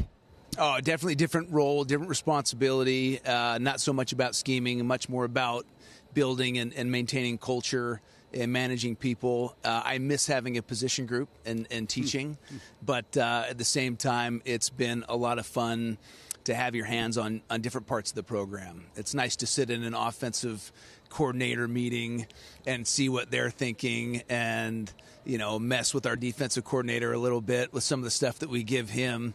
But it was a whirlwind early, but once we got going in spring, things settled down. Congratulations. Fired up for you. Appreciate it. Thank you. Utah football. Obviously, Coach Whittingham did a great job. He was your coach, your mentor. You worked underneath him. So I'm sure a lot of things you said, maintaining culture, will stay the same. But I'm sure there's some things that will be slightly different. What changes or difference will there be with you now as the head coach? Well, I mean, you mentioned it. He's been so successful. There's a lot about what he did, about what Kyle did that will carry over. One of the biggest things I learned from him is you have to be true to who you are. And him and I, we have different personalities. Same mentality. We both want to win. We're both ultra competitive, just different personalities. So the recipe to win stays the same. I think how you prepare the meal, so to say, is going to be just a little bit different from what we do in the weight room, what we do strength conditioning wise.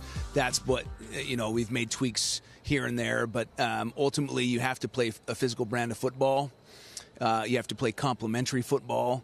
And a lack of physicality is exposed when good plays good. You elevate to the head coach. Colton Swan slides in as the defensive coordinator. And when I brought his name up earlier, Jonathan Hall's face lit up. What is he going to bring your football program as a defensive coordinator? Well, he is so organized and meticulous with preparation. He's also tough as nails. He's a true cowboy, still team ropes. So this is a guy that commands respect just by being a tough guy. And he's ready for this moment. He's been a guy that has helped me in the defensive room with ideas, understands front play, understands the secondary play. So much like Kyle did with me, I will be a sounding board, but this is his show. And I'm excited for his imprint on Utah defense. Devin Dampier comes back. He was excellent for you guys last year. And you go get Coach McGivern from Utah State. What is there a relationship that goes back? And what about his offense did you want to bring into Utah, especially to work with Dampier? Well, there are multiple things with Kevin. Is that he has been in multiple offensive systems. So he's a guy that understands it's not about plays, it's about players. He also comes from the same tree that Jason Beck came from. So there was going to be continuity there in scheme with the running quarterback. He's exceptionally innovative and creative. And I also, you know, I'm a scientific brain. I'm always looking for ways to think outside the box, do things better. And he has the same mentality. So there was a lot to like about Kevin from coaches that I've known and trusted, put their stamp of approval on him, as well as players that had played, you know, at Utah and gone to play under Kevin that spoke very highly of him. So I've been nothing but extremely impressed with what he's brought to the program. Yeah, it's Devin and it's Bird. Right. And it's Wayshawn Parker. I mean, there's a lot of opportunities to be creative running the football. Yeah, and we will do that. We're going to, as a defensive coordinator, I know what caused me fits. And so I'm in that offensive room trying to do everything I can to, hey, try this out. I get a play a day that they get to try against our defense. But, I mean, you're a defensive guy. Yeah. You get it. You know. You nose tackle. Yeah. You look great, dude. How do you do it? You were a nose tackle. How big were you in your heyday? 308. That is nuts. Yeah. Wow. That is not. How big did you get, Ithaca? You basketball player. Now, wait a minute. Now, where did this come from? Does his research. I'm telling you. This is a man that does his research. How big did you get? What were you, a guard? I was a This is unbelievable, by the way. It's why he's the head coach at Utah. That's messed up that Lewis isn't here.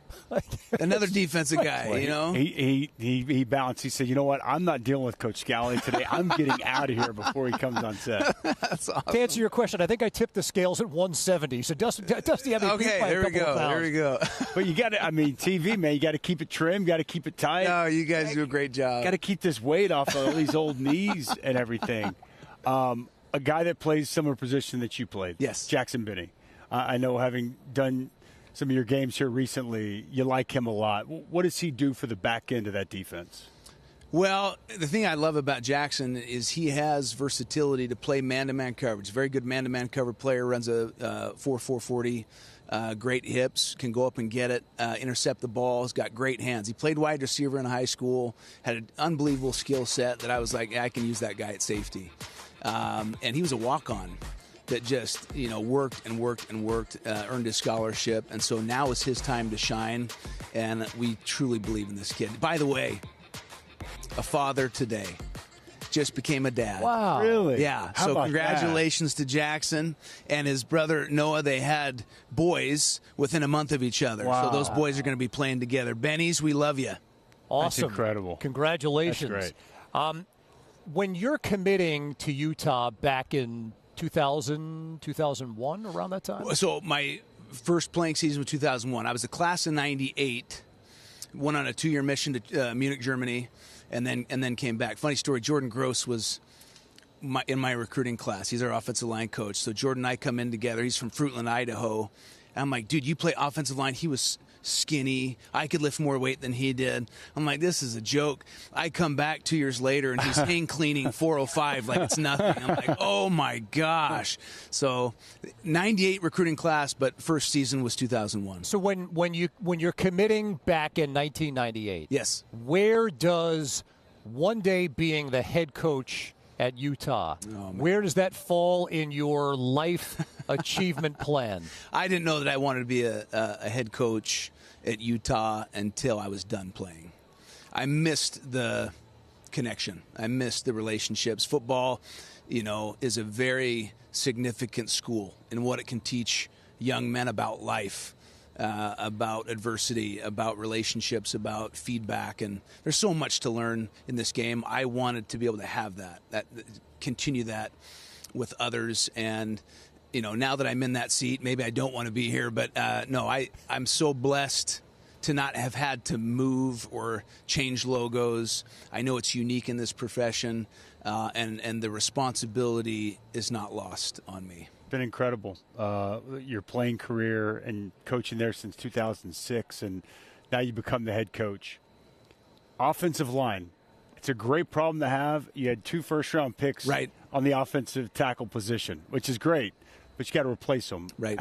How do you replace those 2 talented players that you have up front? Well, unbelievable players, but also leaders. So that's the dual, challenge that you have is a leadership thing, as well as they're extremely athletic and talented. So I wanted a great teacher, and Jim Harding was a fantastic coach. Went with Kyle to Michigan. Jordan has been lights out in terms of teaching and building that connection with these young men. But I'm excited for these guys because you know the deal. When you're behind a guy and everyone's talking about, oh, they're gone, how are you going to – these guys are hungry. Motivate you. Yeah. It's Zaraway Williams and Cedric Jefferson, Ike Garcia, Kelvin Obot. These guys are so fired up. And you look at what that crew did in the bowl game. You had Michael Mokafisi was the only remaining starter that ended up playing in that game. He ended up getting injured in the second quarter. So the remainder of those guys are the guys that we're going to be playing with this year, and they did a heck of a job against Nebraska. So cannot say enough good things about these guys. Excited for the product to show up, when we play Idaho come the 3rd. Everyone's got a rival, but Utah, BYU is a little bit different there. You got it. And it's been a couple years. I mean, what do you look forward to in that game? Well, I have nothing but respect for Kalani Sitake, and he's a good friend of mine.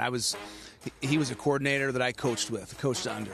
We're going to dinner Thursday night, but just really good friends. And we always said that if we ever got to this point we wanted to lead out by example on how we wanted this rivalry thing to go.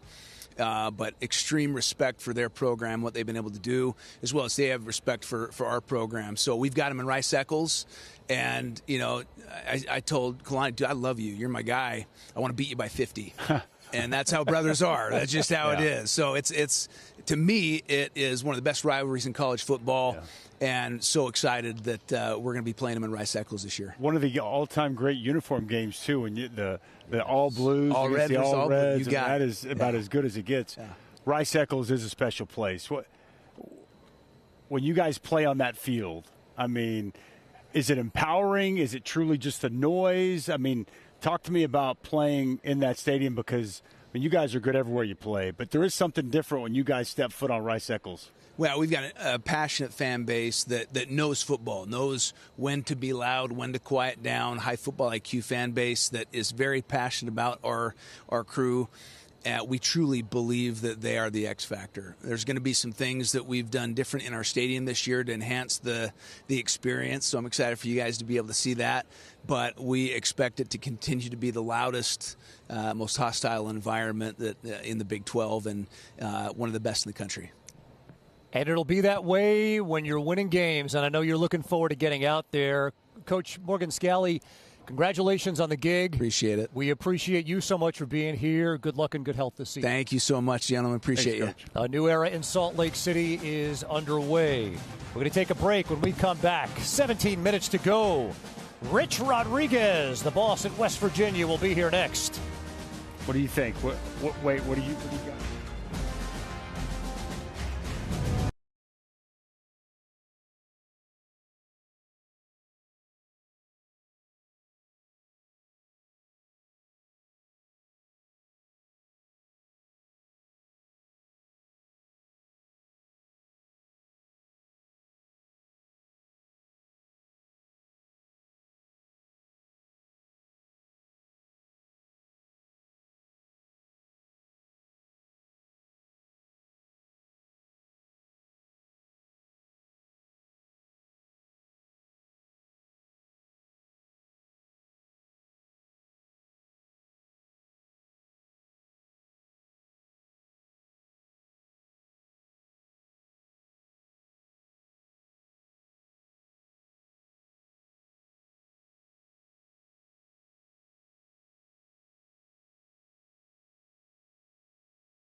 We head for home here on Big 12 Football Media Days with one of the most experienced head coaches in the league.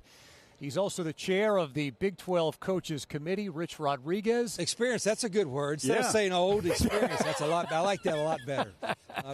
A lot of experience, and we've all had a lot of experience listening to Country Roads this summer. Yeah, how about that? It's gone viral. You know, it was a thing we kind of started in 2002. After home games, we'd win. That'd keep the fans in the stands. And then our baseball team makes that great run this year, goes to Omaha, and that got caught on to your network. And then now all of a sudden, now it's worldwide in a World Cup. I don't think they understand where it comes from. A lot of them don't, but it's neat to see because we're such a prideful state in West Virginia that everybody in the state knows Country Roads. Yes, they do. You know, speaking of prideful, a lot of pride. Pat White, come back. He's on your staff.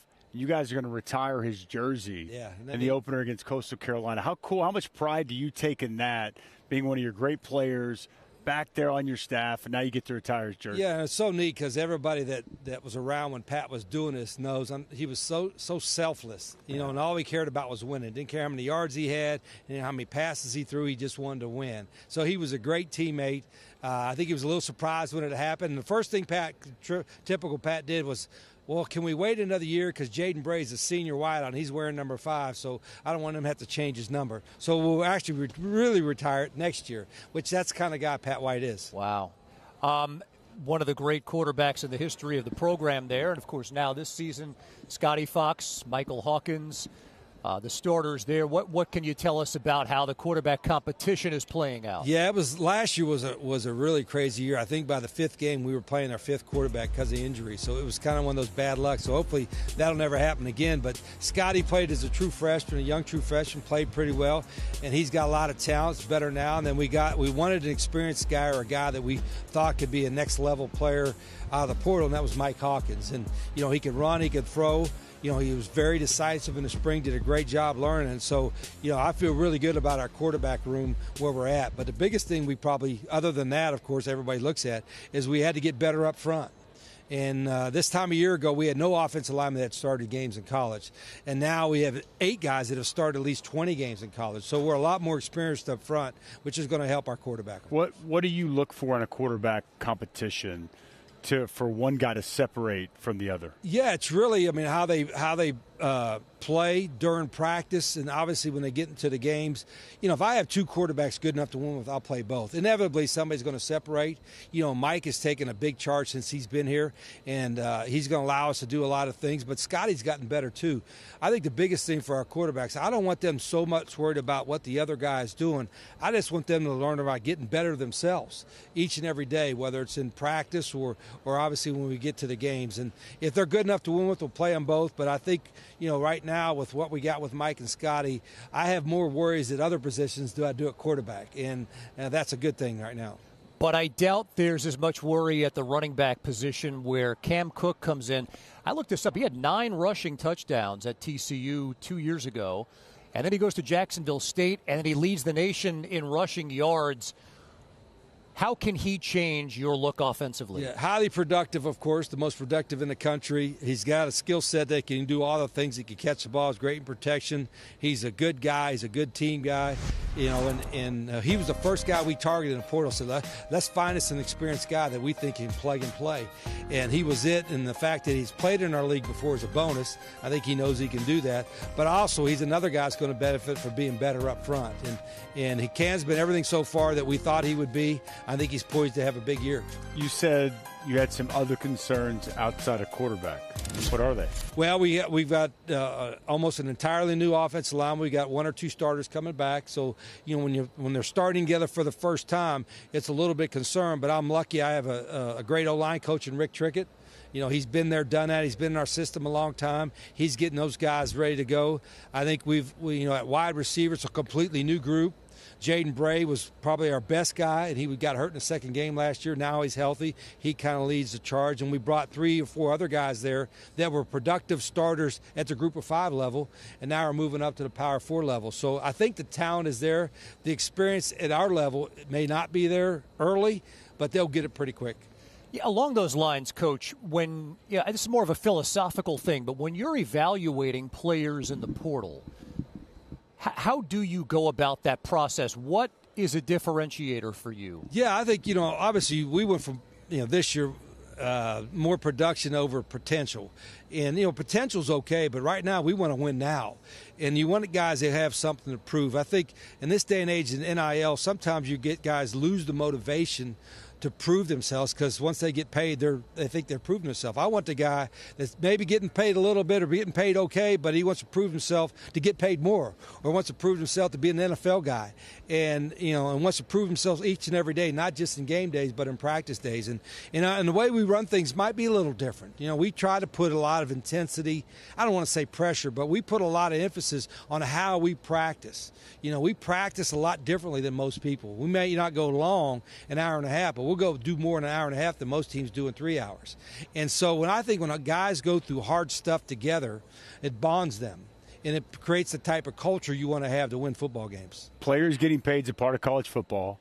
But I'm curious, what's it been like from your perspective when this wasn't a piece of it to now you got to budget, you got to manage a roster, you got to know which guys to pay. Am I paying proven commodities? Am I paying freshmen for the future? How do you balance it? The goalposts keep moving. Yeah. And I keep saying as a coach, you can't just say, well, this is the way we've always done it. It's like, what do we got to do now to win?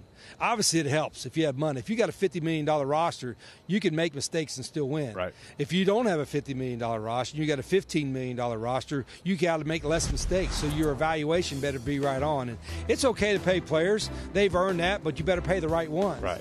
And then they still got to work the ones that you're paying more of. You're going to expect more out of. And I think, but you still got to have the type of culture that they want to get better at. They will get better at. And you got to, motivation is good, if money's a motivator, but I'd rather have discipline because motivation fades. And so we talk about our guys is that we're going to have you learn the type of discipline to have continued success, whether it's in football for the next 10 or 15 years or whatever facet of life you go into. Yeah, I read the quote that you gave to Pete Thamel. You called it the most chaotic time in the history of college sports. Yeah, it's crazy, isn't it? I mean, college football in particular is the greatest sports entity there is. It's hard to screw up college football because of the passion, right, and the thing. But we're doing everything we can to screw it up until we get some true and hard guidelines. Like I'm just giving my opinion, not everybody else's. But we got to have a true hard cap. I think we should emulate more what the NFL does. It's by far the most successful league there is, and they're printing money. Everybody would love to be an NFL owner today, right, because those franchises are so valuable. Well, they've worked really, really hard to keep it that way. The commissioner and his process of the NFL, they have a certain number of rules that everybody has to adhere to in order to be fair and equitable. Well, in college, it seems like if the rule didn't fit, you go to the right judge and you get it to go. And so the NCAA's been a little bit, obviously, in a tough situation. And people are realizing that. That's why we're trying to get the Protect College Sports Act going. But to get everybody to agree in D.C. right now is a hard thing to do. So I'm not overly optimistic. But college football will always be there. But I think sometimes you just need to sit around and say, okay, you're not going to get somebody that has a competitive advantage to give up that competitive advantage for the good of everybody. That's what we want to happen.